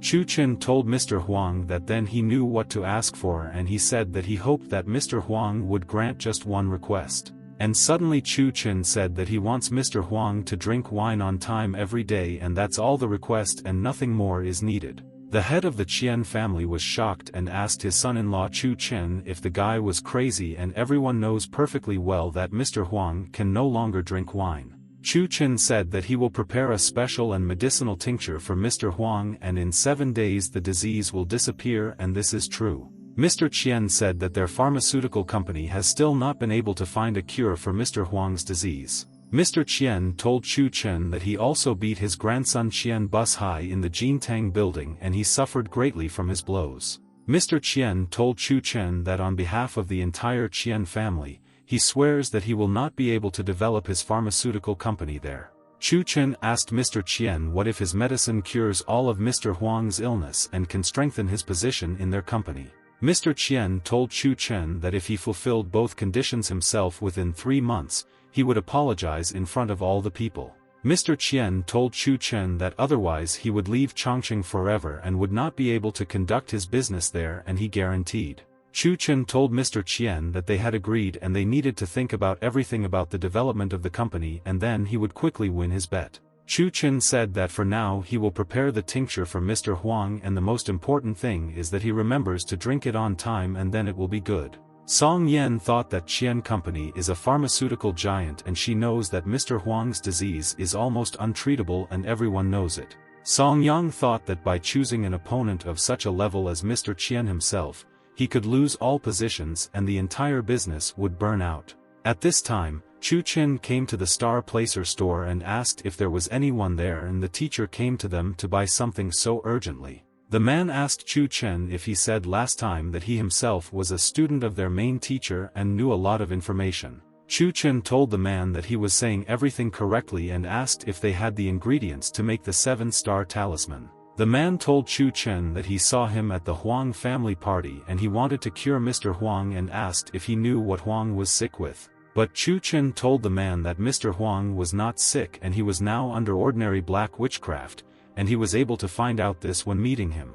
The man was shocked and asked Chun Chen how he was able to see black magic and find out exactly what kind of ritual was performed, and it's so difficult. Chun Chen told the man that it does not matter whether it is difficult or not, and he noticed it and now must eliminate it because it is his duty and truth. The man told Chun Chen that he is an arrogant guy and only people from the 9th heaven can eradicate such black evil and it's all difficult. The man told Chun Chen that he should let him take a look at who he really is and then they will know if he can banish this magic. The man took Chun Chen's hand and began to study him and thought that he was lying and he was an ordinary person and did not have any power and this was a fiction.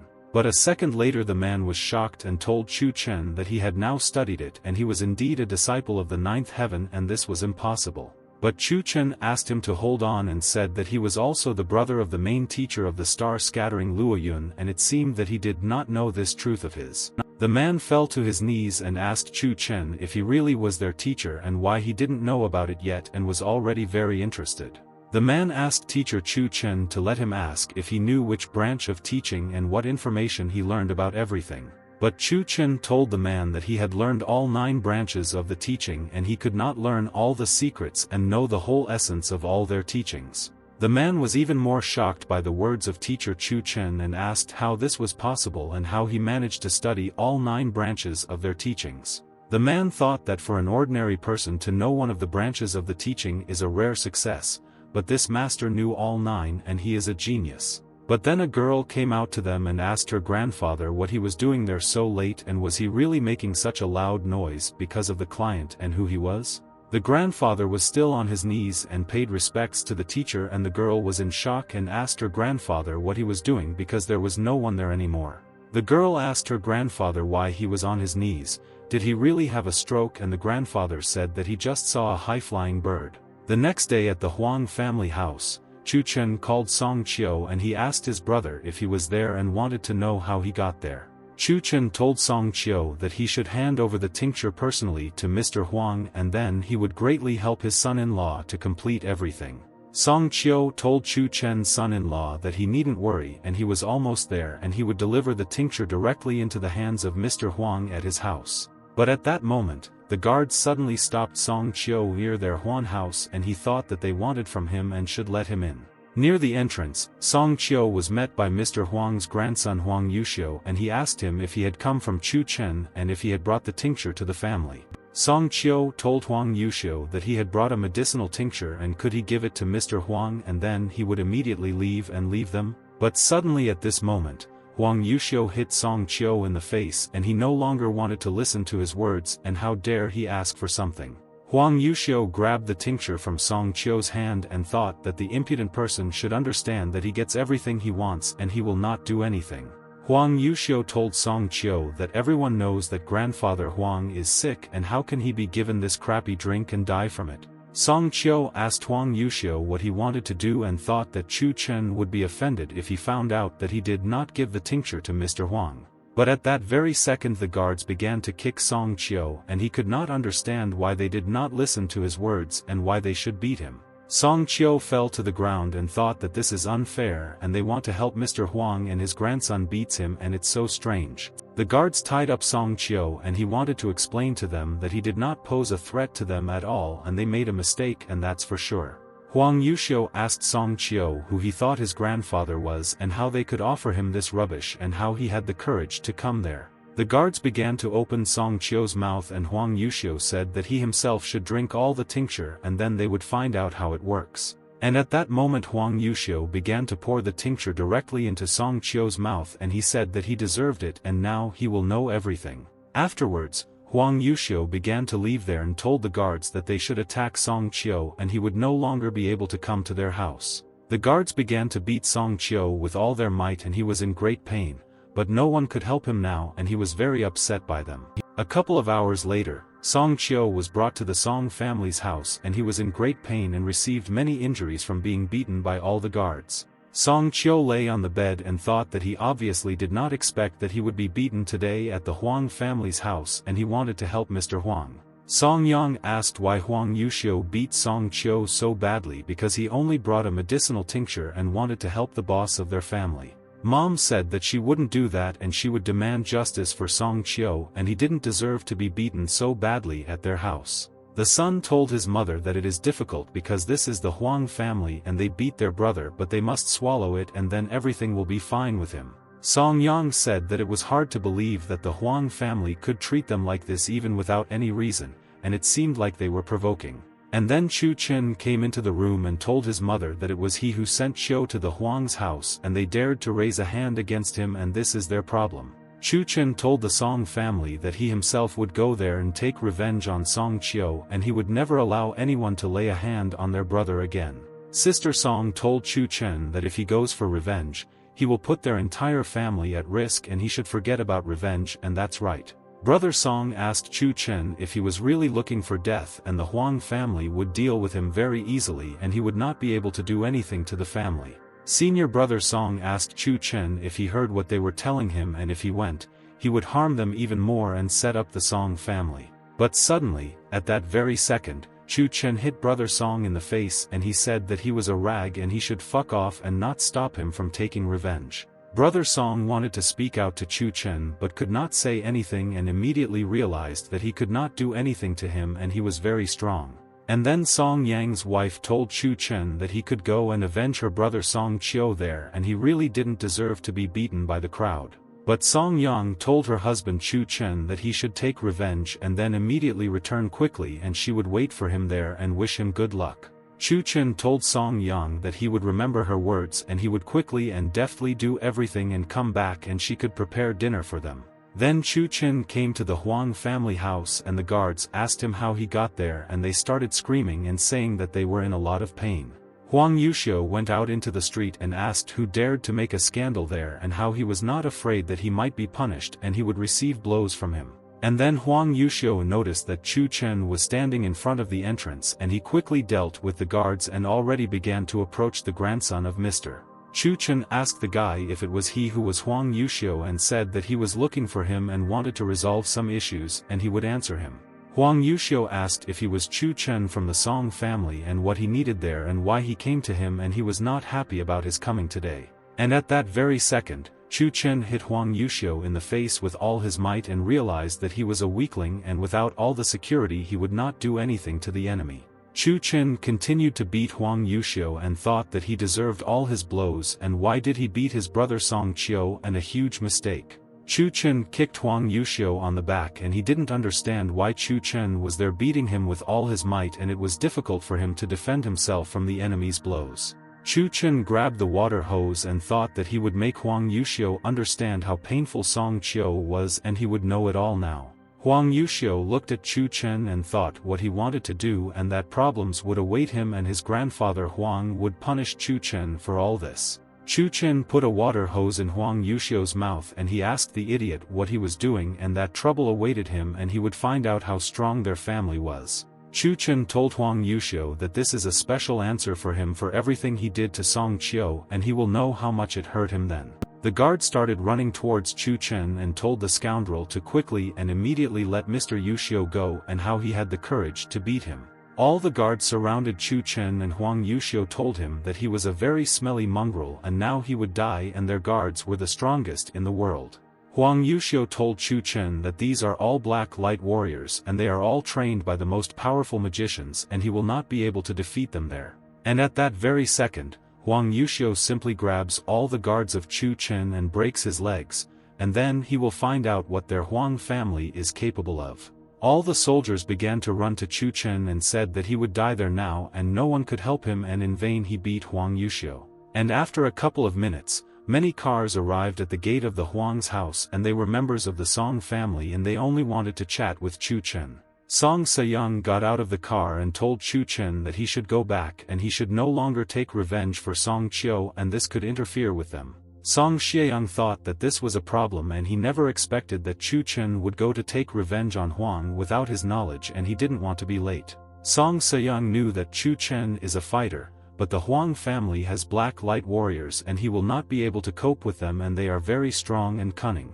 Song Seyong knew that the black light warriors are an ancient force passed down from generation to generation by the Huang family and they are all trained by the best magicians. Song Seyong thought that anyone who met the black light warriors on their way might not return home, and this is very dangerous and this is a fact. Song Xian thought that Chun Chen helped their family so much and he even risked his life for Song Qiu and helped them win the competition recently. Song Seyong thought that even if Chun Chen was injured, he would take him home and, in the worst case, would take care of him for the rest of his life. Song Seyong shouted to Chun Chen that he had come there and he should stay there and he would take him away and he would not have to endure the pain from all the warriors. But Song Seyong saw something there and froze in surprise and thought that he had seen a lot but did not expect that Chun Chen was capable of such a miracle of his. Song Xian noticed that Chun Chen was standing there near the Huang house and he had already dealt with all the black light warriors there and they were lying on the ground. All the black light warriors were unconscious and they all couldn't do anything. Chun Chen, and how is this possible, because they are all masters of battle. Chun Chen grabbed one of the black light warriors by the scruff of the neck and he began to drag him and thought that they did not believe his words and it was their mistake. Song Seyong froze in surprise and asked Chun Chen what he did and how he was able to cope with the very strong black light warriors at their home. Chun Chen asked Song Xian if he also came there and he wanted to beat someone up for what they did to Song Qiu, and that's scary. But Song Seyong quickly ran to Chun Chen and grabbed his hand and he asked him to let go of the black light warrior, and he had already knocked out the warrior a long time ago. Song Seyong asked Chun Chen what he was muttering there and said that they both should run away from there faster and began to drag him along quickly. They got into the car and drove away from there, and Sun Xian thought that, contrary to all expectations, Chun Chen simply destroyed the black light warriors there. Song Seyong realized that now the response from the Huang family will not be long in coming and they will try to do everything to take revenge on them. Chun Chen told his father that he acted rashly, but as soon as he noticed how they treated Song Qiu, he could not control his nerves. Song Seyong told Chun Chen that he did everything right and today he protected part of their family and taught the scoundrel a lesson for all his actions. Chun Chen thought that he didn't think that his father would now handle the whole situation so well and without his nerves, and he even thanked him for all this. Chun Chen said thank you to Dad, and Dad said that he actually told him thank you on behalf of Song Qiu and he took revenge on his brother, and that's cool. Afterwards, they arrived at the Song family's house and couldn't understand whether Chun Chen had already gone to Huang's house so quickly, and they thought that he was joking with them. The Song family asked Chun Chen if he really himself was in the Huang house and beat everyone there, and why did he do that and not listen to them. The Song family said that Chun Chen also beat everyone to a pulp and how he had the courage and strength to do this, and it seems they underestimated him. Song Se-young told the family that now they also need to unite to accept the challenge and they will wait for the revenge of the Huang family, and that's for sure. But at that very second, Grandpa Song came into the room and told the family that there was no need to wait for this anymore and he would tell everyone important information.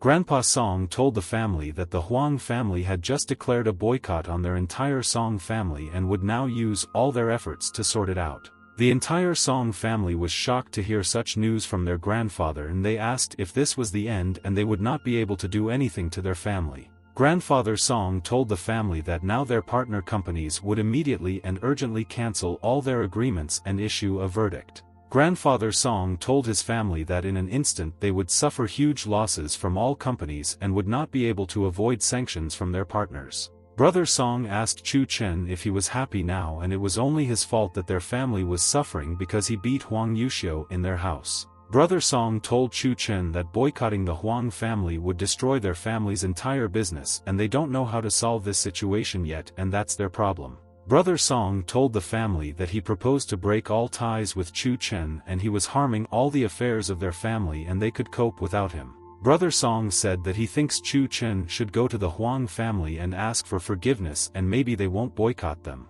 The Song sisters told the brothers that they had said exactly everything and let Chun Chen settle things with Huang himself and then they would avoid problems from Huang. But Chun Chen asked the Song family not to worry about anything and they would be able to survive this crisis, and their family had always experienced the worst times. Chun Chen said that he will tell them more, that this situation may even help their Song family regain their former glory in Chongqing, and that is good. The Song brothers told Chun Chen that they realized that he was really delusional and what was he talking about and what good things was he seeing from their boycott of Huang. Sister Song asked Song Xian why he doesn't kick Chun Chen out, and he talks nonsense and is tired of his actions and pisses everyone off and stresses him out. And then his man came up to Grandpa Song and said that Wan's grandson was calling now and it looked like he wanted to discuss all matters with them and this was important. Grandpa Song realized that Chun Chen had made a mistake and now they all must answer the Huang family and asked to turn on the speakerphone there. They turned on the speakerphone and Huang's grandson asked the Song family how they were feeling and whether they felt the beauty of their boycott today. Huang Yuxiu told the Song family that he was giving them one last chance and all they needed to do was apologize to everyone in Chongqing and that was all. Huang Yuxiu told the Song family that he would immediately lift the restrictions on them and all the people of the Song family were shocked and thought that this was so brazen. The Song brothers and sisters asked if Huang Yuxiu really wanted an apology and that was all and said that this was a chance and they could avoid problems. But then Chun Chen approached the man and asked him to let him talk a little with Huang Yuxiu and he wanted to tell him all the information. Chun Chen told Huang Yuxiu that actually it was he who started the fight first and he advises him to quickly apologize to him, otherwise it will be worse for him. And at that moment, Chun Chen immediately disconnected the call and told Huang Yuxiu that he didn't want to say anything anymore and he found out all his conditions. Brother Song asked Chun Chen what kind of nonsense he was talking about and said that he was definitely crazy and why he did worse and now he could solve the problem there. Huang Yuxiu said that Chun Chen would not calm down and asked the guards to also continue to put pressure on the Song family and they would soon surrender. And at the same moment, the whole of Chongqing learned that the Huang family was announcing a boycott to the entire Song family, and people thought that the Songs had crossed Huang's path. People could not understand whether the weak Song family never admitted defeat and really wanted to fight the Huang family, and this is madness. The girl looked at the phone and thought that it looked like the ants had now decided to fight the elephant and Huang would easily crush the Song family. All the residents thought that the Song family was doomed and Huang Yunhai and friends sat at the bar and celebrated and said that let Chun Chen go crazy. This whole situation led to discord within the Song family and all the Song brothers and sisters told mom and dad that they all needed to leave the country. And right at that moment, the brothers and sisters left the city and thought that they would return after the boycott and Song Se-young realized that they were so scared. 3 days later, at the Song family mansion, Grandpa Song told the whole family that this is a nightmare and every day their problem is becoming more serious. Grandpa Song told the family that due to the pressure of the entire Huang family, all their accounts were blocked and they could not manage their resources. The entire Song family listened to grandfather's words and he was afraid that if this continues, they might fall to the bottom and it's just terrible. Xia asked Grandpa Song not to be nervous, and he still has several tens of millions to open a company and he can help them. Chun Chen asked his grandfather how many days this money would last, and his grandfather said that this money would be enough for about 3 days and that's the maximum. Chun Chen told his grandfather that 3 days would be enough for them and thought that he had recently calculated that if they lasted 3 days everything would be fine with Song. 3 days later, Mr. Huang said that Chun Chen said that he needed to drink his tincture and asked him to pour it for him before their dinner. Mr. Huang thought the table he has no appetite, and since he promised Chun Chen that he would take a couple of sips of his tincture and it would not bother him. Mr. Huang drank the tincture and thought that he hoped that Chun Chen did not wish him anything bad, and the tincture did not consist of poison or potion. And at that moment Mr. Huang froze in surprise and thought that this tincture was excellent, and did his stomach feel much better right away? And after that, Mr. Huang came to visit his grandson Huang Yuxiu, and he was surprised and asked his grandfather why he came and what he needed. Mr. Huang asked his grandson if Chun Chen gave him the tincture, and he told him that he should take it for 7 days. But why is there little? Huang Yuxiu told his grandfather that this low-grade swill would only harm him, and when the tincture was brought, he poured most of it out, and that's cool. But suddenly at that very second Mr. Huang slapped Huang Yuxiu in the face and called him an idiot and asked him what he should thank him for. Mr. Huang told his grandson that this tincture works wonders and he is an idiot who dared to pour it out, and now he will go to Chun Chen and ask for forgiveness. But Huang Yuxiu told his grandfather that he had declared a boycott on the Song family and he could not go to Chun Chen and ask him for forgiveness and tincture for his grandfather. Mr. Huang was at a loss and asked his grandson if he personally declared a boycott of the Song family, but why did he do this, and is waiting for an explanation. Huang Yuxiu showed his grandfather his scars and bruises and said that he himself declared a boycott because Chun Chen brutally beat him without mercy. Mr. Huang froze in surprise and asked his grandson if Chun Chen dared to do this to him and wanted to know what the reason for the conflict was. And at night in the Song family's house, a man told Grandpa Song that now they were calling again from the Huang house and it seemed they wanted to tell them an important thing. The man told Grandpa Song that they said that they wanted to talk to Chun Chen and this is important information, and they asked him to answer the phone now. Chun Chen took the phone and told Mr. Huang that he was listening to him and he thought what Mr. Huang wanted from him and was calling at night and it was important. Mr. Huang told Chun Chen that he did not expect him to beat his grandson so brazenly and caused him many injuries and took a long time to heal. Mr. Huang ordered Chun Chen to apologize to their family and take his medicinal tincture with him, and then he would remove their restrictions from them. Chun Chen told Mr. Huang that they were the first to start a fight and they still have to apologize, and if you need tincture he has one condition. Chun Chen told Mr. Huang that his grandson should apologize on his knees in front of the city and he didn't want to discuss anything anymore. Mr. Huang told his grandson Huang Yuxiu that Chun Chen said that he was the one who raised his hand first and wanted to know if it was true and he was lying to him. Huang Yuxiu told his grandfather that the Song family sent a guy with the tincture and he was a shady guy, and so he decided to hit him and taught him a lesson. And at that very second, Mr. Huang hit his grandson Huang Yuxiu in the face and he called him an idiot, and was he the first to start a fight and just remained silent? Song Seyong asked Chun Chen how he thinks his attitude towards the Huang family is correct and he doubts that this will end well for them. Chun Chen told Song Seyong that of course he is sure, and in a couple of hours he will see how they come to apologize to them, and this is 100%. Mr. Huang told the guy that they would allow Huang Yuxiu to start the fight first, but now the Song family is also putting forward conditions for their family. Mr. Huang told the man that Chun Chen just prepared a tincture for him and already dares to sit on his neck, and this is all very arrogant. Mr. Huang asked his man to invite old man Xian to him and he does not believe that he cannot make the same tincture for him. An hour later, a man came into the room and told Mr. Huang that they called Huang Xian but he flatly refused to come today. The man told Mr. Huang that Xian also said that they had messed with the wrong person and it was better to quickly apologize to the Song family. Mr. Huang was furious and wondered if the tiny Song family really wanted his apology and if Huang Xian was also crazy, and what did he say. But at that moment, Mr. Huang began to feel pain again and realized that the disease had returned and he really missed Chen's tincture now. Mr. Huang told the man that his stomach hurts again, but there is one thing, and this time the pain is even worse and his stomach will explode.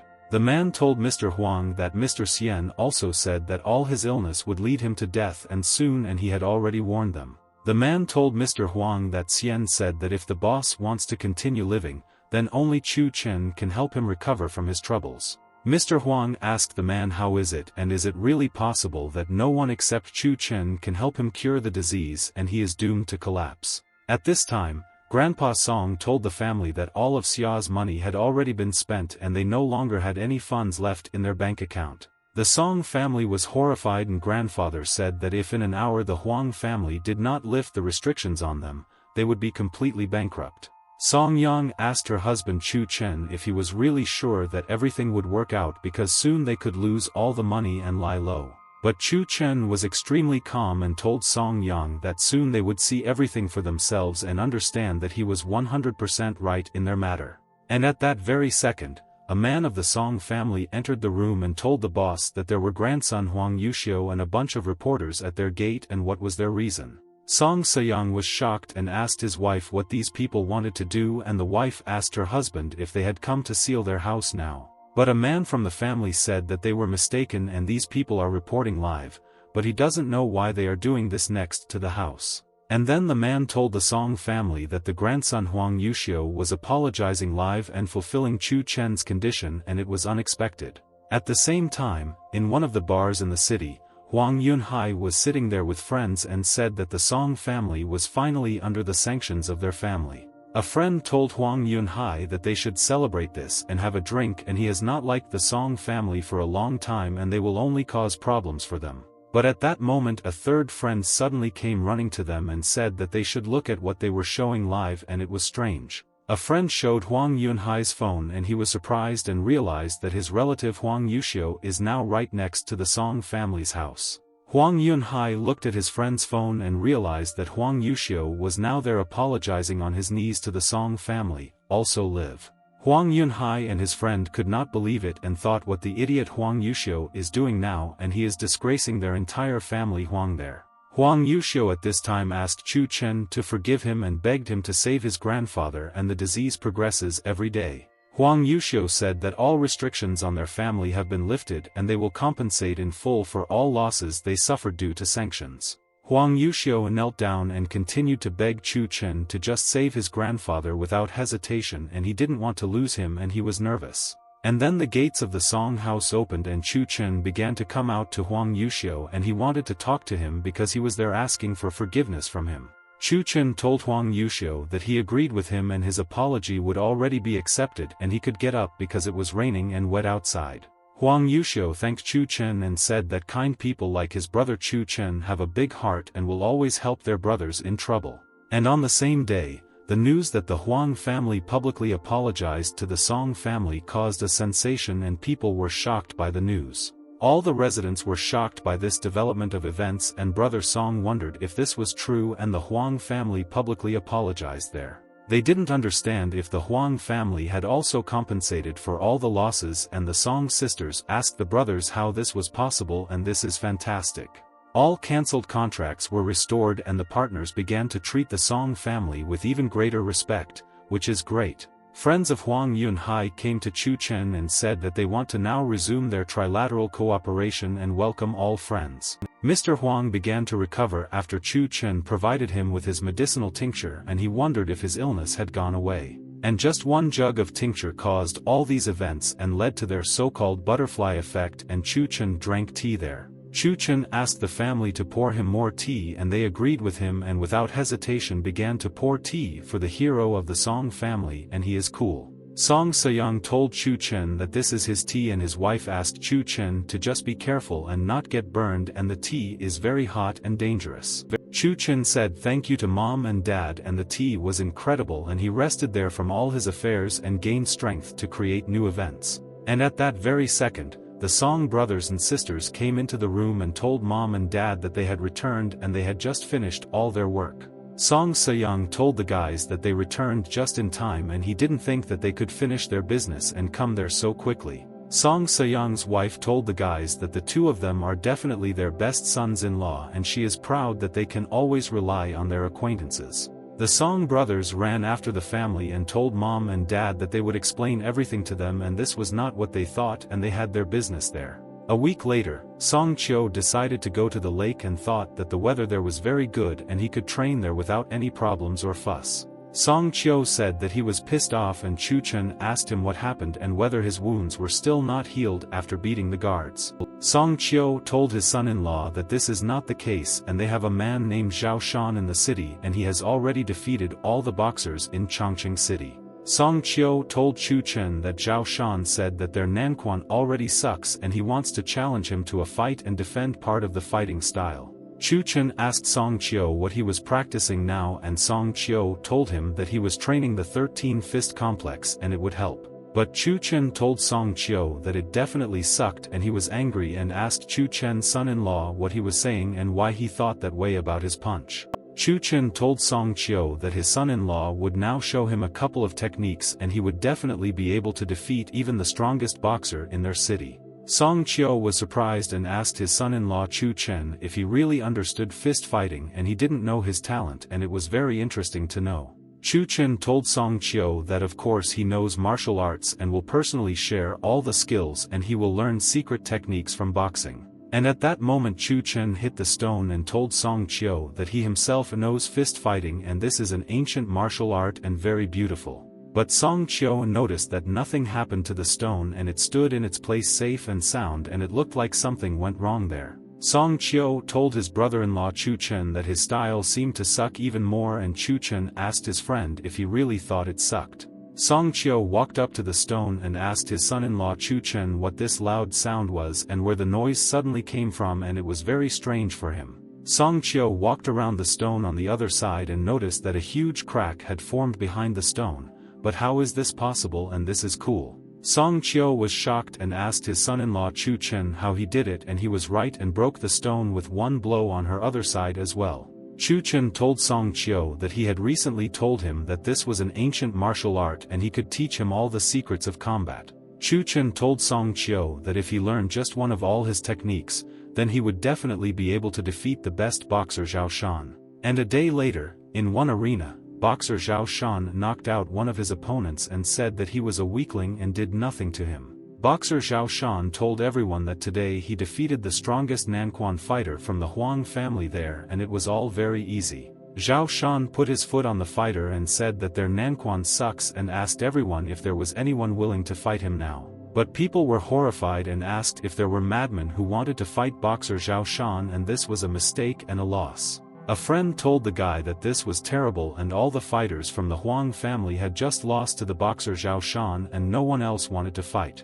But suddenly, from the crowd, Song Chio told Zhao Shan that he could fight him and was ready to fight him and show him a master class. Chun Chen told everyone that this was the representative of the Song Chio Refined Martial Arts Association, and he said good evening to all the people there. Boxer Zhao Shan was surprised and thought that this weakling really wants to fight him, and it's strange but commendable that he is not afraid. All the spectators looked at Song Chio and realized that this fighter had no chance at all, and boxer Zhao Shan would quickly knock him out in a second. Boxer Zhao Shan told Chun Chen that he didn't want to beat the children and they could accept defeat and just not fight, and that's better. Someone from the crowd asked the Song fighter not to go into battle so that they could continue to disgrace their Nanquan style, and they were already tired of defeats. Chun Chen asked the big boxer Zhao Shan if he remembered him and asked him to be kind enough to let his brother-in-law fight him now. Boxer Zhao Shan was shocked and told Chun Chen that he remembered him and it was he who helped him find the way, and he still remembers his help then.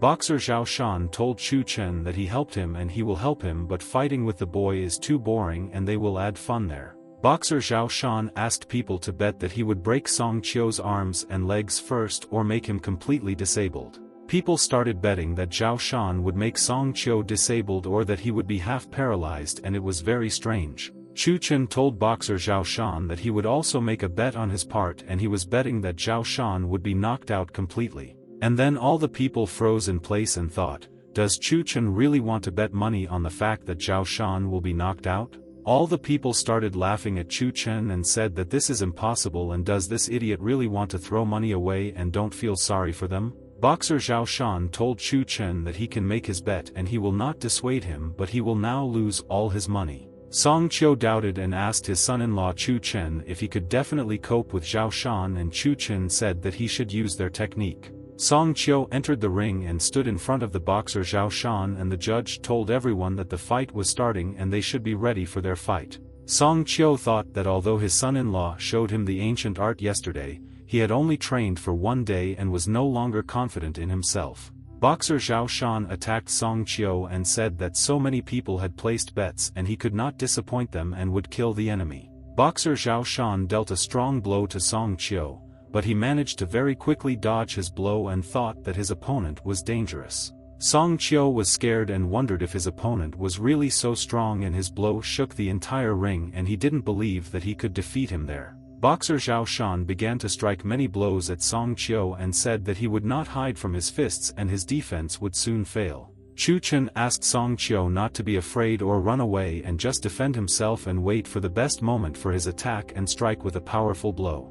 Boxer Zhao Shan jumped on Song Qiu and said that this time he could not hide and had to wait for death, and it was very close. Song Qiu realized that he definitely wouldn't have time to escape and he would try a counterattack from Chun Chen's ancient art there, and maybe their plan would work. People thought that the fighter Song Qiu was doomed and they needed to help the guy, and they would call an ambulance and they should cure all the fighter's injuries. Chun Chen told the people that they had said everything exactly and they could now call an ambulance and they should help the fighter with his injury in advance. And at that moment, Song Qiu dealt a powerful blow to the boxer Zhao Shan, and Chun Chen told people that the ambulance was not for Song Qiu but only for Zhao. Boxer Zhao Shan realized that he did not notice his opponent's blow at all and he underestimated him and seemed to greatly regret his mistake. Chun Chen told people that someone else would need an ambulance and he urgently needed help, and he knew about it in advance before the impact. Boxer Zhao Shan flew out of the ring and fell to the ground, and he was now in a deep knockout and could no longer continue the fight, and this is the end.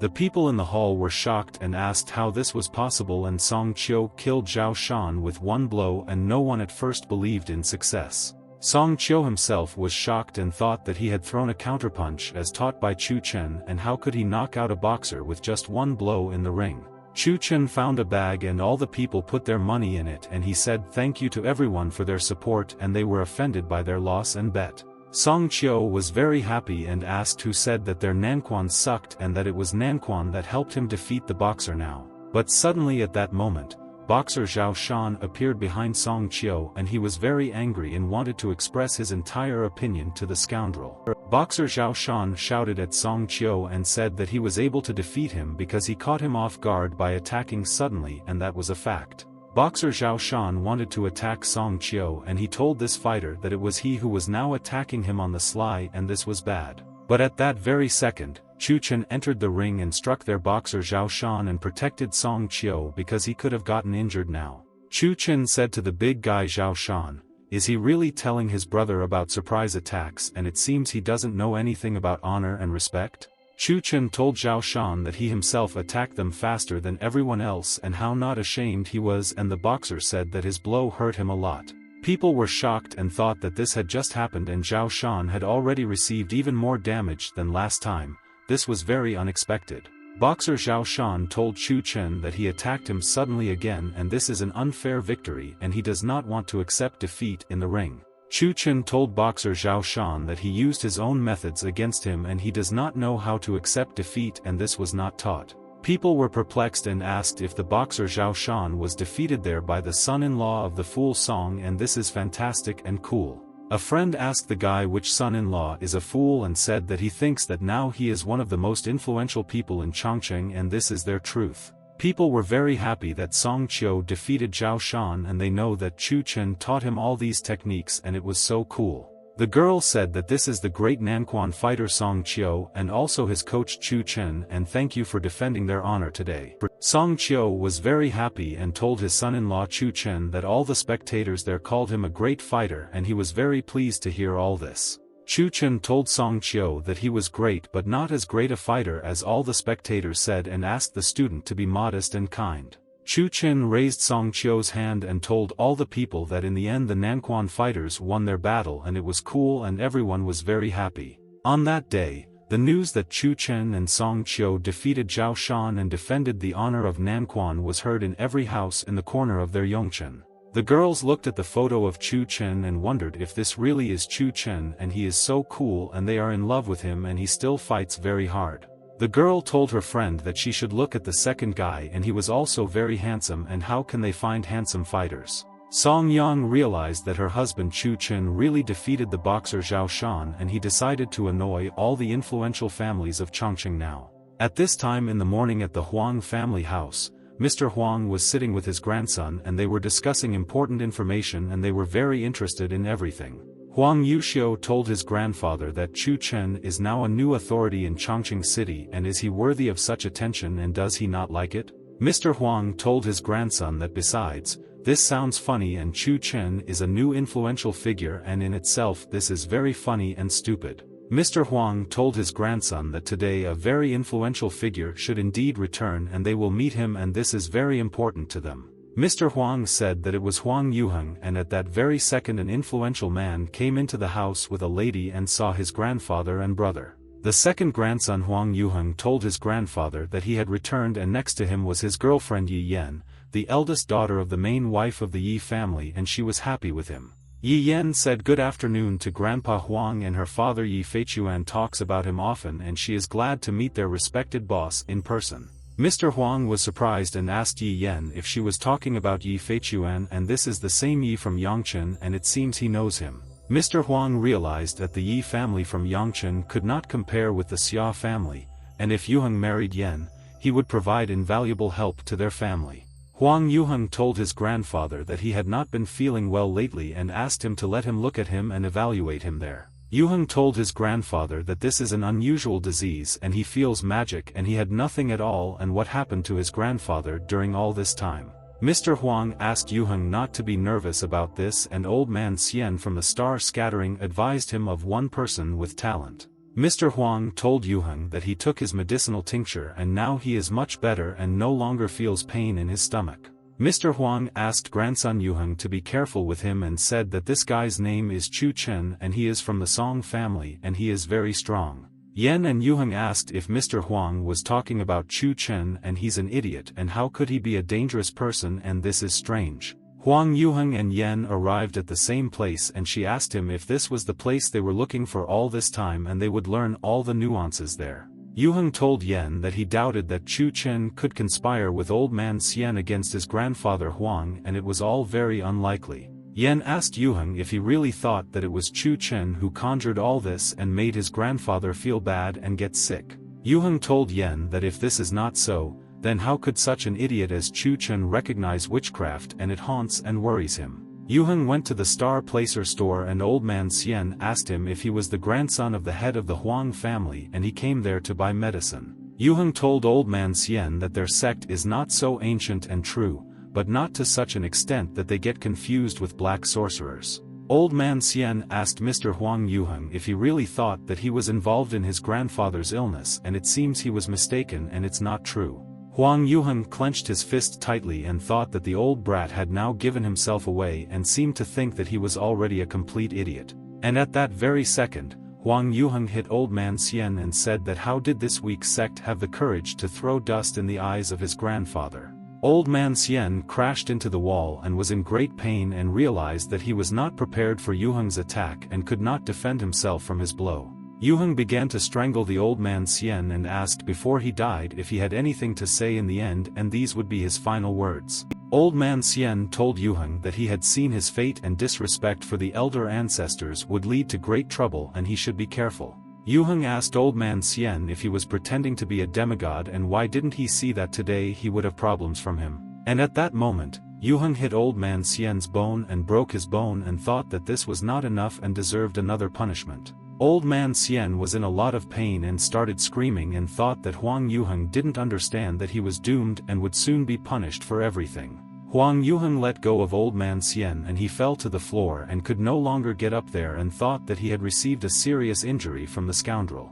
Yuheng asked old man Xian to tell Chun Chen to come to their house to confess, and if he doesn't, his end will be worse than Xian. And a couple of minutes later, the old man's granddaughter Xian came to the Star Placer store and asked her grandfather to look at what she bought today. But suddenly at that moment the granddaughter froze in shock and could not believe her eyes there, and which of the people could have done all this horror. The granddaughter noticed that grandfather Xian was sitting leaning against the wall and he showed no signs of life and sat silently in the house and was covered in blood.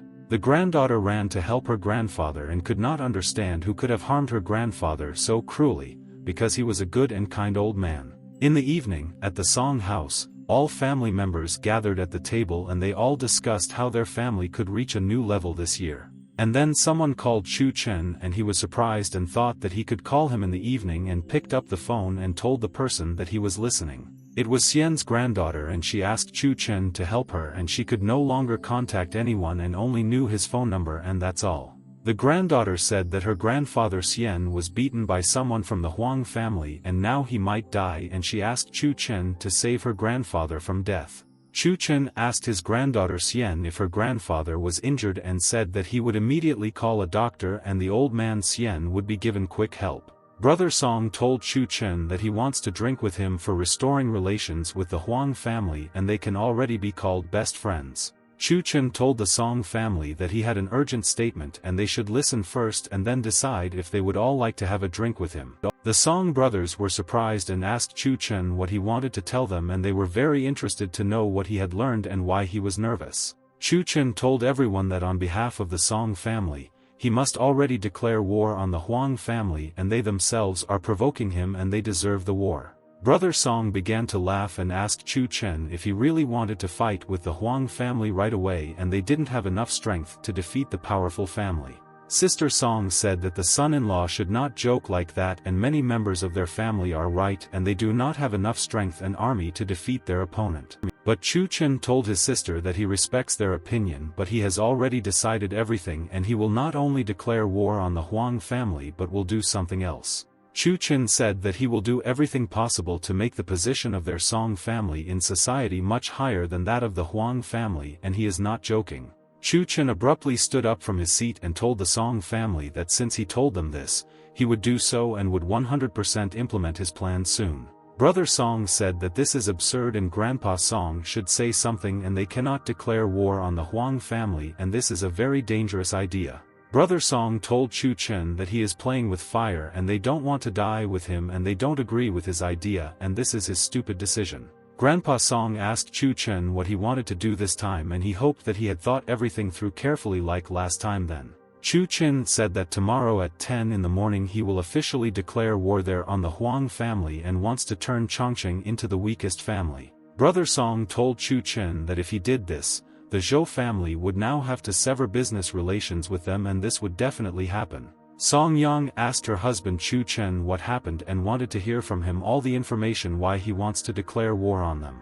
Chun Chen told Song Yang's wife that it doesn't matter and she will soon find out about everything and asked her just not to be nervous and everything will be fine with them. Chun Chen thought that he would not give the Huang family peace and would soon do everything to take revenge on them for their tricks and they would wish about everything. In the morning in the Huang family villa, a security guard sat near the entrance and thought that with a cup of tea, life was good and nothing worries him there now. But suddenly at that very second someone broke the door to the villa with a roar and the guard was shocked and thought that he had not expected this at all in the morning. The security guard called for help and they were wondering who the cool guy was and he broke the door and wasn't he afraid that they would hurt him for breaking in?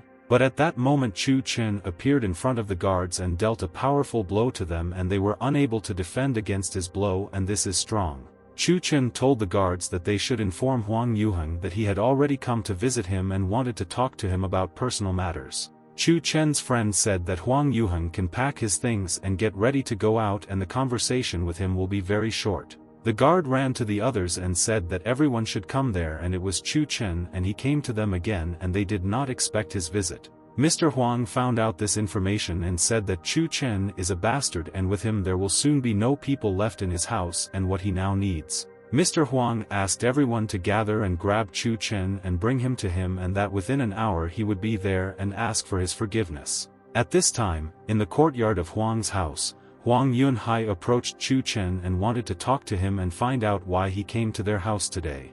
Huang Yunhai told Chun Chen that he had returned and Huang Yuheng and also his fiancée, they were both from the Qingyang sect and the grandfather attracted the Black Light sect.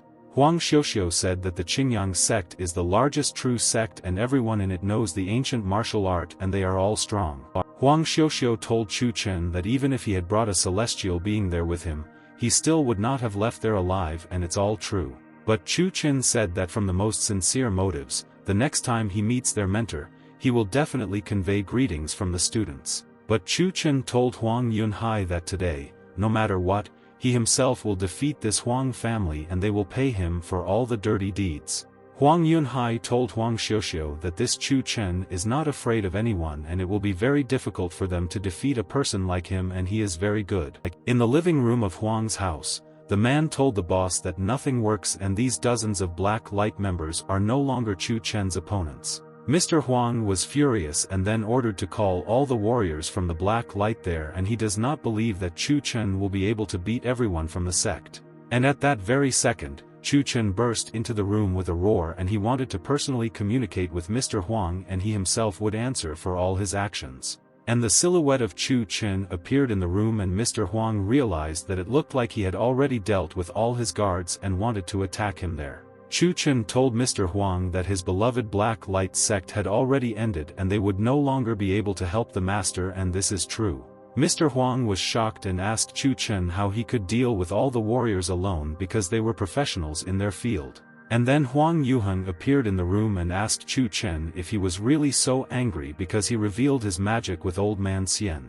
Chun Chen was glad to see Huang Yuheng and said that the very person for whom he came to their house today appeared Huang. Chun Chen told them that today he came to their Huang house to personally give them the rest of their lives in wheelchairs, and they deserved.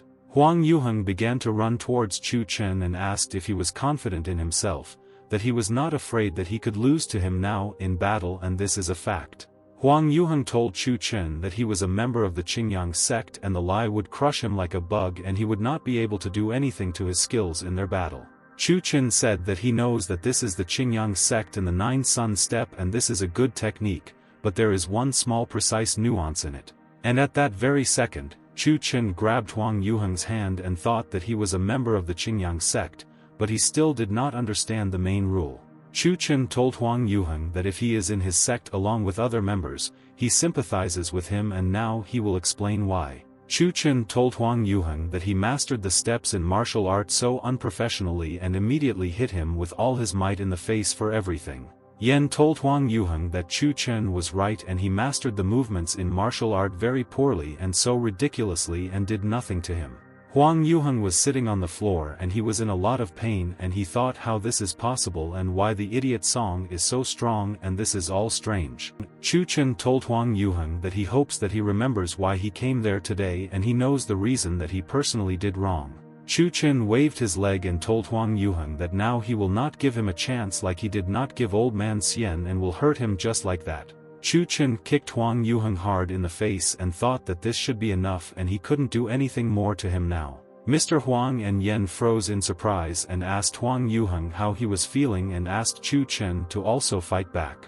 Huang Yuheng was lying on the floor and screaming, and he was in great pain because Chun Chen had injured his leg and he could no longer get up and fight with him. Yan told Chun Chen that Huang Yuheng is wounded and he must fight with her and she is ready to give him an equal rebuff in battle and defeat their enemy. But Chun Chen asked Yan not to worry and said that now it's their turn and it will come to them and they will also receive their share of pain, and this is true. Many warriors wanted to attack Chun Chen at the same time and he just stood there and thought that they could defeat him, and he was happy. And at that moment, Chun Chen dealt a strong blow to Yan's face and thought that he was warning her, but she continued to come at him with her attack. Chun Chen continued to beat all the warriors and thought that today he would carry out his plan and now would not leave a chance to anyone from the Huang family. Yan crashed into the wall and Huang Yuheng shouted and asked his girlfriend to be careful, and why did she attack Chun Chen with her attack.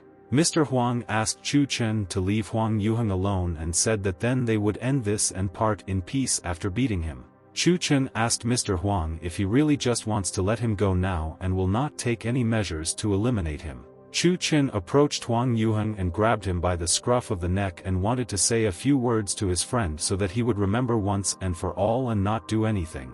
Chun Chen asked the Huang family, maybe the fact that they will no longer fight there will help Old Man Xian get back on his feet and cure him of his injuries.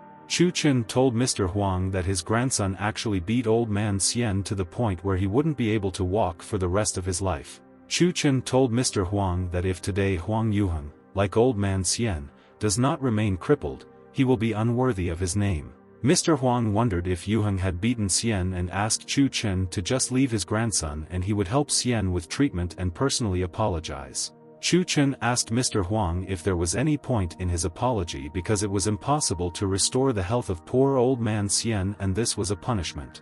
Chun Chen said that let Huang Yuheng lie at the feet of old man Xian and ask for forgiveness and he will help take him there if he doesn't know the way. Chun Chen once again hit Huang Yuheng's leg with all his might and said that no one would stop him and they had better fulfill all his conditions quickly. Yan cried and asked Chun Chen to leave her fiancé Yuheng alone and he would no longer cause problems and would improve for the better. Mr. Huang told Chun Chen that his unwillingness to compromise was not a good decision and he should think about it personally. Mr. Huang told Chun Chen that his behavior may affect the Song family and whether his family is afraid of the consequences and he will punish everyone. But then his man came to Mr. Huang and said that the Song family on the Chamber of Commerce forum and other channels published their news. The person said that the Song family publicly said that their Song family had already declared war on the Huang family and Mr. Huang was shocked by this. Mr. Huang asked his man if the Song family were crazy and what were they thinking and weren't they afraid that he could crush them all?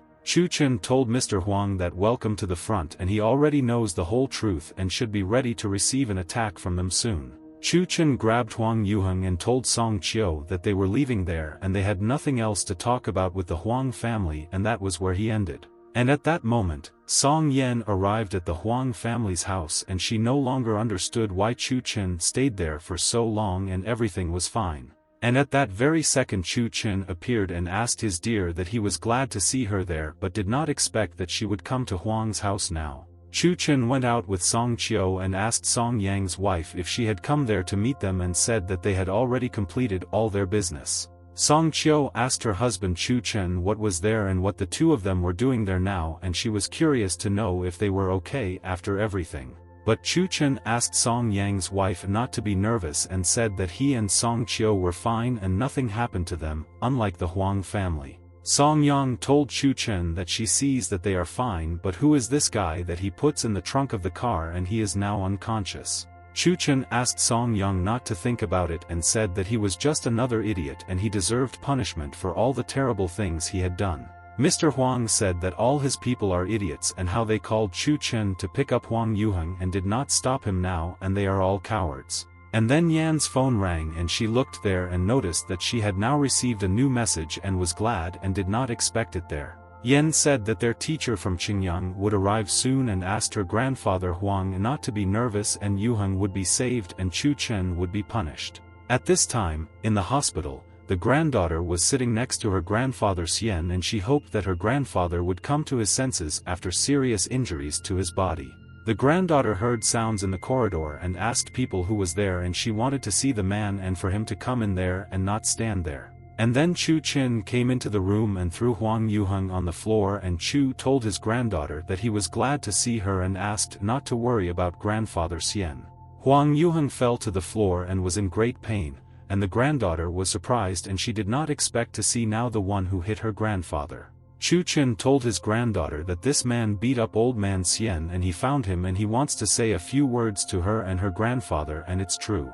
Chun Chen told Huang Yuheng that he should kneel down and immediately apologize to old man Xian for causing him this damage. But Huang Yuheng told Chun Chen that he could not even dream about it and he would never ask for forgiveness and the nasty old man Xian. But at that moment, Huang Yuheng's granddaughter Xian approached him and she hit him in the face with all her might and said that he was a bastard and should be punished. Chun Chen said that it was somehow inappropriate for Mr. Huang Yuheng to lie there on the floor and asked Song Qiu to pick him up and Song Qiu agreed. Song Qiu grabbed Huang Yuheng's hands and told Chun Chen that he would easily hold him and he was afraid and did not understand what Chun Chen was planning now. Song Qiu continued to hold Huang Yuheng, and granddaughter Xian began to beat him severely in the face and asked why he did this to her grandfather. Huang Yuheng was in a lot of pain, but he couldn't get out of Song Qiu's grip and thought that he had beaten old man Xian in vain and this was a huge problem. But suddenly at that moment a man appeared in the corridor and asked who dared to raise a hand against Yuheng and he would be punished for his impudence.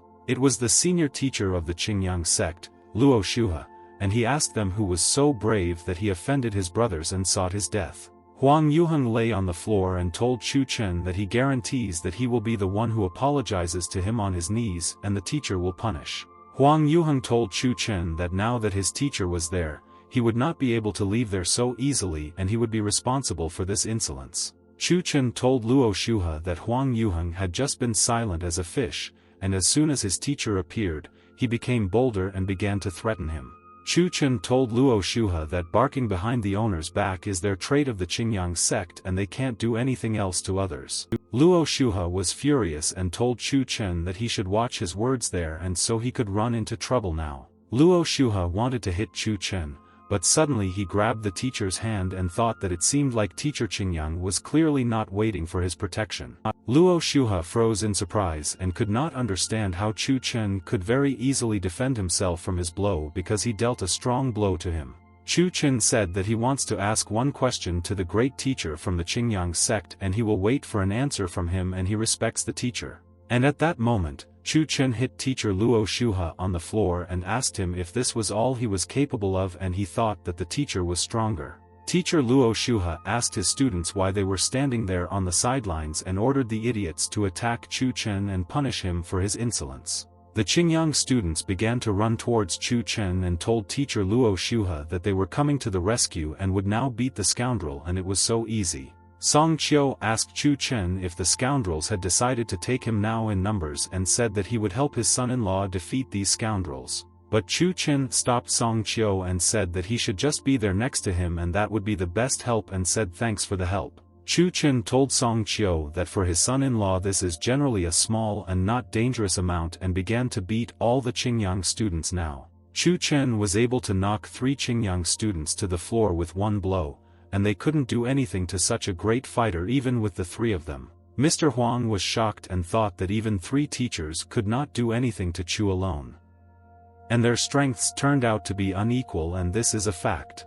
Mr. Huang asked his grandson Yuheng to remain silent and said that he and Yen would quickly take him out of there and he could hide from Chun Chen's attacks. Song Qiu noticed this and told his son-in-law Chun Chen that the Huang family was running away and they were taking Huang Yuheng with them and running while they didn't see it. But Chun Chen asked Song Qiu not to worry and let them go and sooner or later they will need something from him and they will come to him. Chun Chen threw teacher Qingyang Luo Shuhe to the floor and thought that now he would finish the battle with him and should tell him one truth for him. Chun Chen asked Luo Shuhe if he remembered him and told him to get out of there now and not bother their Song family anymore and he understood it. Luo Shuhe started to run away from there and he still remembered that this was the same 6-year-old child who once beat him and he was very dangerous. The next day, in the hospital lobby, Song Yang talked with her father and she told her dad that she understood his words and remembered their information. Song Yen walked into the room and told Chun Chen that she had just communicated with her father and the Huang family began to take action and they immediately felt. Song Yen told her husband Chun Chen that only a day had passed and they already had colossal losses and they were growing rapidly every hour. The granddaughter told Chun Chen that for the sake of her grandfather he quarreled with the Huang family and she also contacted the senior members of the Star Scattering. The granddaughter told Chun Chen that although the Star Scattering does not have such a great influence in Chongqing, their support will not be superfluous to them either. Chun Chen told the girl Wu Yu that she need not worry about this and would rather take care of her grandfather and now her grandfather needs her help. But at that very second a man came into the room and said what nonsense and how Yu Yu's words could personify a scattering of stars and he didn't expect. Chun Chen and Wu Yu were shocked and did not expect that people from the Star Scattering sect would come there right now and want to hear their reason. It was the head of the Star Scattering Wei Guangtao and he asked whether because of which old grandfather they should be at enmity with the Qingyang clan. Wei Guantao stood with his people and asked Wu Yu if she really wanted the Star Scattering to cease to exist after them. Wei Guantao told them that he advises them to apologize to the Huang family, otherwise he will exclude them from the Star Scattering and will not regret. Wu Yu said that it is obvious that Huang Yuheng is oppressing them using his position and is it really possible that a scattering of stars covers the Huangs? Chun Chen asked Wei Guantao who he is and how he makes decisions there without permission and does not listen to the head of their sect and this is disrespect. Chun Chen told Wei Guantao that Wuyo is the head of the sect and she no longer needs to hide her high status from everyone under such circumstances. Wei Guantao was shocked and asked Chun Chen what this nonsense was and how this snotty girl could be their leader, and it seemed like he had gone crazy. Chun Chen told Wei Guantao that as far as he knows, the head of their sect is considered to be the one who has the lingpai of the star scattering, and he read everything. Chun Chen asked leader Wuyu to take out the lingpai from his pocket and prove her high status, and she thought what Chun Chen was up to and where did she get it from. But suddenly at that very second Wuyu froze in surprise and realized that there really was something in her pocket. But how is this possible, and this is strange? Wuyu took out a spell board from her pocket and wondered if this was the lingpai of the star scattering and how it ended up in her pocket. Wei Guangtao and his men noticed the lingpai of the star scattering and immediately froze in place and thought how this was possible and whether Chen was right. Wuyu wondered if it was Chun Chen who arranged everything, and it looks like he really is a student of their main Luo Yun, and that's why Chu Lingpai has a lot of stars. Chun Chen told Wuyu that she is now their leader and she has powers as the head of the star scattering sect and controls all the people. Chun Chen told head Wuyu that now she can easily command all the people and no one has the right to disobey the orders of the leader. Chun Chen asked Wei Guantao to respect their sect leader and hoped that she would do her job as a leader very wisely. Wei Guantao and his men knelt down and said that they were glad that they had a new leader and realized that she really had a lingpai of their sect. Wuyu said that this is great, and since she is now their leader, Wei Guantao must listen to her decree and he must carry out everything she says. Wuyu told Wei Guantao that he must direct all the forces of their star scattering sect to help the Song family, and this is the main order of the head. Wei Guantao told leader Wu that her order would be carried out and they would all try their best and help the Song family with their affairs. At this time, Mr. Huang and Yen were standing in the orthopedic department and the boss asked why it took so long and how Yuheng was feeling now. And at that moment the doctor came out to them and Mr. Huang asked the doctor what happened and how his grandson was feeling now and what was going on with the operation. The doctor told Mr. Huang that they tried all possible methods there but could not heal the broken bones of Yuheng's grandson. The doctor told Mr. Huang that maybe they should look for an even more experienced surgeon and maybe he could help them with their problem. Mr. Huang was furious and asked the doctor if they all couldn't cope with the fracture, and he wondered what kind of doctor he was.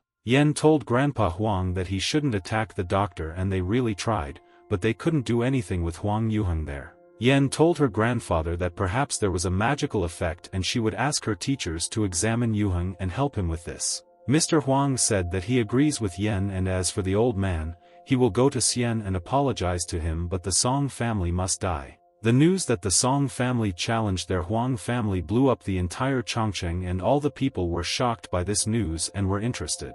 In turn, Head Huang also spoke out angrily and said that in 3 days there would be no trace of the Song family left in Chongqing and promised. At this time, the whole family had gathered in the living room of the Song house and they were all discussing matters there and how they could protect themselves from the sanctions of the Huang family. Xia came to the house and told Chun Chen to forgive him, and he had just returned from his grandfather and the Xia family would no longer be able to help their Song family in business.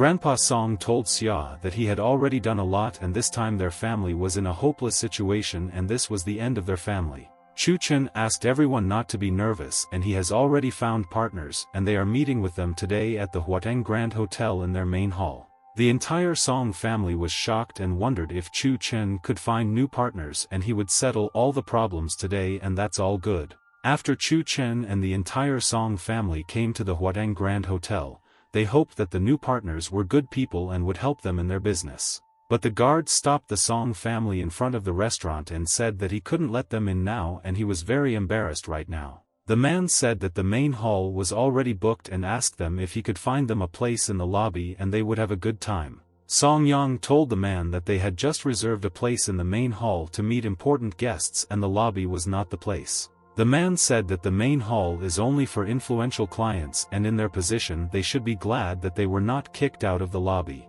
Song Se-young wanted to yell at the man, but Chun Chen asked his dad not to be nervous there and said that the lobby would also be good for talking. Chun Chen told the man that he might not believe it, but soon he would personally apologize to them and invite them to the main hall, and it's all true.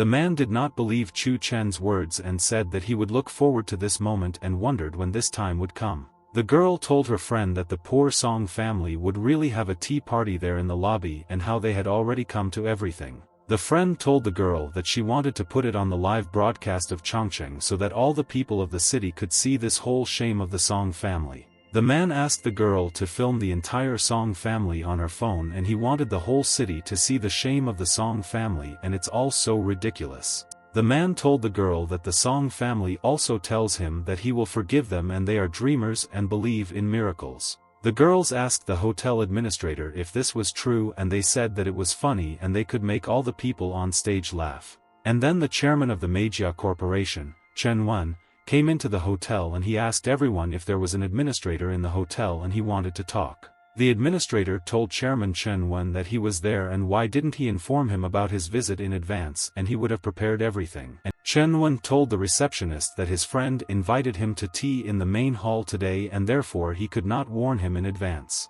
The administrator was very surprised and asked Chen Wen if he had been invited to the main hall and immediately asked Mr. who his friend was.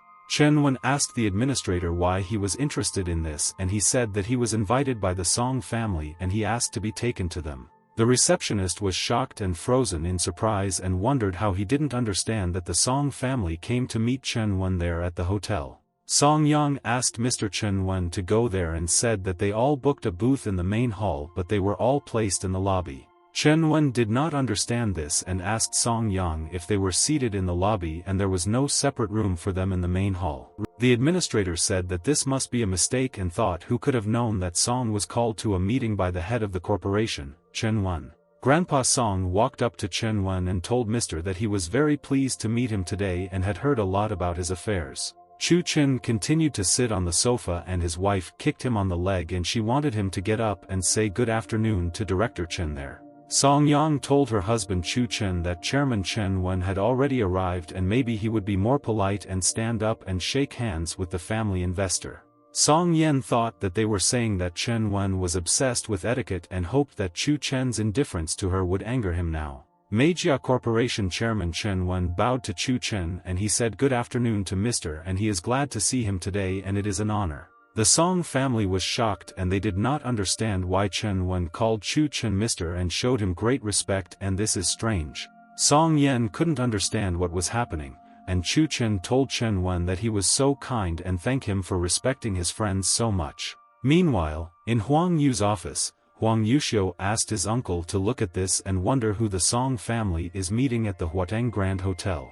Huang Jianghong's second son Huang Yu looked at the phone and said that at such a time, Chairman Chen Wen decided to express sympathy for Song. Huang Yu said that they need to put pressure on the Manhwa Corporation and then they will look at who else dares to do business with the Song family and this is dangerous. The administrator thought that fortunately the entire Song family only invited one big boss, and if anyone else came, it would be his problem. And at that moment a girl came to the administrator and said that another guest had come to them and he was also talking about the main hall of the hotel. The administrator asked the girl if he was also looking for the Song family and she agreed and said this was the head of the Xiong family from Shunqing Xionglu. The workers said are they really talking about Xiong from Shunqing and this is also a very famous family and they will also come to their hotel today. The girl said that the head of the Dong family from Yacheng City and the head of Yacheng Corporation and Changel Corporation should also come and they are influential. The girl was shocked and said that they are all influential and rich people and everyone in the city is afraid of these people and fears the wrath of their bosses. The girl was wondering if they would really keep all the guests there in the lobby and that's how it should be and it's all very strange and bad. The girl told her friend that it looked like their administrator needed to calm down a little and he had to make an important decision before they arrived. The administrator could not understand why so many important people were looking for the Song family there and they were practically beggars and where did they get all their connections. And then the chairman of the board of the Huateng Grand Hotel came to the hotel and his name was Sun Leichao and he was in a hurry and wanted to go to the main hall there. The administrator realized that even the head of the Huateng Grand Hotel came to them to meet with the Song family and for him everything was definitely over. Song Yang apologized to director Sun Leichao and said that she found out that the main hall was busy and they should wait in the lobby. Director Sun Leichao approached the administrator and asked him who was in the main hall now and he was interested in knowing their name. The administrator was very nervous and told director Sun Leichao that in truth there was no one in the main hall and he would explain the whole situation to them. The administrator fell to his knees and begged for forgiveness from director Sun Leichao and said that he wanted to play a joke on the Song family and did not mean it. Director Sun Leichao asked the administrator if he was acting like an arrogant snob again and today he would be fired immediately. Security began to take the administrator out and he asked director Song Leichao to give him one more chance and he would not let him down, and it's true. Director Sun Leichao apologized to his friends and said that his administrator behaved very badly and he regrets it. Director Sun Leichao asked Chun Chen and the entire Song family to go with him to the main hall and they would discuss all the important matters of the company with them there. Chun Chen looked at director Sun Leichao and thought that he was right at the beginning, and in vain the administrator did not believe his words and it was his mistake. People watched the live broadcast and said that the Song family is already meeting with the head of the Huateng Grand Hotel and is a very cool businessman. People wondered where the Song family got such connections and could this family really be able to get out of this situation and become the main ones in the city again? Grandpa Song said thank you to all the guests for coming together to the meeting and they can fight back in the fight against the Huang family, and he himself believes. Grandpa Song said it's a pity that the Jintang building is still in the hands of the Huangs and their real estate is difficult to take over, and in fact it is so difficult. But Chun Chen was very calm and asked Grandpa Song if he really thought that it was impossible to do and he still believed in the best. Chun Chen asked everyone what if the Ning family joined them and then they could do anything and the power would be on their side. And then one of the 10 famous sons of Tiannan, Ning Jingzhou, came into the room and he also wanted to discuss matters with Chun Chen and others. Song Yen stood up and couldn't believe that Ning Jingzhou himself and the Ning family, one of the most influential families, had come to them. Chun Chen said good afternoon to little Jingzhou and he is glad that he was not lazy now and came to them for dinner and he will not regret all this. Director Sun Leichao thought that this administrator should also be killed, and even the Ning family came there and it's good that he didn't meet. Director Sun Leichao thought that this would not work and dismissal was not enough for him and the administrator must pay compensation for everything. Chun Chen told little Jingzhou that his name is Uncle Chu and he is glad that the little one came to them today and he can sit next to them now. Ning Jingzhou silently looked at Chun Chen and all the people thought that he did not like this attitude and would punish Chen sooner or later. Song Yang asked her husband Chun Chen what he was saying and he would already anger Mr. Ning Jingzhou with his jokes and he would be offended by his jokes. Ning Jingzhou thought that this was true and he could barely escape and came, and now this one of his age wants him to call him uncle. Ning Jingzhou thought that if Chun Chen had not been a personal disciple of his great-grandfather, he would never have called him uncle in his life, and this is a shock. Chun Chen stood next to Ning Jingzhou and he really called him uncle and thought that if he didn't say this, Chun Chen wouldn't leave him there. Chun Chen told Ning Jingzhou that he was such an obedient and good guy, and he thought that this was an abomination and his patience would soon not be able to bear it. Chun Chen told all the guests that today they have the Huang family on their agenda and they should discuss further plans for their family plans.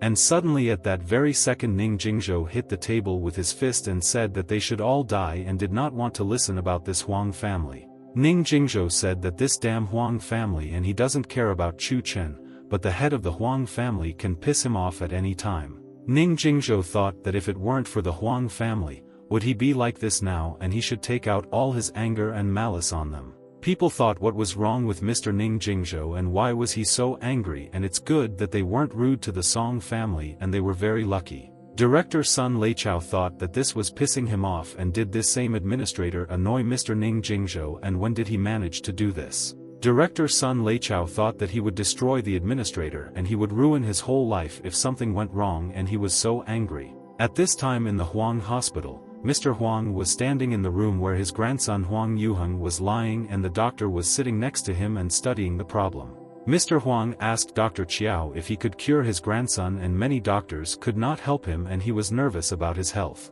Yen asked Grandpa Huang not to be nervous and Dr. Chiao is one of the best and not a single witchcraft went unnoticed for him. Dr. Chiao Tsangsheng asked Mr. Huang to forgive him and cure his grandson, but he does not dare to do it and he is very afraid. Dr. Chiao Tsangshen advised Mr. Huang to find the one who did all this and ask for forgiveness, otherwise no one will help him. Mr. Huang and Yen were shocked and thought why they should do this and should they really ask for forgiveness from the scoundrel Chun Chen. And then Huang Yuxiu came into the room and told his grandfather that the Ning and Song families are now together and they bought up all the land next to their Jintang building. Huang Yuxiu told his grandfather that they bought all these lands at a huge price and they want to surround them and destroy them and they are in danger now. Yen asked if it was Ning from Yangchen and he is the most authoritative person and he came to the aid of the Song family and this cannot be. And then Yi Feichuan came into the room and he said that he also could not understand why the Ning family decided to help the backward Song family there. Feichuan grabbed his daughter's hand and said that if he had not come, she would not have known what problem had arisen there and she would go with him. Yen told her father that she would not go with him and Yuheng now needs her help and she and the Huang family are on the same side and she is helping them. Suddenly Feichuan hit his daughter in the face and said that she was stupid and on the other hand, the Ning family did not understand how many problems she was causing. Feichuan asked his people to come there and told them to take Yen away and she must leave with them now otherwise she too will be in danger. Yen did not want the guards to take her away and asked to leave her there and said that she was expecting a child from Yuheng and she should be with him. Feichuan asked Mr. Huang not to be angry at his cruelty and he said that it was necessary and he should take action quickly. Feichuan told Mr. Huang that this time he really messed with the wrong person and at that moment Huang Yuheng woke up and was looking for Yen. Mr. Huang thought that it would be necessary to find out why the Ning family is helping Chun Chen and is it possible that their family will soon come to an end and this is a fact. The news that the Song family united with the Ning family and also with other families and took over the Huang family shocked the whole city. The Ning family overnight bought all the land around Jintang and this building found itself isolated, surrounded on all sides by their enemies. The Ning family's actions were nothing more than a slow takeover of all power and territory in Chongqing and the Huang family was consumed by fear and pain.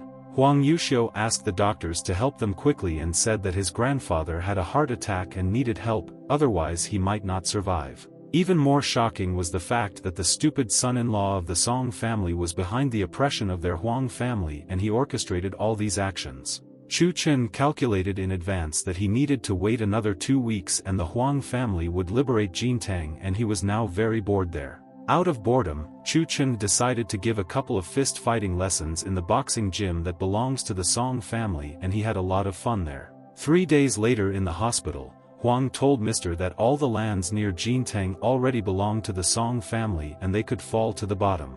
Huang Yuxiu told his grandfather that he knew what to do and he thought that Ning decided to come to the defense of the weak Song family only because of this. Huang Yuxiu told his grandfather that the Ning family was helping the Song family because Chun Chen used magic and this could explain all their affairs. Huang Yuxiu told his grandfather that Chun Chen was now giving lessons in fist fighting and they could use the arena to kill him right in front of everyone.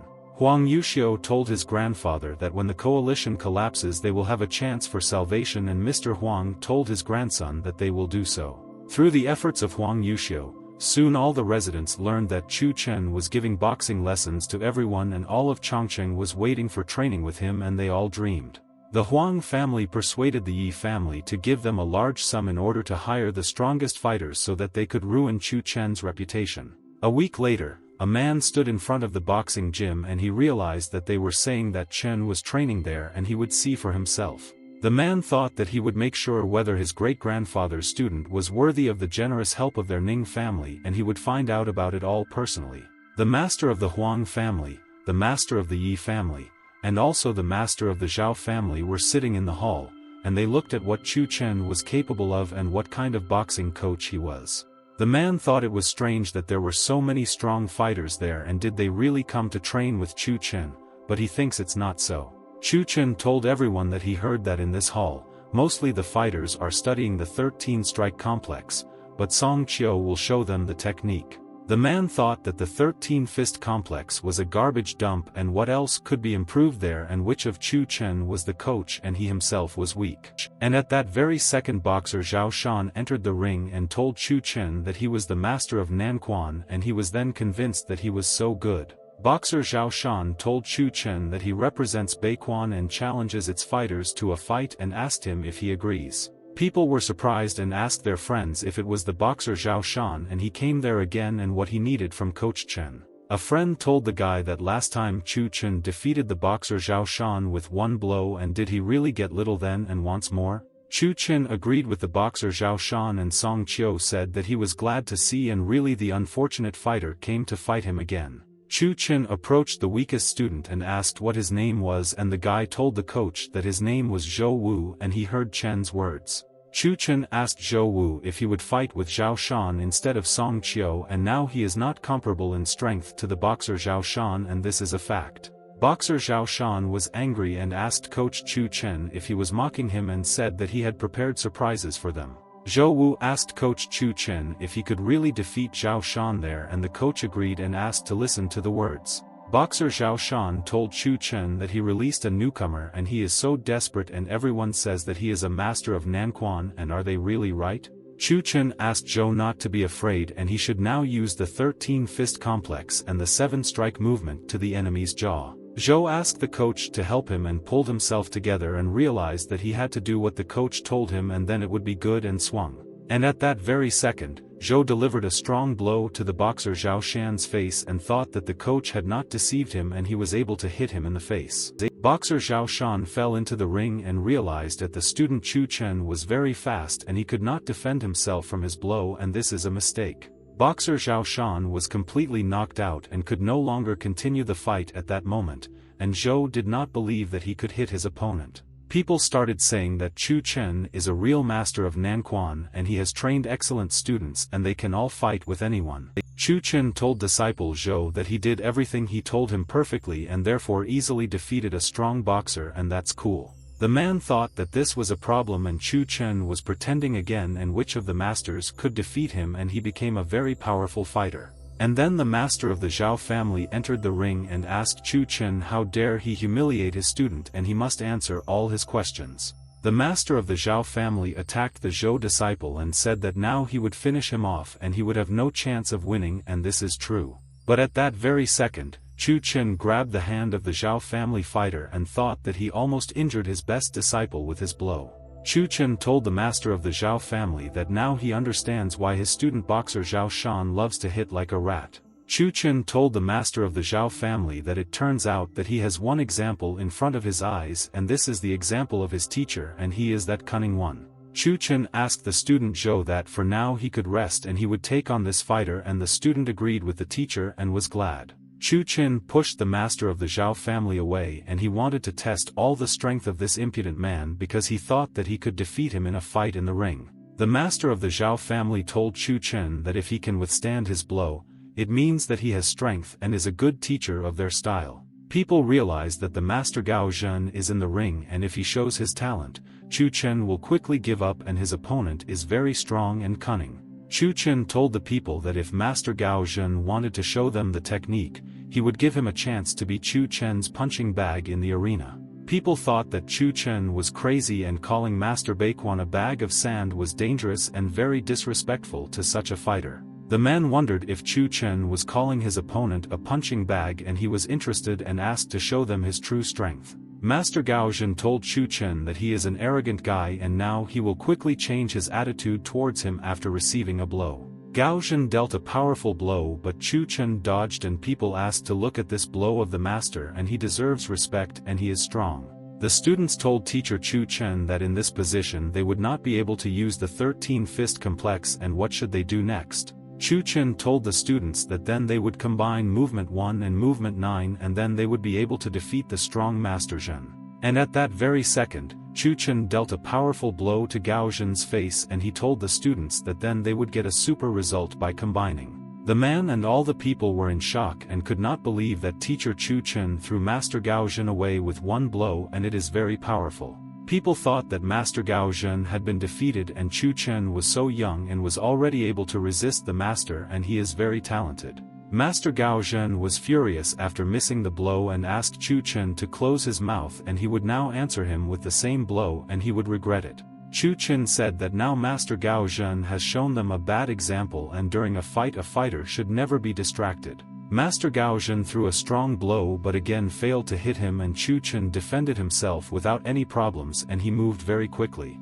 Chun Chen struck Gao Zhen in the stomach and said that otherwise all the master's blows would be a mistake and he would not be able to hit his opponent. Master Gao Zhen fell into the ring and thought that Chun Chen told him the truth, and in vain he was distracted during the fight and could not hit teacher Chu. Chun Chen told Master Gao Zhen that he let him win and he is very grateful to him, and next time he will be able to defeat him in their fight. People said that teacher Chun Chen won the fight so easily and Master Nanquan showed a master class, and this is a worthy victory and everyone is happy. The man thought, did Chun Chen really win, and he is younger than him and he was already able to cope with Gao Zhen, and this is what all his great-grandfather's students are like. Chun Chen asked all the people if there were any other masters who still wanted to share the technique with them, and he was interested to know. All the other masters told Chun Chen that they were just passing by and decided to take a look at the arena, and they did not want to show their techniques to him. All the experienced masters said that they still had work to do and quickly ran away from there, and no one could convince them to stay in this room.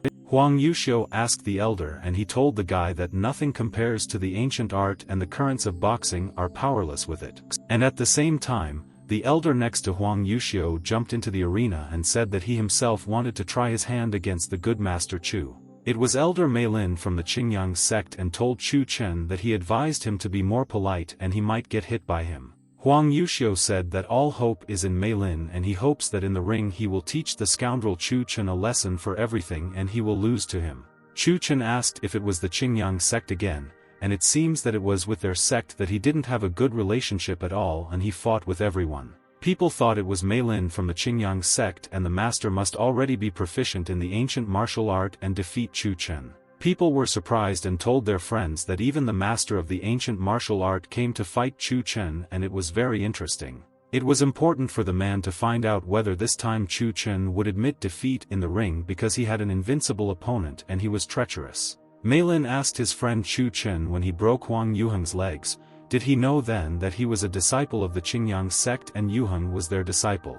Chun Chen told Mei Lin that if he knew it or didn't know it, he wouldn't care and would have done the same and would never regret it. Mei Lin told Chun Chen that he was really an arrogant guy and ordered him to go fight with him now and he would show him real technique and strength. And at that moment when Mei Lin wanted to attack Chun Chen, his phone rang right in the ring and he was surprised and thought that it was ringing. Mei Lin apologized to Chun Chen and said that he needed a minute and had to answer the call and it was very important for him there. Huang Yuxiu thought that Mei Lin took out the phone right in front of Chun Chen's face and the master did not take him seriously and he was confident of victory. Now Luo Shuhe called Mei Lin and told the master that he did not need to fight with Chun Chen and he would explain all the information to him and he would find out everything. Mei Lin was surprised and asked Luo Shuhe what he was carrying and he told his master that Chun Chen was a disciple of the ninth heaven and he was a very strong master. Hearing this information from Luo Shuhe, Mei Lin fell to his knees and realized that he had made a mistake and now must solve this problem. Mei Lin told Chun Chen that he was his friend and regarding the Yuheng matter, they just had a misunderstanding and should forget about it. Huang Yuxiu was shocked and said, what kind of nonsense is this, and is his master Mei Lin crazy, and what is he doing and why did he fall to his knees in front of Chen? Chun Chen told Mei Lin that there was no misunderstanding and he then brutally beat Yuheng without regret and asked him to continue their fight. Mei Lin told Chun Chen that Huang Yuheng himself was to blame for their incident and if necessary, he could drag him there so that he would apologize now. Huang Yuxiu froze in surprise and could not find words and thought what was happening in the ring now and why Master Mei Lin was talking nonsense. Chun Chen told Master Mei Lin that he was so kind and said that since he came there, maybe they could still fight and find out their strengths. But Master Mei Lin told Chun Chen that he would refuse his request and he respects him very much and does not want to fight with his best friend and this is a problem. And then Mei Lin told Huang Yuxiu that if the idiot Yuheng gets up and returns to the Qingyang sect, then let him come and bow to him there personally. Huang Yuxiu still couldn't understand why Master Mei Lin was telling him such things and it seemed like he had gone crazy and didn't understand what he was doing. Chun Chen asked all the people if there are still people who want to be his punching bag today and he wants to fight with all the fighters there. People said that Chun Chen is invincible and they all want to become his disciples and he is the honored master of Nanquan and the coolest one in their city. The man thought that he was disappointed and it seemed that Chun Chen had not shown his full strength there and would have to check him again in person. And then his wife Song Yang came to Chun Chen and said that she had come, and she asked him how the training went and how the sparring went. Chun Chen told Song Yang's wife that the training went very well and they would go from there and eat somewhere in a restaurant, and he was very hungry. Chun Chen was glad that his wife had now come to visit him, and together they would have a good time and sit in a restaurant, and he was so happy. Chun Chen and his wife Song Yang were sitting in a restaurant, and a man was secretly watching them, and he hid between the grasses and he was watching. The guy said that Chun Chen took and kicked them Song Chingha out of the house, and he can now enjoy his last dinner tonight. The guy started doing magic and thought that this should help him get rid of Chun Chen, and he always interfered with his plans and he hates. And at that very second all the insects began to walk towards Song Yen, and she was terrified and started screaming and asked Chun Chen what was going on.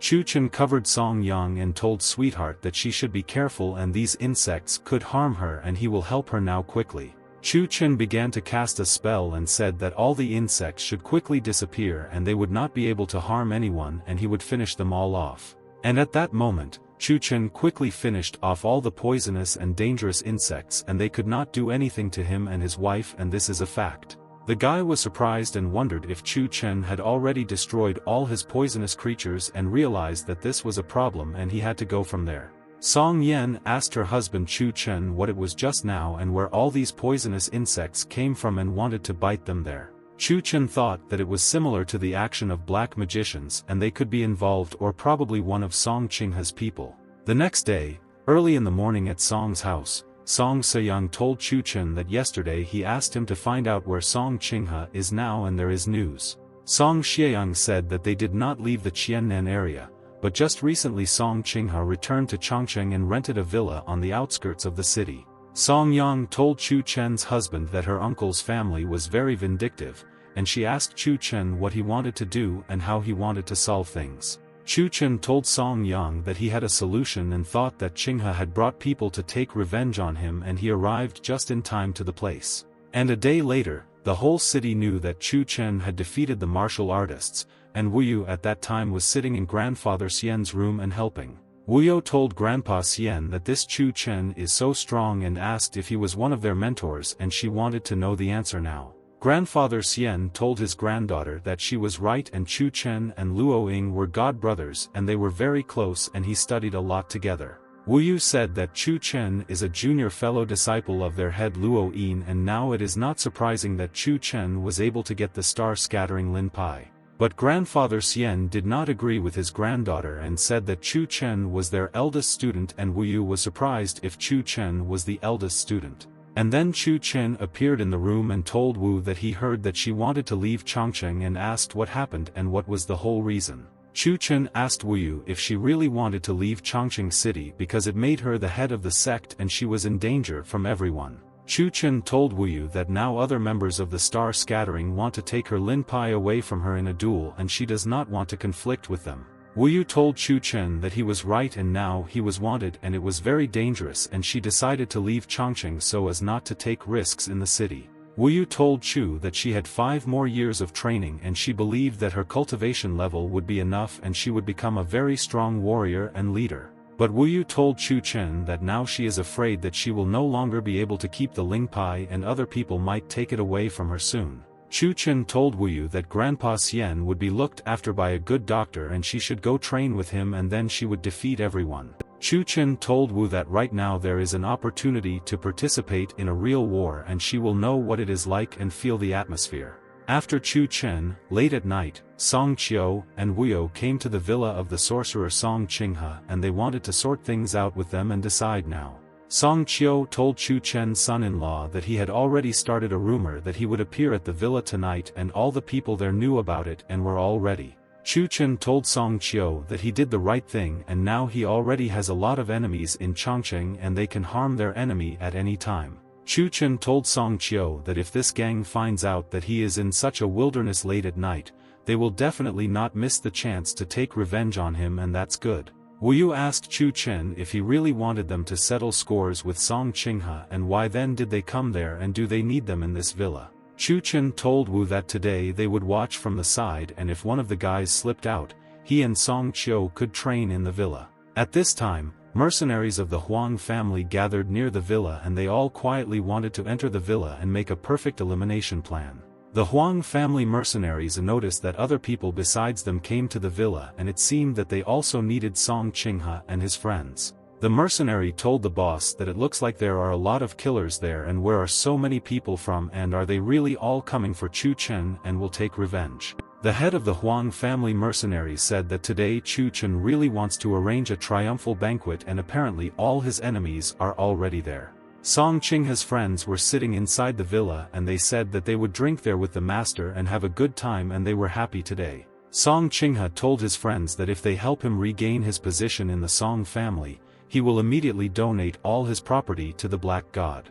Elder sorcerer Wu Xian told Song Qinghe that he was generous and it was a pity that their very sneaky attack was not successful today. The mercenary at this time pointed the gun at Wu Xian and thought that he himself should remain calm and then he would carry out the plan 100%. Wu Xian told Song Qinghe that in this case there would be no trace of Chun Chen left and they would quickly deal with him and he was tired of spoiling their plans. And at that same second, the mercenary shot right at the head of his friend next to Wu Xian and did not freeze in surprise and could not understand where he shot from.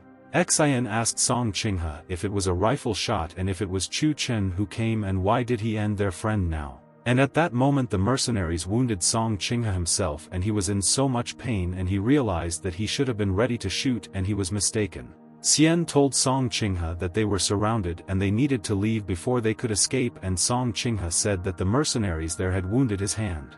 And at that very second the mercenaries entered the room and the boss told the people that they must quickly clear the room of enemies and another target. In the villa, people started screaming and Song Qiu asked Chun Chen's son-in-law who he thought would win the battle in the villa and which of them was stronger than the mercenaries. Chun Chen told Song Qiu that he thinks that black magicians and they have their magical skills and it's so strange if they can't cope with the soldiers. Chun Chen told Song Qiu that now he will see everything with his own eyes and he will understand that his son-in-law Chu was 100% right and he is not wrong.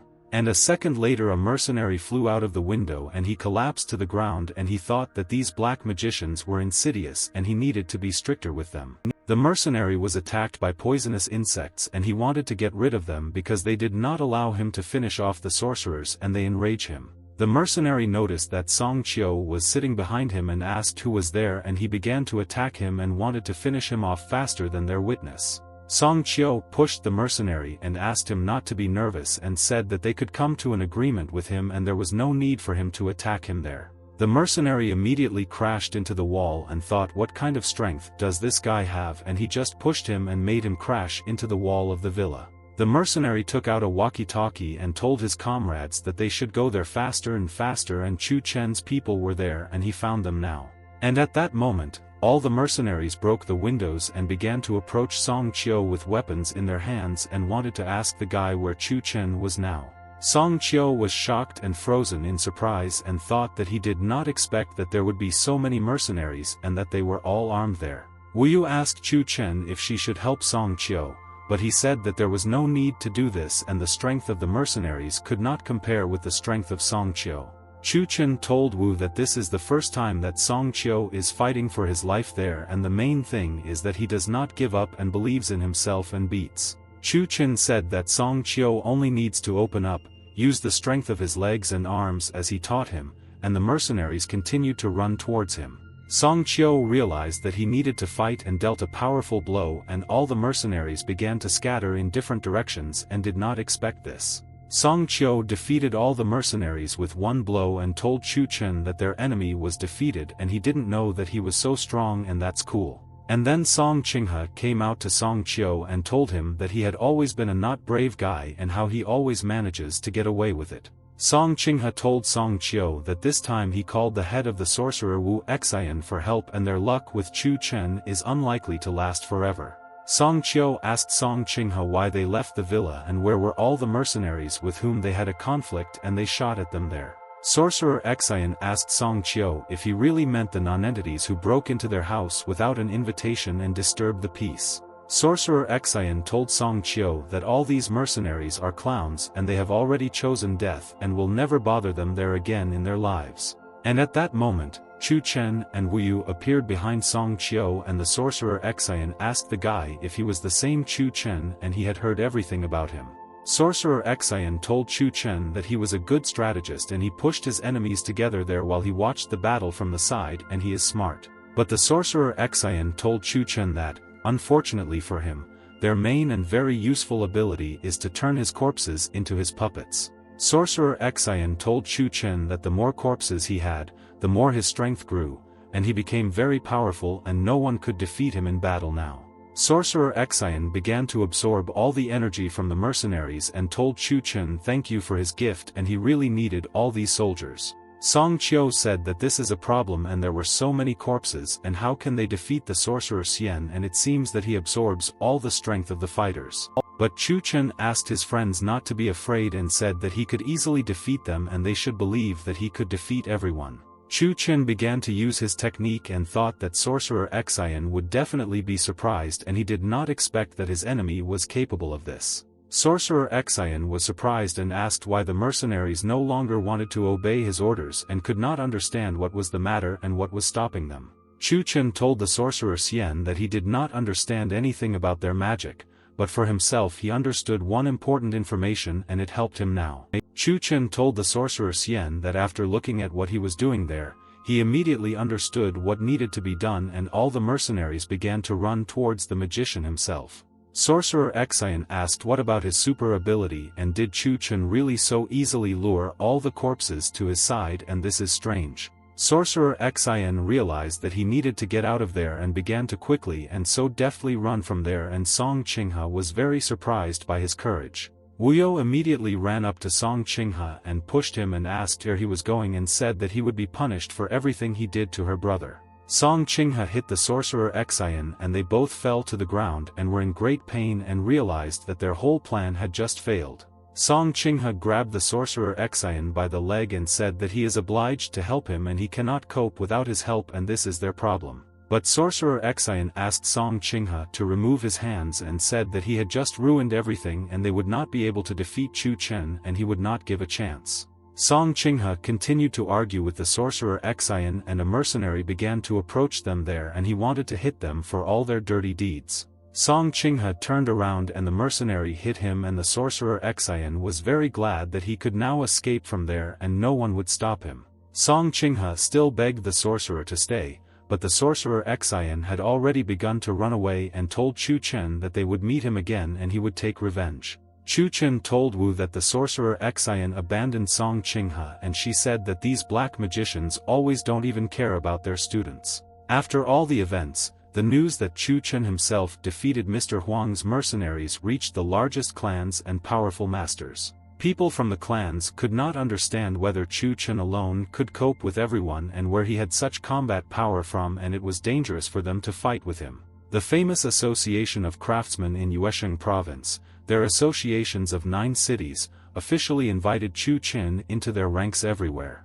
The association also stated that within 3 days they would all hold an initiation ceremony for Chun Chen, and this all aroused interest. People looked at Chun Chen and thought that he was so young, and everyone was already inviting him to become a master, and he was the youngest master in history. At this time, in the Huang family, a man told Mr. Huang that all their mercenaries were defeated and he felt so bad about his heart. Huang Yuxiu told his grandfather that last night at the villa it was not Chun Chen and he deceived them and brought them together with his enemies, and he succeeded. Mr. Huang said that if Chun Chen doesn't die, the Ning family will never get off of them, and this time it looks like they really won't be able to escape their fate. Huang Yuxiu told his grandfather that maybe they should come to an agreement with Chun Chen, and then perhaps Huang Yuheng would be able to recover and the family would be happy. Man Huang said that all is not lost, and Uncle Yen is a member of the board of the Association of Masters who invited Chun Chen to her place. Huang Yu said that during the initiation ceremony, Uncle Yen might intentionally offend Chun Chen, and if he loses his temper he will offend everyone. At this time in the Song family, Song Qiu ran to his son-in-law Chun Chen with the phone, and he said that the son-in-law should quickly take the phone and they are calling him now. Song Qiu told Chun Chen's son-in-law that the 9 Cities Masters Association was inviting him to join their ranks, and this was a chance for him and they were lucky. Song Chio told Chun Chen's son-in-law that this was one of the most famous of those organizations and if he could become a member of it, he would think he was dreaming. Chun Chen asked why some incomprehensible organization, without even receiving his consent, declares officially and he doesn't like it. But Song Chio told his son-in-law Chun Chen that this is the most famous organization of masters in their province and every person in their city knows about them. Chun Chen told Song Chio that he was not interested and that he and his wife Song Yang would rather go to a piano concert than to a meeting of their organization. And at that very second someone started calling Chun Chen's phone and he realized that it was an unknown number and who needed him now and who was calling him. Chun Chen picked up the phone and asked the person who it was and asked him to immediately say what they needed and he was ready to answer their questions if necessary.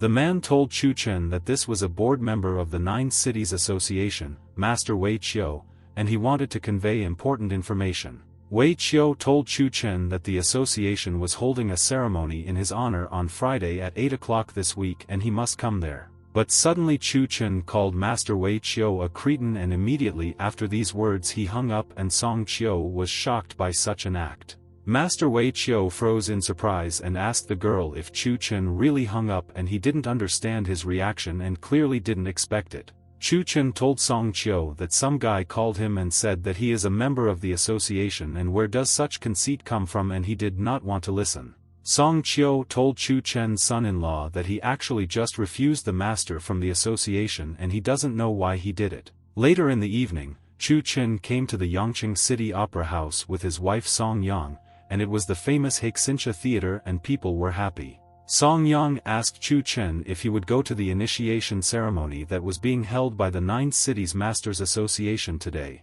Song Yan told her husband Chun Chen that if he does not go to this ceremony, he will offend the Song family and they are all waiting for him at the ceremony and this is important. Chun Chen told his dear that he had already offended a lot of people and is this association more important than his wife and asked him to enjoy the concert. At this time, Chun Chen and his wife were closely watched by Huang Yu and he was waiting for the right moment to implement his brilliant plan. Huang Yu said on the phone that he follows Chun Chen all the time and he is now at the Haixincha Opera House and sitting there with his wife Song. Yan was standing at the site of the initiation ceremony at this time and asked Huang Yu if Chun Chen was at the concert in Yongqing and why. Yan wondered if Chun Chen even had an interest in music and decided to disrespect all the members of the association by not coming today. Yan thought that this was even better and if Chun Chen did not come, he would immediately declare enmity with the masters and he would not be able to conduct business in the province. 9 City Association member Xiao Tianhe was angry and said that it was already 8 o'clock in the evening and why Chun Chen still hadn't come to their hall. Mr. Chiu told Xiao Tianhe that he tried to contact Chun Chen on their phone but he did not answer the phone and now his phone was unreachable. Mr. Xiao Tianhe was very angry and hit the table with his fist and told everyone that he looks like Chun Chen doesn't respect them all at all and it's brazen. Master Chiu thought that the Xiao family is one of the 5 richest and they are the most important Yanqing family and Chun Chen will definitely be kicked out of Yanqing soon. And then Yan approached Master Wei Chiu and said that she found out that Chun Chen was now at a concert there in Yongqing and told Wei that she was very sorry. People were surprised and wondered if the youngest master Chun Chen in history just cheated the association of masters and this is brazen and terrible. Xiao Tianhe said that he wanted to personally see what kind of super Chun Chen was there, who didn't even want to respect them when he came there and he would go to him. At this time, Chun Chen continued to sit in the Haixincha Opera House and really enjoyed the concert and didn't want to go anywhere today. Xiao Lang's granddaughter Xiao Tianhe came on stage and said that she dedicates this song to Xiao Lang to all the spectators in their hall today. Chun Chen told Song Yang that Xiao Lang plays so beautifully and he liked everything so much now and it was good that he took the time to go to the concert there. Song Yan thought that she had been busy lately and didn't pay attention to how Chun Chen knew that she liked Xiao Lan so much. The host said that now they will choose one lucky person from their audience who will play the piano and perform a duet with Xiao Lan. A guy from the audience said that he could imagine what kind of spectacle it would be today and didn't understand who might like it and it's all bad. The girl next to the guy said that if he doesn't want to listen to music in the hall, he can just leave the hall and no one will keep him there. The guy called the girl a stupid woman and asked what she was muttering and did she really want to be punished for impudent remarks addressed to him. The guy wanted to grab the girl's hand, and how dare she say such things to him, and even wanted to beat her so that she would not say such things. But at that very second, Chun Chen grabbed the bully's hand and told his friend that he shouldn't do this and it was better for him not to be nervous and sit there quietly. Chun Chen asked the bully if he was ready to hit the blind girl, and the guy said that he was in a lot of pain and asked Chun Chen to let him go. And then the host said that they were congratulating the lucky one, and this was Chun Chen, and asked him to go on stage, and he realized that luck was on their side. The bully thought that Chun Chen had organized a circus there, and with such a face he definitely doesn't know how to act and will disgrace himself in front of everyone on stage, and he is sure. Chun Chen went on stage and started playing the piano and thought that he needs to believe in himself and then he will succeed, and it's true. Chun Chen played the melody and everything worked out for him, and the audience was very happy and thought that Chun Chen was a professional and cool. The audience said that Chun Chen plays like a master and it's so beautiful, and they don't want to stop listening to the melody, and the sound is incredible. Song Yen was surprised and said that this song was from their wedding, and she didn't even know that Chun Chen could play the piano and he had talents. The blind girl said that this was a wonderful melody, and she could easily have thought that a master of his craft was playing on stage and not Chun Chen. The bully thought that he didn't like this melody at all, and he just wanted to leave the hall so as not to listen to the scoundrel Chen's melody anymore. Xiaolan stood behind the screen and thought who this guy was, and he could perfectly complement her song, and with him she would get a unique duet of her song. And then a man approached Xiao Lang and told Miss that all the masters of their association were waiting outside and they were looking for one guy, and he was in this room. The man told Xiao Lang that it seems they came about a guy named Chun Chen and he didn't show up for their meeting today and they are all angry. Xiaolan glanced at the guy playing the piano and thought that they were really looking for Chun Chen, and what a coincidence, and how is this possible? There was still a concert going on at the Haixincha Opera House, and all the people from the 9 Cities Association had already come to visit Chun Chen there. People stood on the street and waited for the impudent Chun Chen to come out, and they would all express their opinions to him and the fact that he had let down all the masters in the hall. Wei Qiu told Xiao Tianhe that just because they couldn't get through by phone, they should waste time on Chun Chen and wait outside. Xiao Tianhe told Wei Qiu that this is not a problem and let Chun Chen himself admit his mistake and understand that all the people were waiting for him there today. Xiao Tianhe told Wei Qiu that it was a matter of 3 minutes and they would all quickly deal with Chun Chen, and he would understand that he should not let him down anymore. Chun Chen went outside with his wife Song Yang, and all the people there were shocked and said that it was he who played today, and they were glad to meet him. Wei Qiu told Chun Chen that he openly humiliated all their masters and so blatantly did not show up for the meeting, and asked if he wanted to explain himself there. Xiao Tianhe told Chun Chen that he didn't care what his explanation was, and first he had to kneel down and ask for forgiveness for his impudence. Song Yang wanted to express her opinion to all the masters and asked her distinguished guests there if they had mixed up anything, and this was a mistake.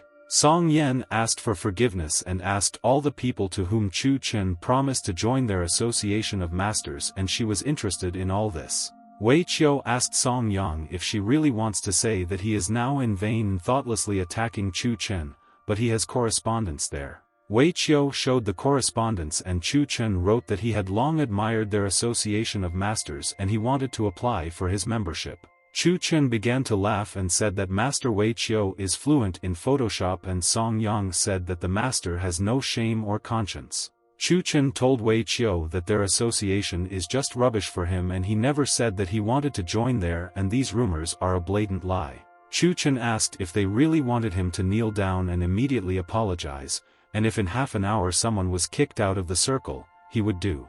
The masters told Chun Chen and that with such success he can admit his mistake and then at least he will remain intact, and they want to help them. The master told Chun Chen that they say that in Chongqing everyone calls him son-in-law idiot, and apparently his nickname speaks for itself and it's so funny. Master Wei Qiu laughed and asked Chun Chen if he really understood them correctly, and he wants to stand alone against them all, and this is his problem. Master Wei Qiu told Chun Chen that if he did not leave the circle within half an hour, then he was ready to kneel down himself, and everyone agreed with him. Xiao Tianhe thought that he would really have to take part in this bet and realized that he had to do this for the sake of his masters. And then Xiaolan came out to them and asked grandfather if he, too, along with this crowd, wanted to attack the ordinary person Chen.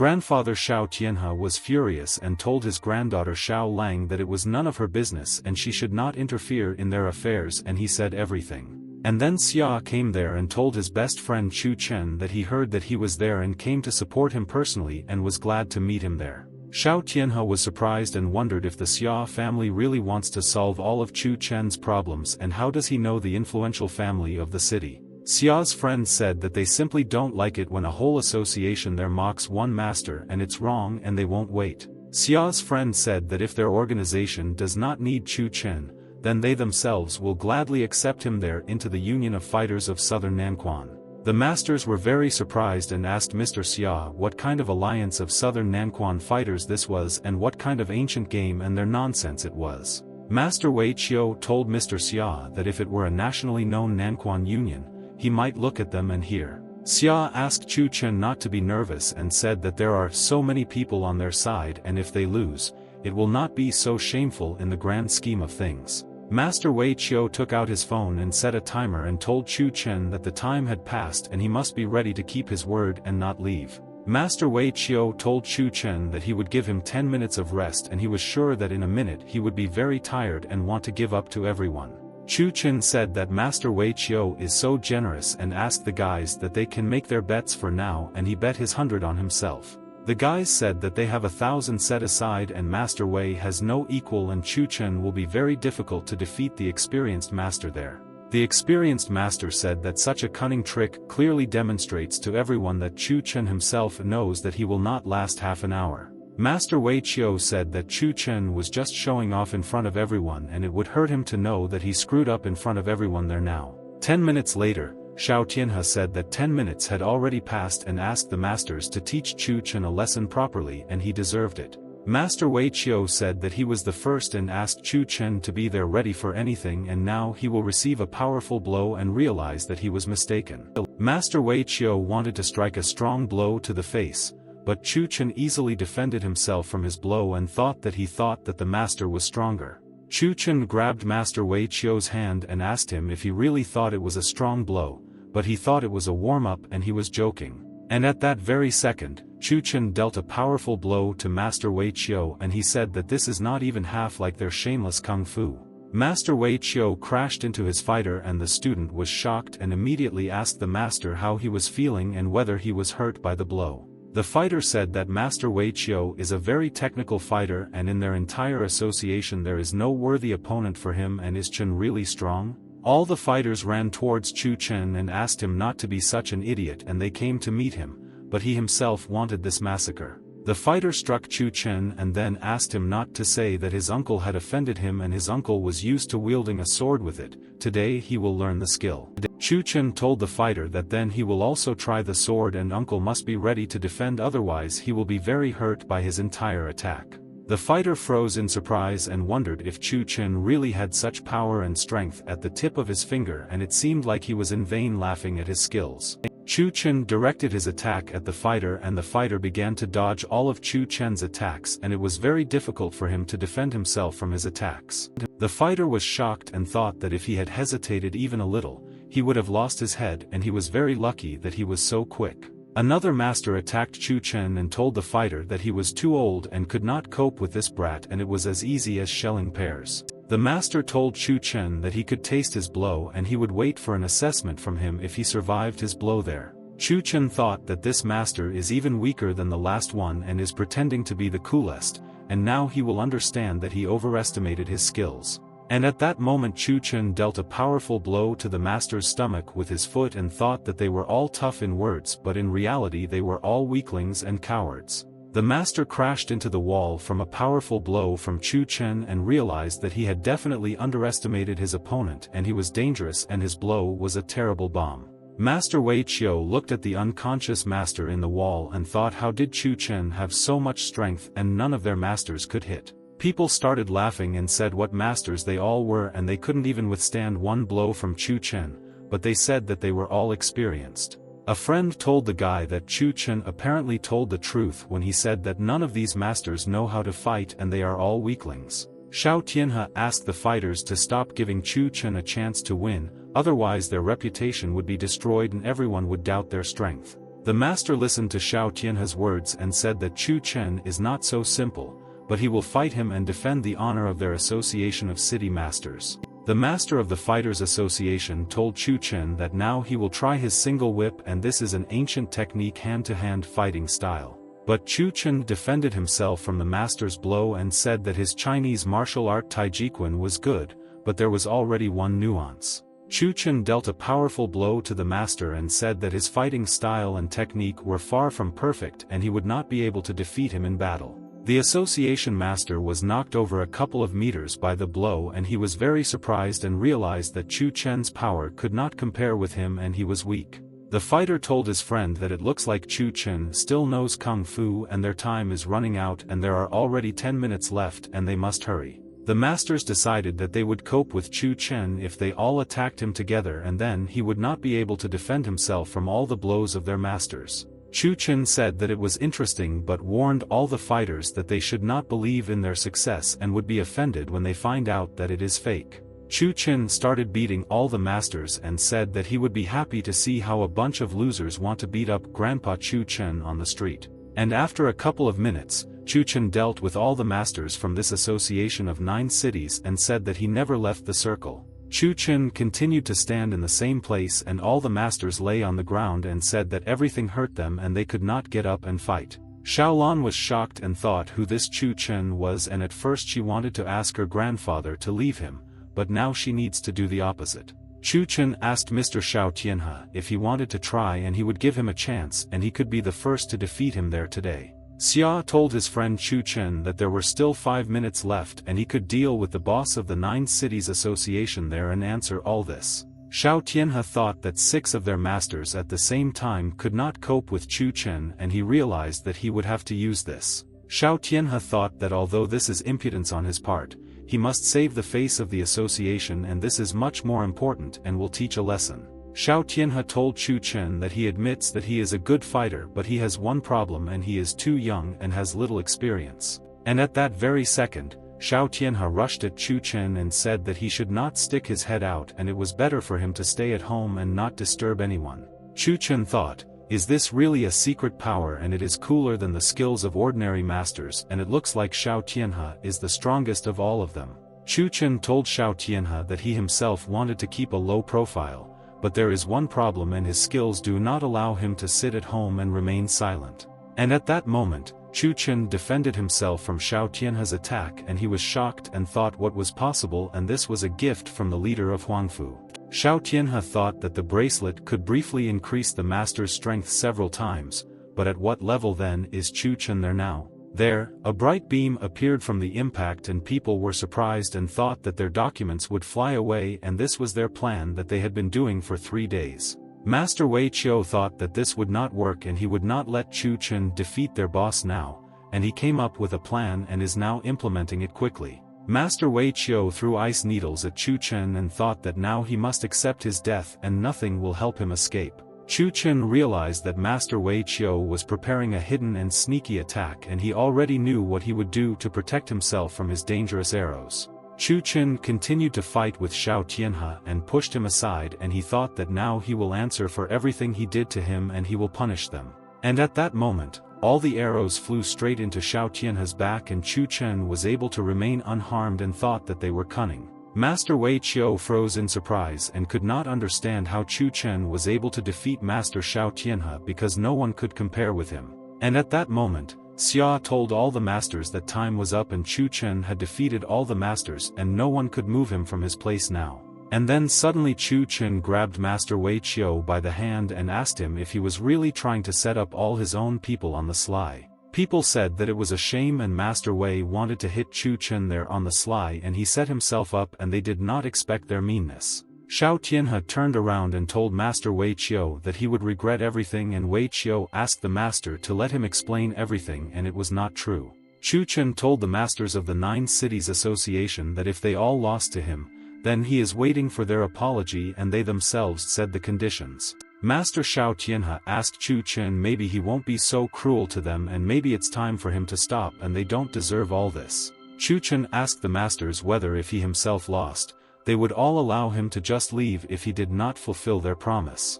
People said that Chun Chen said exactly everything, and this is the essence of all the masters of the 9 Cities Association, and they are all weak cowards. Master Shao Tianhe listened to all this, and people said that Chun Chen told them everything correctly and they will not leave until they apologize to him. Chun Chen said that it seems that the association refuses the terms of the bet and they can do what they want and not kneel, and he doesn't mind. But Chun Chen told Master Shao Tianhe that he was challenging them and tomorrow he would come to visit the headquarters of their association of masters of their cities. Chun Chen told Master Shao Tianhe that he did not believe that in the huge organization there would not be a worthy opponent for him to fight. Shao Tianhe turned around and said to Chun Chen that what an arrogant guy he is and wants to declare war on them, and he will look at his actions tomorrow. The master asked Wei Qiu to explain his behavior to him, and he told Master Shao Tianhe that it happened by accident and it's not something he understood. And on that day, the 9 Cities Association lost its face, and then the main culprit of the incident, Master Wei Qiu, was immediately fired. At this time, in the company of the Ning family, Ning Jingzhou thought, is it really Wei Qiu and isn't it Uncle Yi Yan, or is he mistaken? But he himself is sure. Ning Jingzhou watched on his phone as Chun Chen fought alone with all the masters of the 9 Cities Association, although everyone was afraid of them. Ning Jingzhou was shocked and wondered if all these 8 masters could not cope with Chun Chen, and how could he defeat them all at once. Ning Jingzhou was wondering whether Chun Chen would solve this problem, and he himself hoped that he would be able to solve all the problems, and he was very strong. At this time in the Song family, Chun Chen thought why he had such a very strange feeling that someone was swearing at him, or it was all imagining it to him.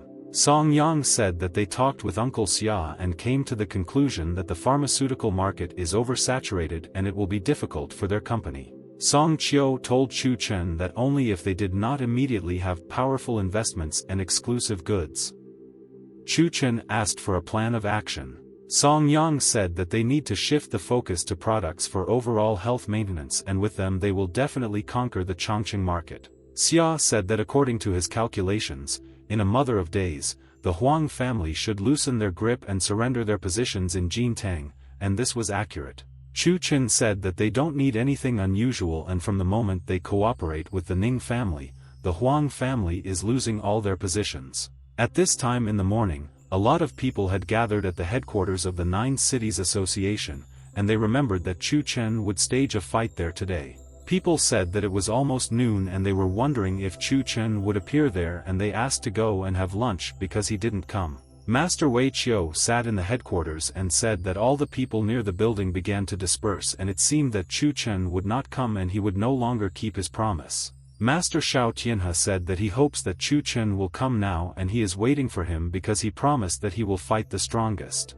Master Wei Qiu said that he also hopes that Chun Chen will come, and besides, today their leader Huangfu is in the building and he will teach Chen a lesson. And at that very second Chun Chen came into the room and asked for forgiveness, and he said that yesterday at midnight he was watching the series and today he didn't get up there. Wei Qiu was angry with Chun Chen, and Master Shao Tianhe told Chun Chen that he still dared to come there today and was not afraid to get there. Chun Chen asked if they would make a bet today, and if they win he would forget his debt as an apology on his knees, and it was true. Wei Qiu asked Chun Chen if he was serious, and Master Tianhe asked Chun Chen what they would argue about, and he was interested in finding out. Chun Chen told Master Shao Tianhe that first of all he must make sure for himself that they will keep their word, and asked if they have a guarantor. And at that moment a man came out to them and said that he would vouch for them to the end, and Mr. Chun Chen need not be nervous about their dispute. This was one of the founders of the 9 Cities Association, Huangfu Heyu,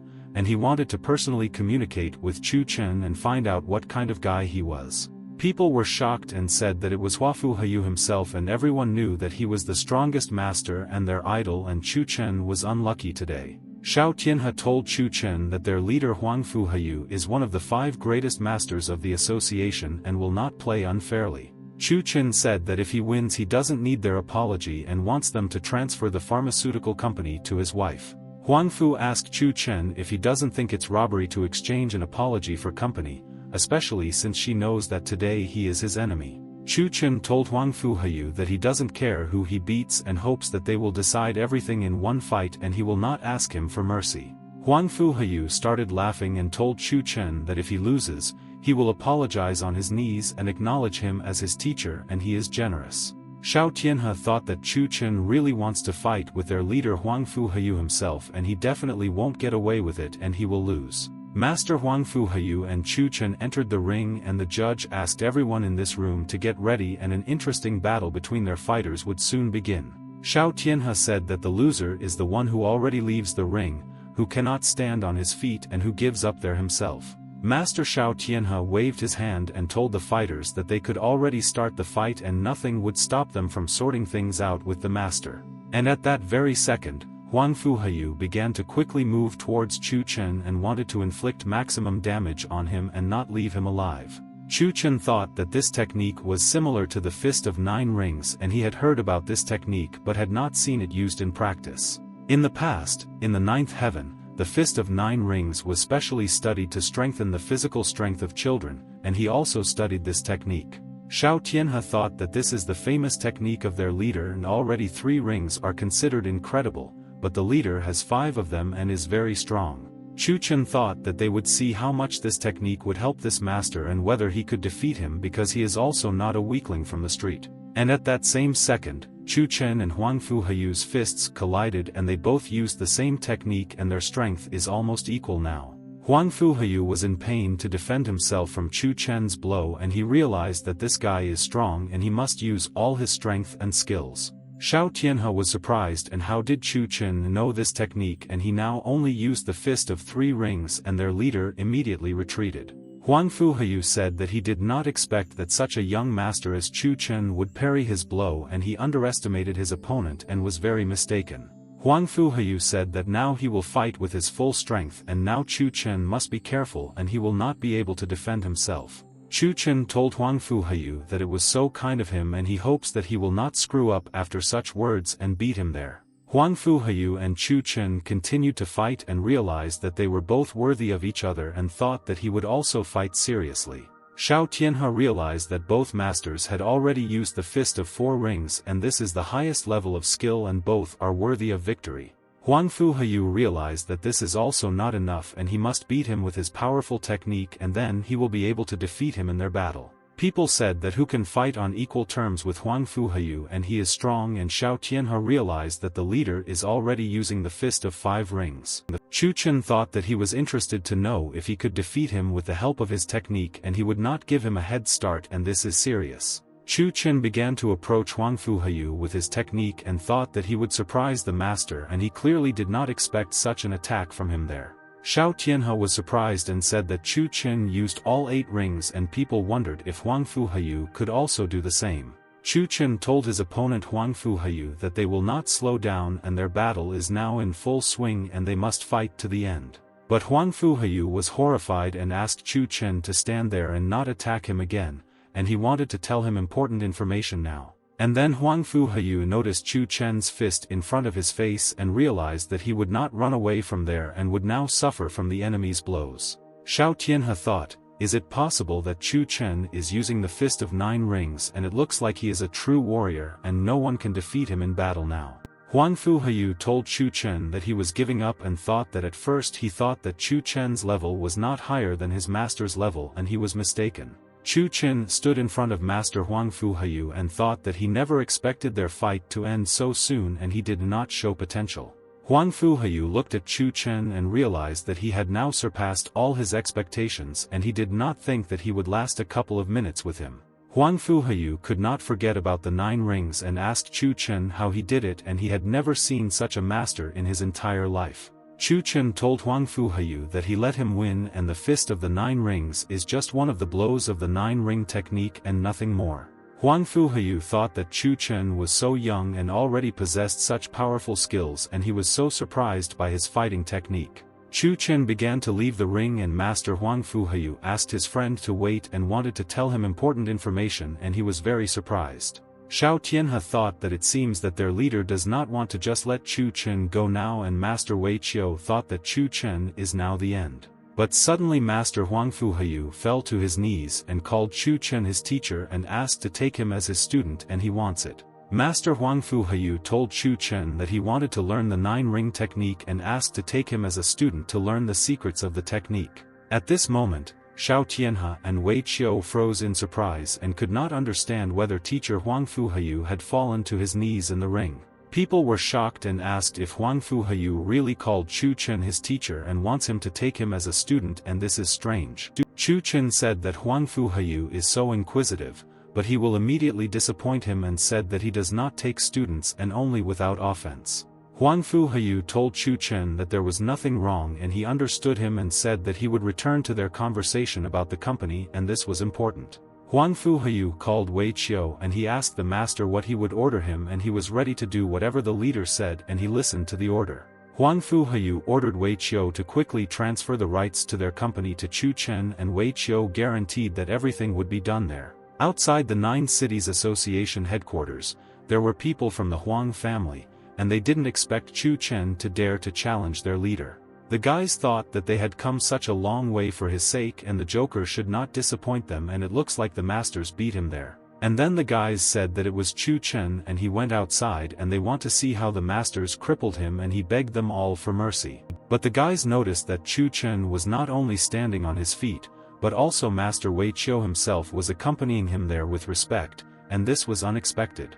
All the guys froze in surprise and thought, what kind of nonsense, and how is this possible, and how he was able to earn authority there in front of the masters. At this time, in Ning Jingzhou's office, the girl told the boss that he asked her to subscribe to Chun Chen and he challenged Master Huangfu.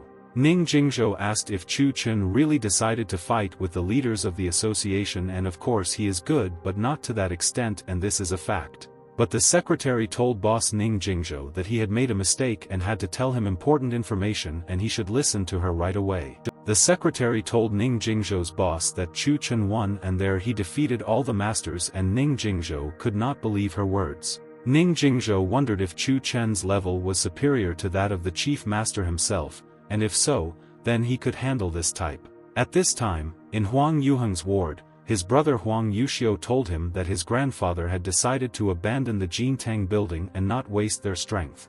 Huang Yuxiu said that his grandfather first wanted to wait for the chance to get rid of Chun Chen, then the Ning family would also be left behind forever. But Huang Yuxiu said that no one expected that Chun Chen could easily defeat the leader of the association, and his grandfather immediately abandoned the idea of killing Chun Chen.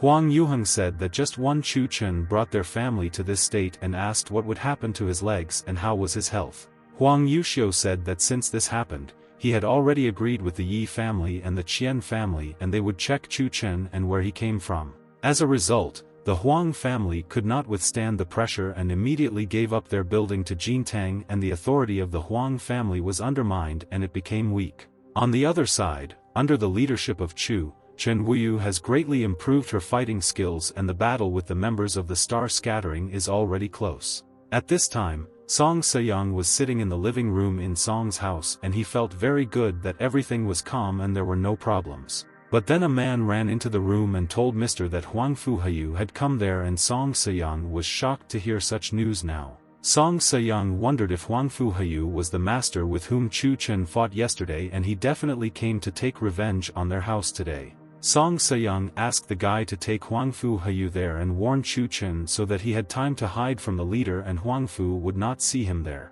Huang Fuhayu entered the living room and Song Seyong asked the master how he liked their tea and whether it met his requirements and whether he was offended. Huang Fuhayu told Mr. Song Xieyang that he shouldn't be too nice now, and he had something for Chun Chen and wanted to chat. Song Xieyang thought that Huang Fuhayu had definitely come to take revenge and something for Chun Chen. He meant to teach him a lesson for beating him. But at that very second Chun Chen came into the room and immediately asked Song Seyong's father if he was looking for him and asked what he needed from him now. Song Seyong was shocked and thought that he told Chun Chen to hide, and why did he come out to them, and now he might get hit. But Huang Fuhayu told teacher Chun Chen that he had finally arrived and he was waiting for him there, and talked with Song Seyong and they were drinking tea together.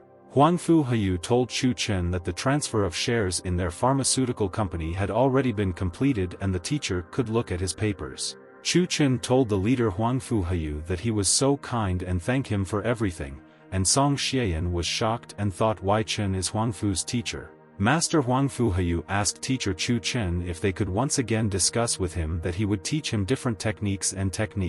But Chun Chen told Huang Fuhayu that he did not have the appropriate qualifications for this and he would not be able to teach him different techniques. But Chun Chen told Master Huang Fuhayu that he could give him some useful advice about the 9-ring technique, and that's interesting. And then their brother came out to them and told Chun Chen that it was good that he was there and asked where Sun Yang was, and she hadn't seen her since the morning and everything was strange. Chun Chen told his mother that Sun Yang left early in the morning and asked her what happened and maybe he could give her something if it's all important. The guy said that he had bad news for them and the Qian Pharmaceutical Company also wants to produce products for human health. The guy told Chun Chen that their company is simply huge and they have no way to compete with them and they can finish them off so quickly. Chun Chen asked Xia what if they teamed up with the 9 Cities Company and they could help them sell all their goods. Xia said that this company produces unique medicines and they have no analogues, and in Chongqing they have partners all on their side. Chun Chen asked Xia if this was true and handed him the documents, and he was surprised and asked Chun Chen what it was and how it could solve everything.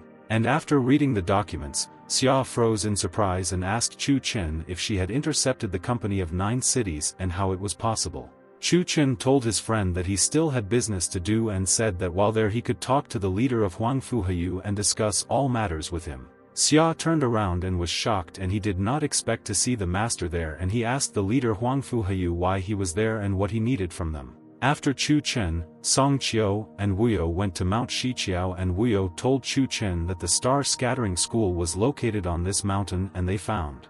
Wuyo said that now in the Star Scattering, the duties of the head are already performed by Ning Yuanshui Wei Guantao and also his younger classmate. Wuyo told Chun Chen that this time she would have to meet face to face with Jian Lushi, and he was Yuan Shui's senior student and was training before her. But Wuyo said that training with Chun Chen helped her a lot and she already feels that she can cope and defeat all opponents, and this is her destiny. The man asked the girl if her name was Mo Wuyo and said that she should already follow him, and the head of Ning Yuan Shui was already waiting for her there. But at that very second Chun Chen quickly ran towards the man, and Wuyo asked him not to do this and not to get nervous over trifles, and it doesn't matter. Chun Chen kicked the man on the back and asked him how the insolent dared to say the full name of their leader, and he made a mistake. The big man fell to the ground and stopped saying something to Wuyo, and he didn't expect Chun Chen to attack him, and how could he hit him so quickly. The man was shocked and did not understand what was happening and why Chun Chen hit him there, and he will soon answer for all the tricks and the scoundrel will be dead.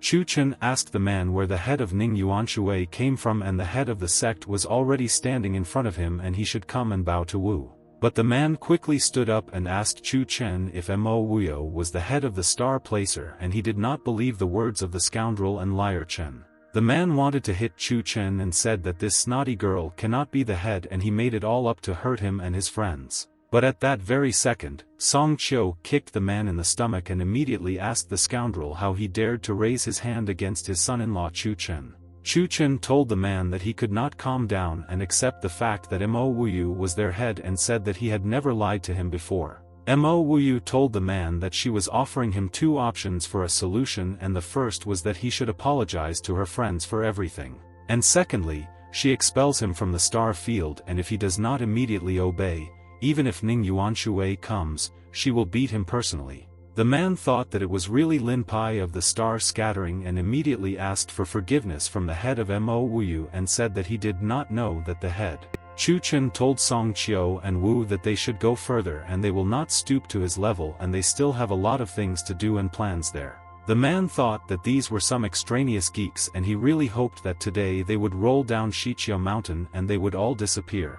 Chun Chen and his friends climbed to the very top of this mountain, and he thought that there they should find the head and discuss all their affairs with him. The head of Ning Yuan Shui was already sitting there, and he told them that it was good that they came and he was waiting for their visit and was glad to meet his friends now. And then the man grabbed Ning Yuan Shui's leg and asked the head to just judge them, and Mo Wuyo brought some strangers there with her. The man told Ning Yuan Shui that they beat him for no reason, and she also said that she doesn't care if the head comes and she will beat him there. Chun Chen stood there with his friends and thought that he did not expect that this man would tell everything to the head so quickly, and he immediately revealed everything. Mo Wuyu asked the man what this nonsense was and said that he had just scheduled a fight for her and how they would fight him and what the conditions were. Ning Jingzhou told Wu that up to 2 victories out of 3, she will fight there with 3 of his students, and if she defeats 2, she will win. Chun Chen told Ning Yuanshui that then he wants Wuyu to have time to rest after each fight and the fight will be appreciated by their people and this is the condition.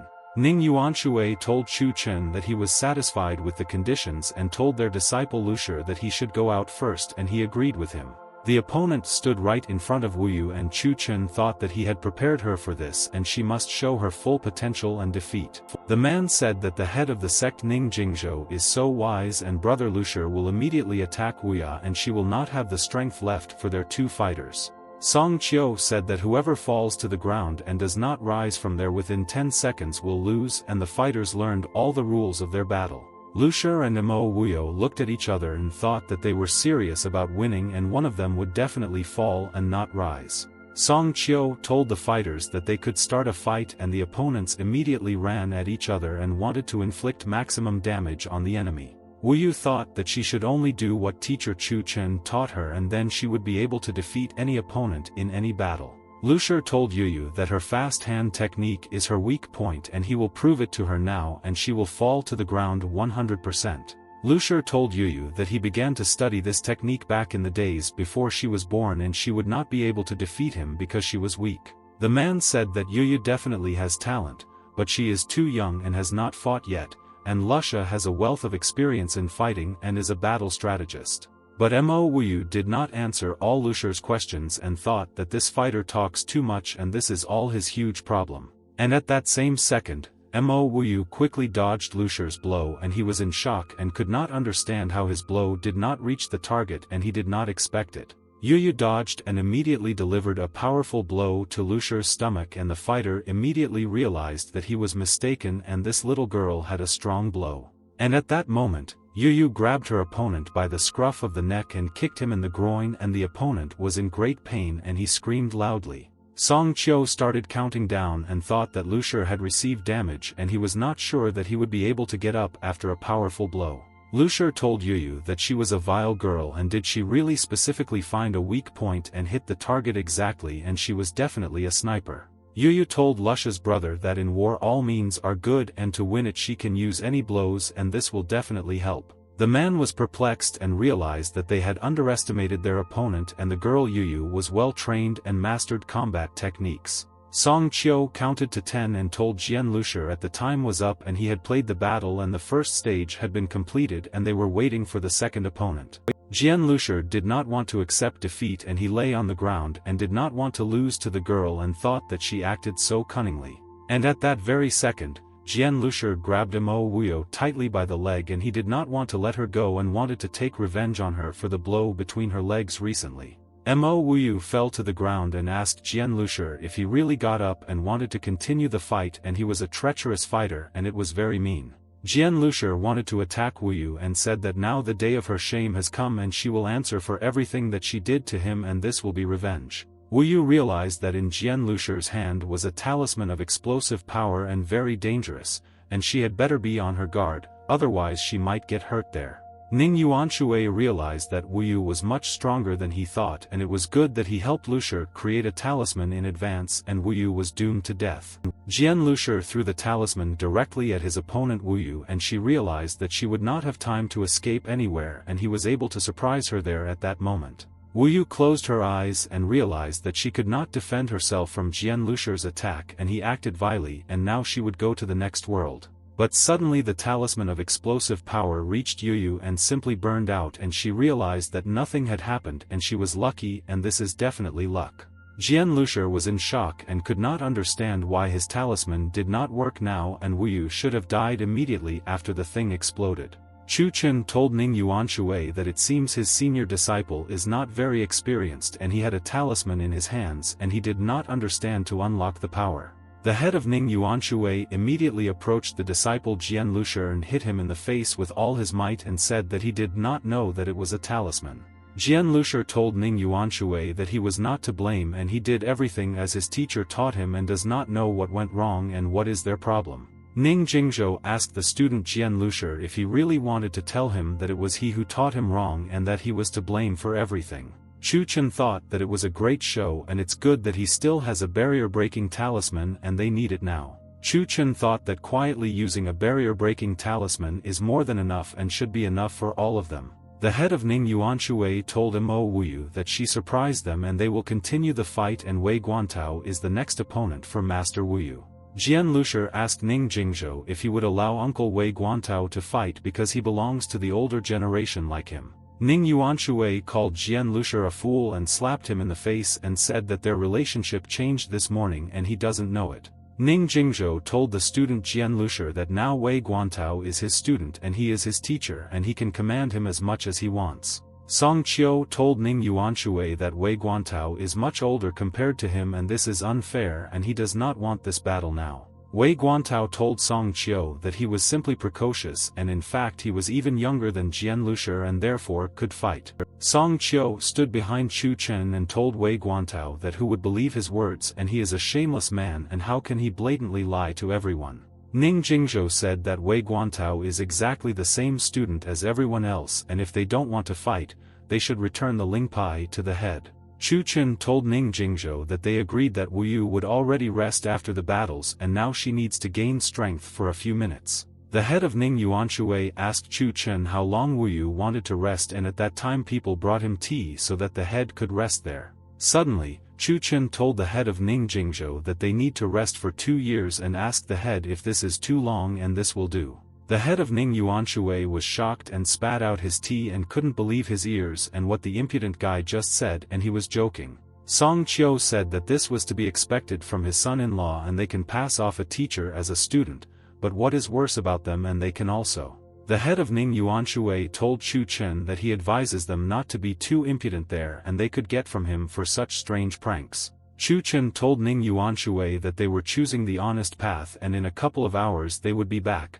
But now they would go downstairs and have a snack together. Ning Jingzhou asked the 2 disciples to follow them and if they saw anything unusual they should immediately report everything to him. Afterwards, Ning Jingzhou's students were sitting in a snack bar at the bottom of the mountain and he asked his brother if they should follow Chun Chen and his friends. Jian Lushi asked his brother what he was afraid of and if Wu Yu wanted to defeat Wei Guantao she needed a talisman of the highest order and how she would draw. Jian Lushi told his brother that this requires first a ritual called the ablution ritual and it is very difficult for beginners to perform. Jian Lushi said that then you need to burn smoking candles, after that you need to meditate and this is the next stage of learning the technique. Jian Lushi said that if you miss even one step, nothing will work out and they just came to eat and how to get the talisman. The man said that the senior student of Jian Lushi is so smart and he told his brother that this is basic knowledge and he just remembered it. In a separate booth in a diner, Chun Chen was eating a dish and thought that he was very hungry and needed to eat more now. Chun Chen continued to eat the chicken leg and at the same time he had already started drawing a talisman of the highest order there and thought that this would help. Chun Chen was drawing and Wu Yu said that it was very fast and she never thought that such a talisman could be drawn in a short time. Wu Yu thought that Chun Chen did not perform the ablution ritual and did not light the candles, and she had never seen such a talisman created so quickly. Yu thought that how correctly she understood this is that talisman of the 5 thunders and definitely one of the rare talismans of the highest order. Wu Yu thought that as far as she knows, even Ning Jingzhou will definitely not be able to draw such a talisman and Chun Chen has the talent and skills. Chun Chen put down the brush and said that everything is fine and a great job has been done and he can be calm about his friend Wu Yu and she is a strong fighter. Wu Yu asked Chun Chen for forgiveness and said that this talisman was far beyond her level of power and she could no longer use it. Chun Chen told Wu that this is not the original 5 Thunders talisman and he drew a simplified version and she doesn't have to worry about it. Chun Chen told Wu that this talisman is weaker than the previous present one and is easier to use, and he named the talisman of 5 Small Thunders. Chun Chen told Wu that this is a funny trinket, but against Wei Guantao, he thinks this will be enough and she will defeat him there without any problems. Wu Yu froze in surprise and was shocked and asked Chun Chen if he could really create a fake talisman and this is all very interesting. Wu Yu thought that she spent half a year and could not create a weak talisman, and Chun Chen is a little older than her, but Chen modifies talismans. Chun Chen told Wu Yu that they had already eaten and now they could go upstairs and he and she would smash this Ning Jingzhou to smithereens and he would lose. Wu Yu thought that according to her feelings, these old men would not be able to do anything there. Chun Chen and her friend are stronger than any masters and he will punish everyone. The students approached teacher Ning Jingzhou and said that he and his brother had followed Chun Chen and his friends and they all went to the diner. Ning Jingzhou asked the student if they had all just eaten and nothing suspicious had happened and the student agreed with the boss. Ning Jingzhou said that the main thing is that they do not run away and he told Wei Guantao that they lost one battle and he must finish off Wu Yu. Ning Jingzhou asked Chun Chen and his friends if they had all had enough rest and if Wu Yu was ready to start fighting with his student Guantao. Chun Chen said that they are ready but are worried that they will start to cheat again and wasn't it he who gave this explosive talisman to Jian Lusher's disciple. Ning Jingzhou asked Chun Chen if he had facts that would immediately prove that the explosive talisman was not drawn by his student Jian Lusher. Chun Chen asked Ning Jingzhou if there is no evidence, does it mean that you can use talismans as you want and this is true? The head of Ning Yuanshui told Chun Chen that of course it is possible and who told him that it is impossible and is it really written in the rules.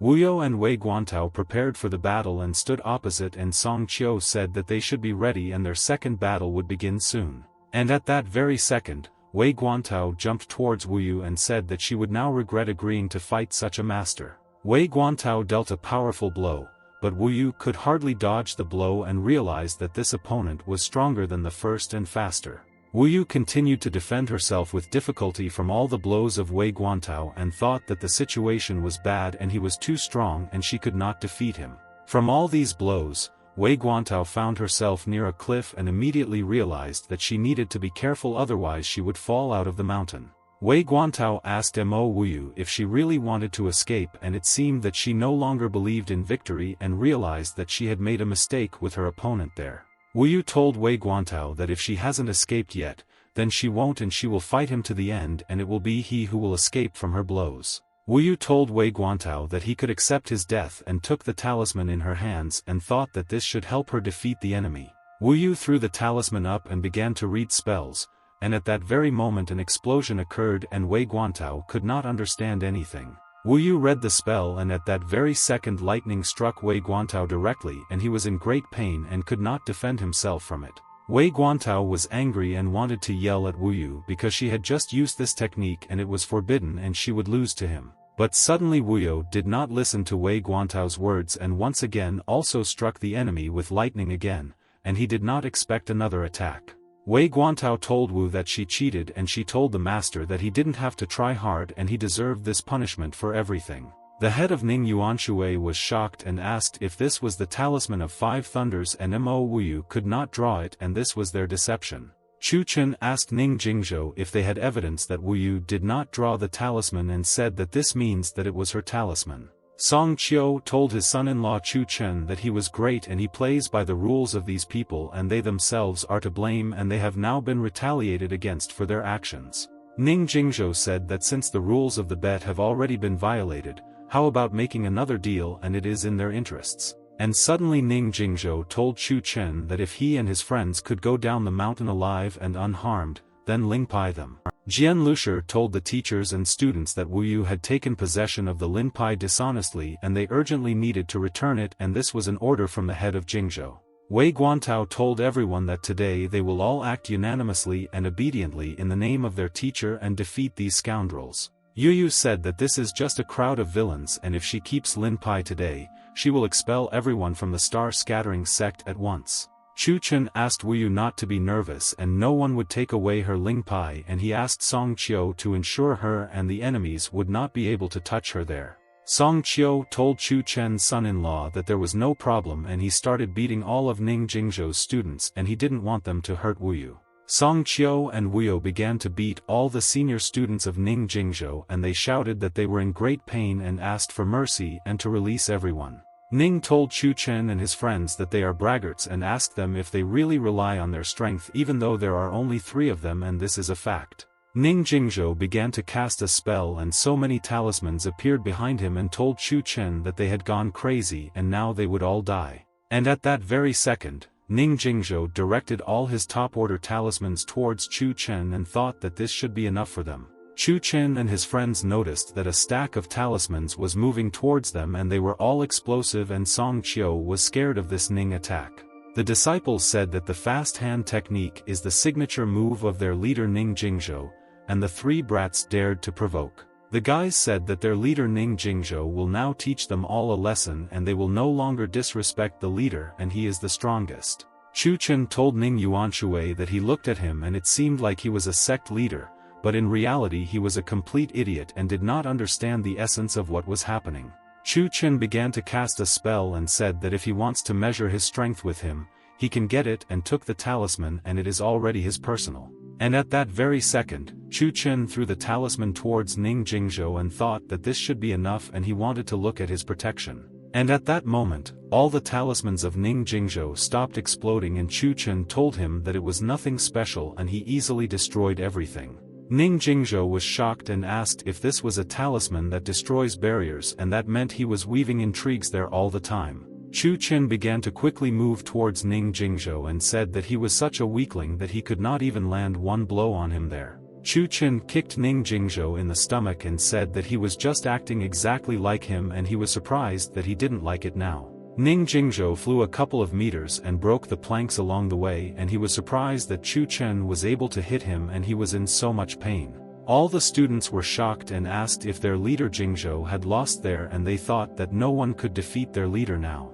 The student began to run to Ning Jingzhou and said that he would help the leader there and he did not want him to be hurt and he did not deserve it. The disciple asked the leader Ning Jingzhou how he was feeling and whether he was injured because Chun Chen's blow was strong and he was a cunning man.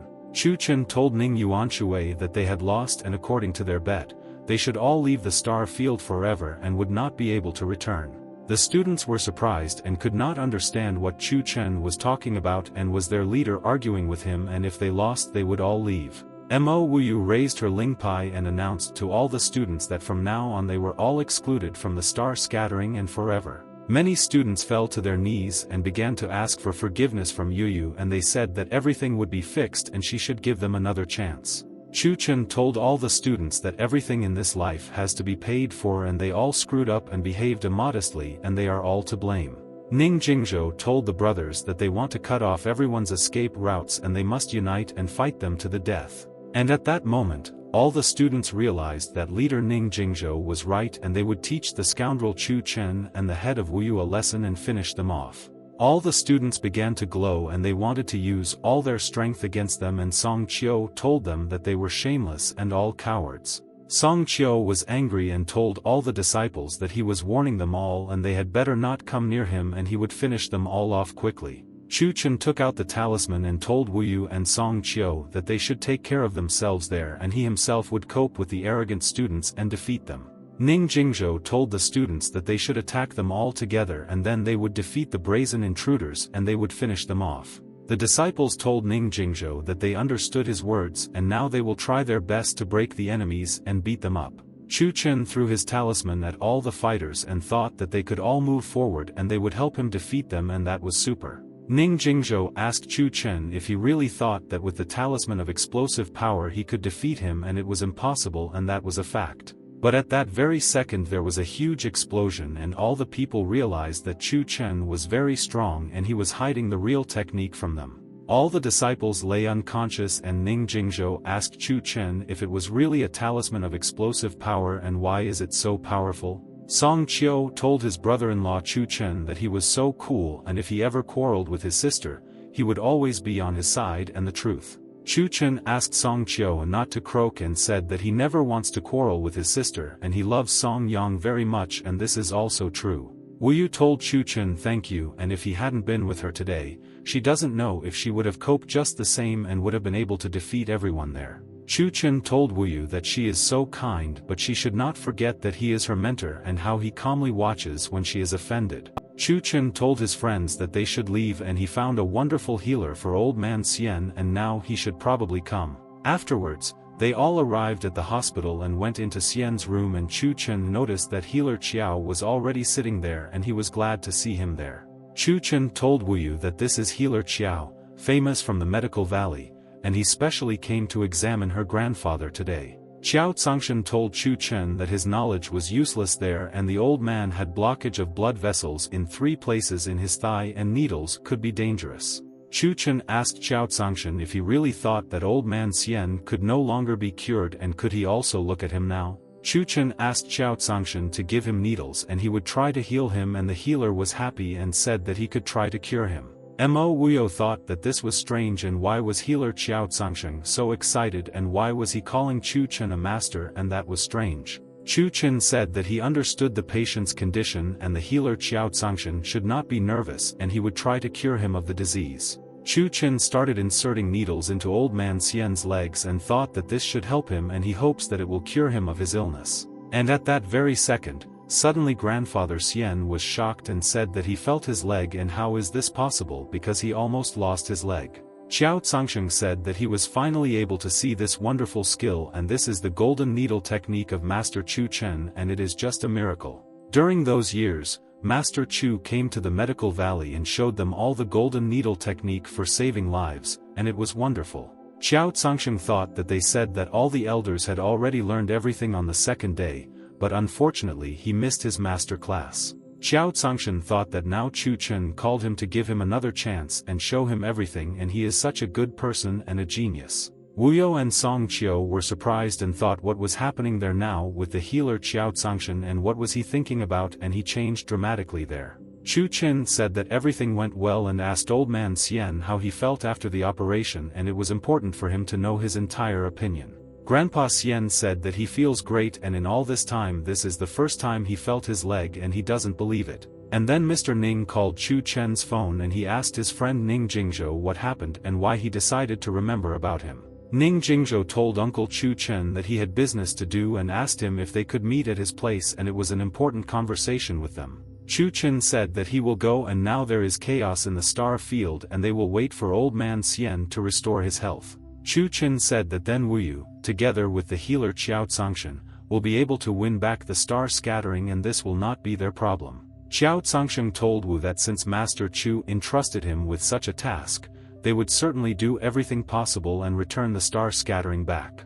Wuyo thought that even the healer Xiao Cangshan of the medical valley wants to help her and Chun Chen is indeed highly respected. Afterwards, Ning Jingzhou and Chun Chen gathered at the Song family house and Ning told him that today he wanted to talk to him about his brother. Ning Jingzhou asked Chun Chen that he is not sure if he knows about all the underground fights and this is important information and this is an important conversation. Chun Chen was surprised and asked Ning Jingzhou why he was asking him about underground fights and he was interested in learning more about all these fights. In underground halls there are arenas for fights and the challenger pays a fee and fights with the main rival and if he wins he takes their prize. Compared to the official halls, in the underground halls blood is always shed and there is a hall of eternal night and there their contribution is 100,000. Chun Chen asked Ning Jingzhou if he really wants him to go to this hall and fight with someone and he has not yet understood what he wants from him.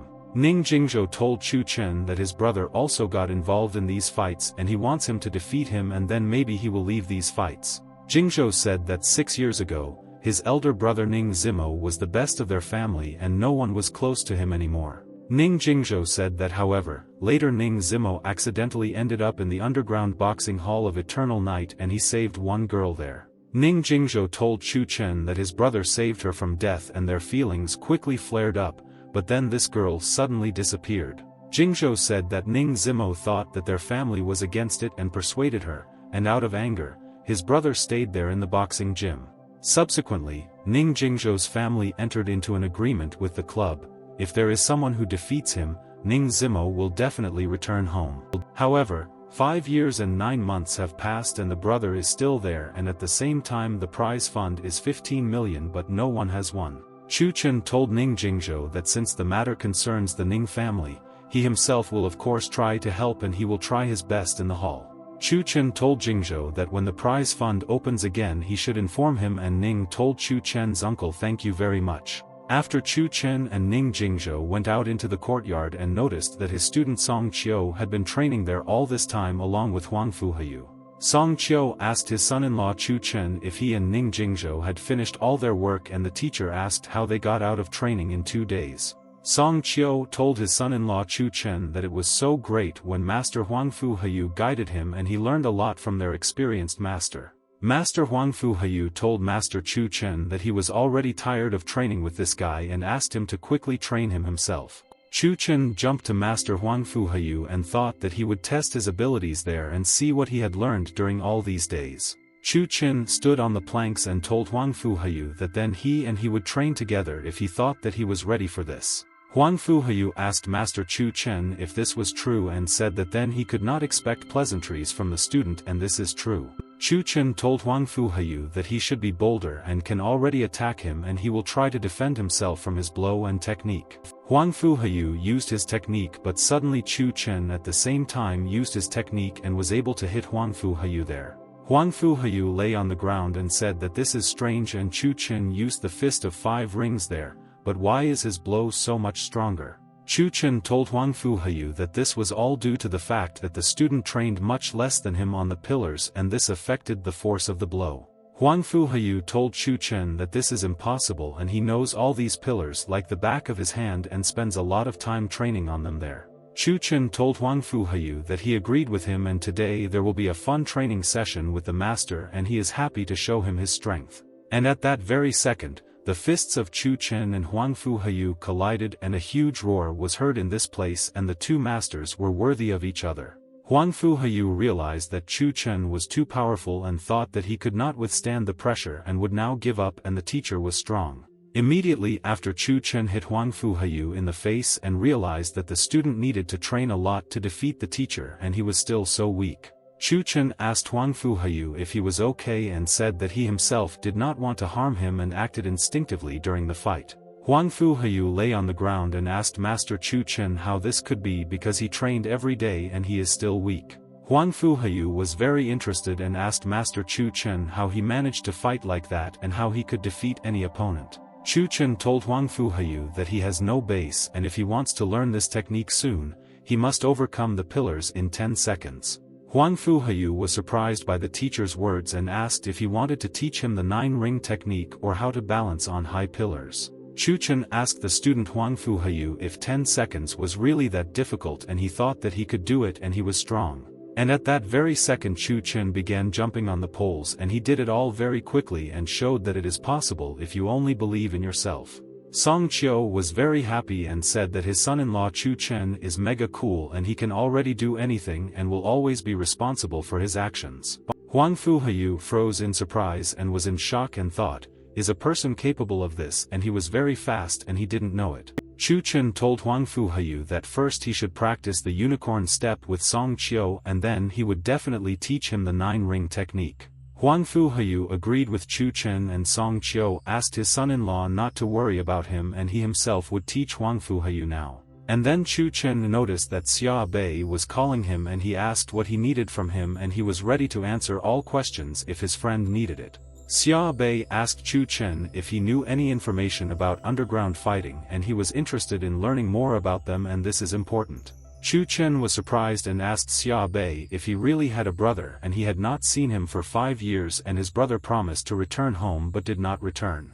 Chun Chen arrived at the bar and Xia Bei told brother Chu that he fell for one girl and now he is being persecuted and he no longer knows what to do. Chun Chen asked his friend Xia Bei to let go of his leg and stop wiping his snot on him and he wants to understand his friend's problem, but more details. Xia Bei told his friend Chun Chen that a couple of days ago he met a lovely creature named Bai Feng and he likes her. Xia Bei told his friend Chun Chen that she was so understanding and then he thought that she was the one and he would share his whole life with her. But Xia Bei told his friend Chun Chen that he couldn't imagine what would happen next and it really shocked him and he was so surprised. Xia Bei said that unexpectedly Bai Feng said that he deliberately got her drunk and he allegedly molested her and she deceived him very brazenly. Xia Bei told his friend Chun Chen that Bai Feng had a boyfriend and he is the son of the leader of Huangfu and his name is Huangfu Ji and he could not have expected this then. Xia Bei said that he later found out that Bai Feng deliberately teamed up with Huangfu's son to ruin his reputation and he was so upset. Xia Bei said that no one in the family will definitely help him and they don't want to get involved with the Huafu family and he will turn to a lady surnamed Jiang. Xia Bei punched the table with all his might and told Chun Chen that she was respected everywhere and she could definitely save him from this whole situation. Xia Bei told Chun Chen that in the end Huangfu's son said that they would not tell anything if he apologized to them, and he did not want to do it. Xia Bei told his friend Chun Chen that he didn't want to humiliate himself like that and said that he now wants to have a drink with his friend and then he will forget everything. Chun Chen told Xia Bei that Huangfu really wanted to defame him there on purpose and now wants an apology from him, and this is so arrogant and cunning. Xia Bei asked Chun Chen what he can do, and this is Huangfu Ji and he is mad and no one in Yangcheng wants to contact him and be afraid of him. Chun Chen asked Xia Bei if this was true and said that then they would talk to his father and find out how his son was doing and what he was doing. Chun Chen wrote a message to Huangfu Hayu and said that he was waiting for him there at the bar and he should come there and they would talk about his son's behavior. And at that very second, someone kicked the door to the booth in the bar and Xia Bei was very surprised and wondered who had the audacity to go there so brazenly. It was Bai Feng and Huangfu Ji with a friend, and he told brother Ji to look at Xia Bei and how unhappy he was, and his sister told them something else. Xia Bei was angry and wondered if Huangfu Ji himself had come to them, and Chun Chen asked if he really was the same Huangfu Ji and he knew. Huangfu Ji's friend approached Chun Chen and asked who he was and whether he was the new brother of the idiot Xia Bei and what he just said to his brother. And at that very second, Chun Chen hit Huangfu Ji's friend in the face and thought that the idiot had come too close to him with his claims. Chun Chen asked his friend Huangfu Ji why he came very close to him and did he really want to apologize to him for everything, and he was happy. But Huangfu Ji's friend swung his arms and told the bastard Chun Chen that he wanted to shut his mouth and he would no longer be able to insult his friends. But Chun Chen easily defended himself from the blow of his friend Huangfu Ji and hit him right in the stomach and thought that the impudent man did not want to leave him there. Huangfu Ji silently watched as his friend got punched in the face, and Bai Feng told Xinyu that he should be careful and it was dangerous. Bai Feng asked Huangfu Ji to look at them and said that instead of admitting their mistakes, they dared to beat her brother. Huangfu Ji told Chun Chen that he would give them a maximum of an hour and then there would be no one left to collect their corpses and he would quickly deal with them there. But Chun Chen told Huangfu Ji that they didn't need an hour and said that his father was already there and he was interested in knowing what his son was doing now. Huangfu Ji asked Chun Chen if he was playing with death and said that he was not joking and would soon beat him to death and he would cry there. But at that very second Huangfu Hayu came into the room and started screaming and said that this was a curse and why these troubles always happened to him. Huangfu Hayu hit Huangfu Ji's son in the face and asked him who he was so impudent and how he communicated with people and he didn't know that he was evil. Huangfu Ji lay on the ground and asked his father where he came from there, and Huangfu Hayu said that if he had not come, his son would have done trouble. Huangfu Hayu told his son to stand up and apologize to Chun Chen and why he is so brazenly communicating with guests and acting like an idiot and it's shameful. Huangfu Ji told his father that Chun Chen had just beaten his friend and he had to avenge him because Xinyu was his best friend and brother. Huangfu Hayu told his son that if Chun Chen raised his hand, then he only wanted to teach them a lesson and he should be grateful to him for all this. Huangfu Ji told his father that he understood his words and asked him to just stop beating him and he would now ask for forgiveness from the scoundrel Chu. Chun Chen stood in front of Huangfu Ji and he asked for forgiveness and Mr. Chu and said that he was wrong and had just realized all his mistake there. Huangfu Hayu also asked Master Chun Chen for forgiveness and said that his son had caused him a lot of trouble and ruined his and his friend's evening. Chun Chen said that he does not need their apology and they should ask for forgiveness from Xia and the son should tell Huangfu Hayu what happened. Huangfu Ji's friend stood behind the master and thought that if the father there found out what happened, he would definitely punish everyone and they would not be able to escape. Huangfu Ji told his father everything that was happening then and said that this was the whole situation and they were not to blame and Xia Bei deserved it all then. And at that very second, Huangfu Hayu hit his son in the face and said that he was smart enough to say that Xia Bei was greedy for girls and he came up with this. Huangfu Hayu told Mr. Xia Bei that he asks for his forgiveness and if his son is not trained, then it is his father's mistake and he did not look after his son. Chun Chen asked what to do with Bai Feng and she asked for forgiveness from them and Huangfu Hayu asked and the children of the Bai family managed to grow up so much. Chun Chen told Bai Feng that they wanted to ruin his friend's life and want to get off with an apology and they will all prepare compensation. At that time, the girl stood aside and looked at them, and by phone was there asking Chun Chen not to say anything to their family and they would do everything. The girl thought where this Chun Chen came from and that the Ning family helps him there. Then the leader Huangfu reprimands his son to him for everything. The girl asked manager Jiang to find out more important and useful information about Chun Chen, and she was interested in learning everything about the insolent. After Huangfu, Yu told Master Chun Chen that today they would take them home, and they were glad that they agreed with them and forgave them all. And then Xia Bei called his brother, and he thought what his brother needed and why he was calling him now and what he wanted to know from him, and this is important.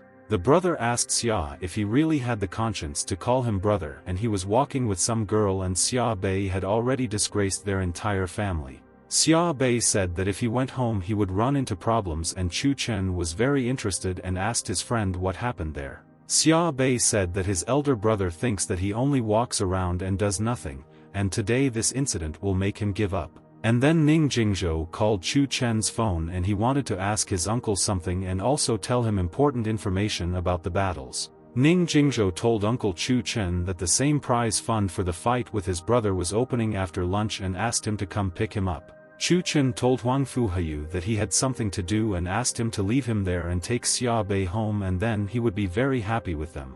Huangfu Yu told Master Chun Chen that this is not a question and he can be calm, and they will take Mr. Xia Bei home very quickly. They arrived at Xia Bei's home, and Xia Bei's older brother Xia Gaozi was already waiting for them near the house, and he wanted to have a serious conversation with his brother. Xia Gaozi said that the brat finally got home and his brother thought that he had not caught him in trouble for a long time, and today he would definitely teach him a lesson.